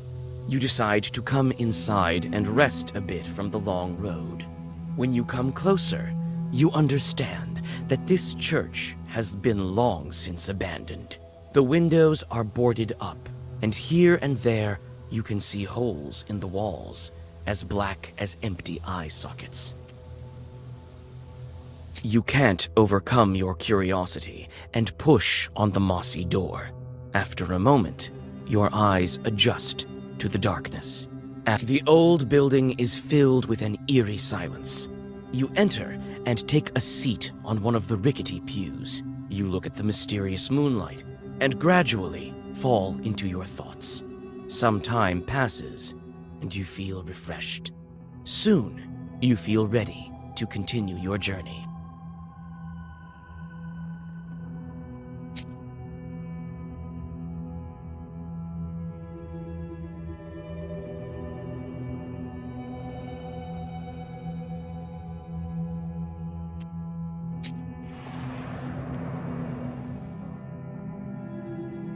You breathe in the chilly air. The night silence envelops you like a black blanket. You look around. The village houses are frozen still, waiting for the dawn. At the village edge, you notice the bent shadow of an abandoned izba.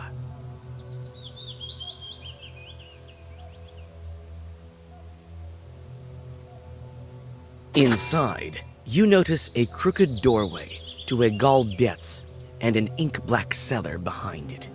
You peek inside. The cellar has been buried beneath the earth and broken boards for a long time now.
You hear the lingering sounds of songs long known to you. At one of the izbas, you see a late-running vichorka. It may be worth stopping to listen for a while. You sit by a house and dissolve in a deep song.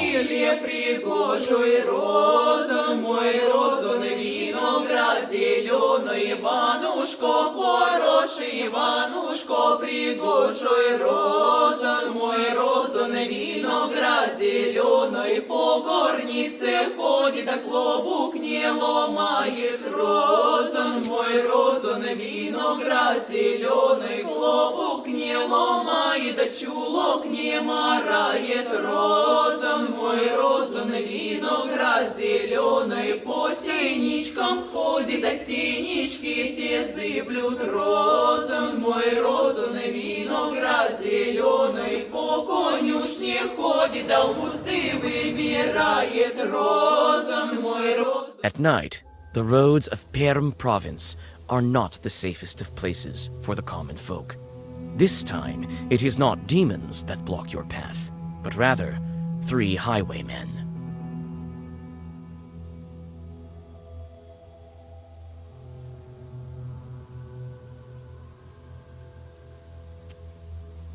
Nikolai fearlessly walks towards the bandit, but then stops dead in his tracks. The bandit is an old comrade of his. After a brief conversation, the bandits disappear into the forest.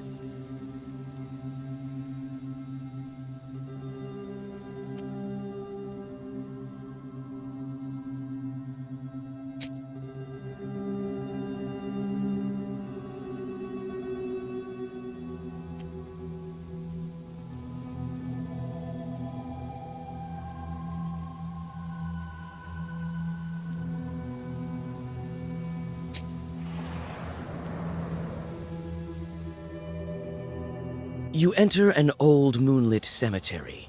Wooden tombstones are half broken. They stand in the dark like a squad of silent soldiers, each one staring at you blindly. You remember that this is the cemetery where the old hag Manka was buried. She was a famous witch Ikotnik.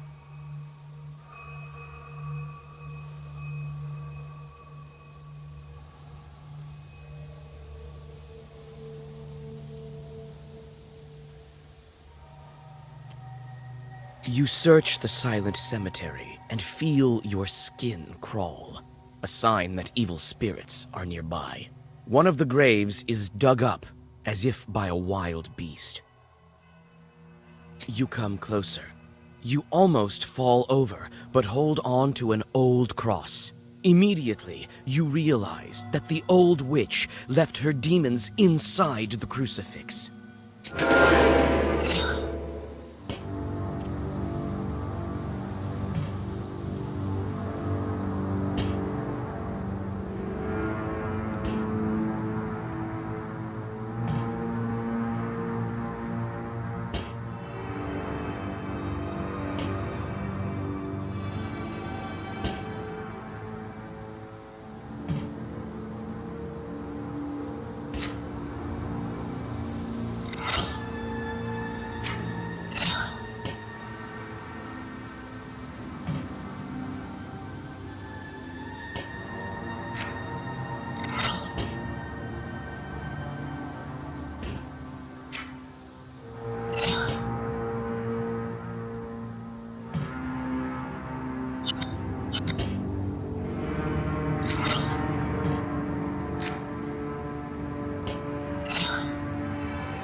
You finally reach the Changeling Bride's home village. Houses are scattered among grim firs. You feel the presence of evil spirits, and the book also seems to tremble with anticipation. You soon find the Izba, where the presence of evil spirits is strongest. As you approach, you hear the shrill cries of a baby coming from inside. The bride bites her lip and shifts from one foot to the other. You sigh. You'll need to make the first move.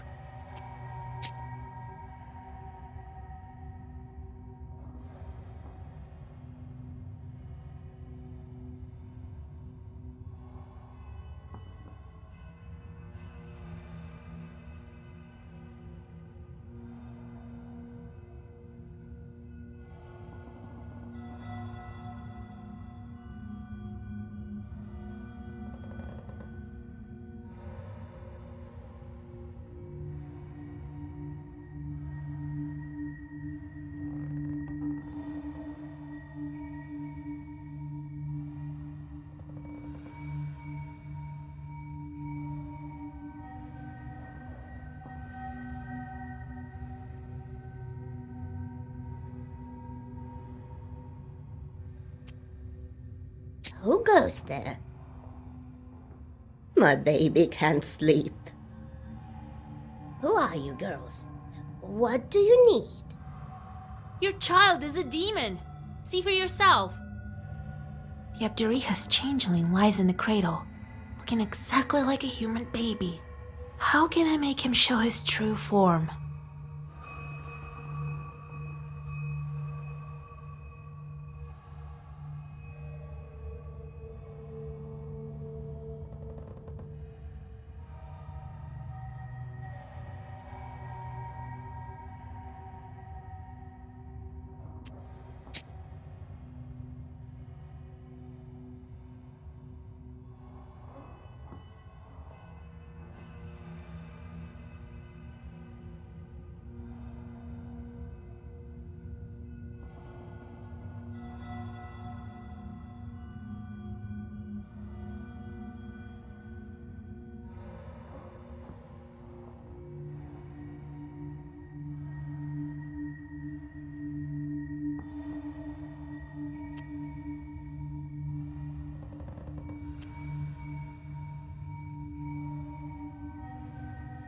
You lift the baby and quickly toss it over your shoulder. Christ's kingdom, what are you doing, you witch? Take a look at who you're raising. The crying baby turns into a piece of wood. Step aside. Hide over the stove. As soon as the mother and daughter climb above the stove, the log attacks you.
The bride tells her mother who she is.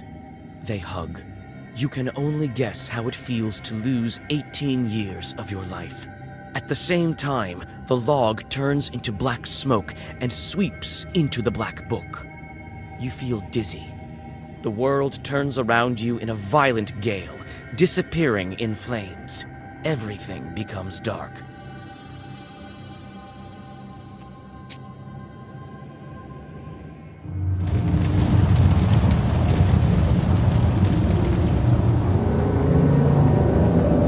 Impressive.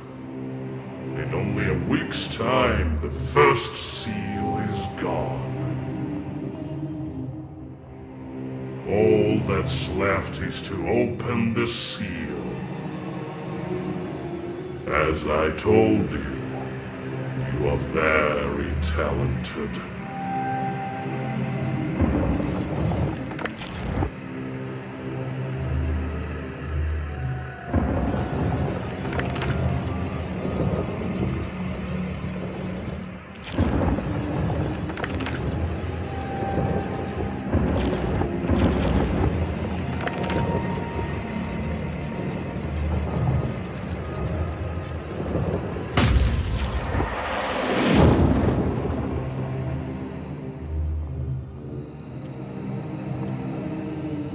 So what do I do now? Where do I find the next evil spirit?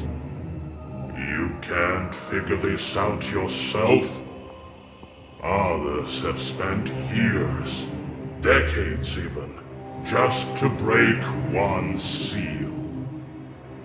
The next seal, as you know, is of water. I imagine it won't be difficult to find Evagenoi. Not in your neck of the woods. Who did it before me? People of greatness who became greater when they reached the end of the Black Book.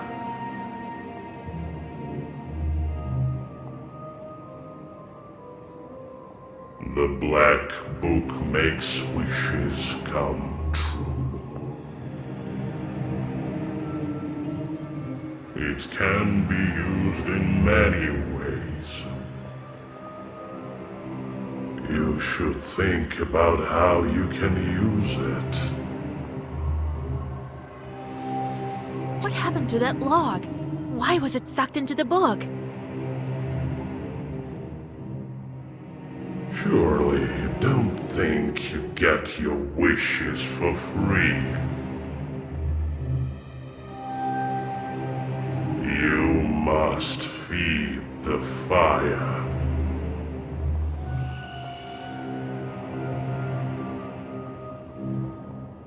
Some spirits just vanish, absorbed by the book.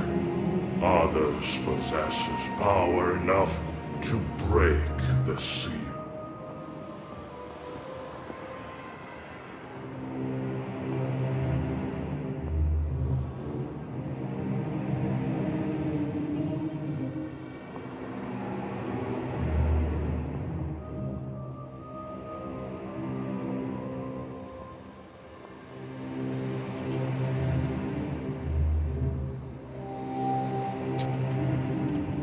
Why are the seals blocked with passes?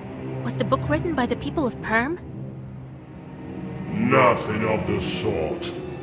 The book changes, adapts.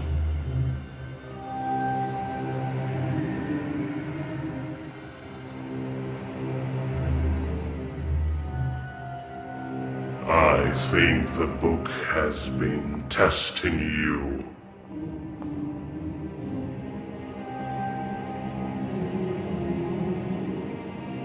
If you could not figure out the primitive symbols of the Chutes, you would be unworthy of it.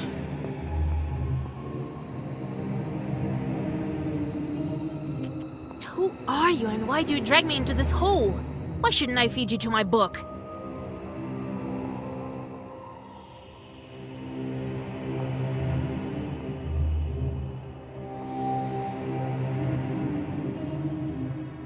And lose such an invaluable helper. All of your Zagavars, it is I who empower them.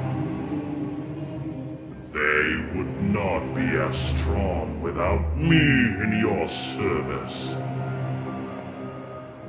You will learn the nature of such things in time.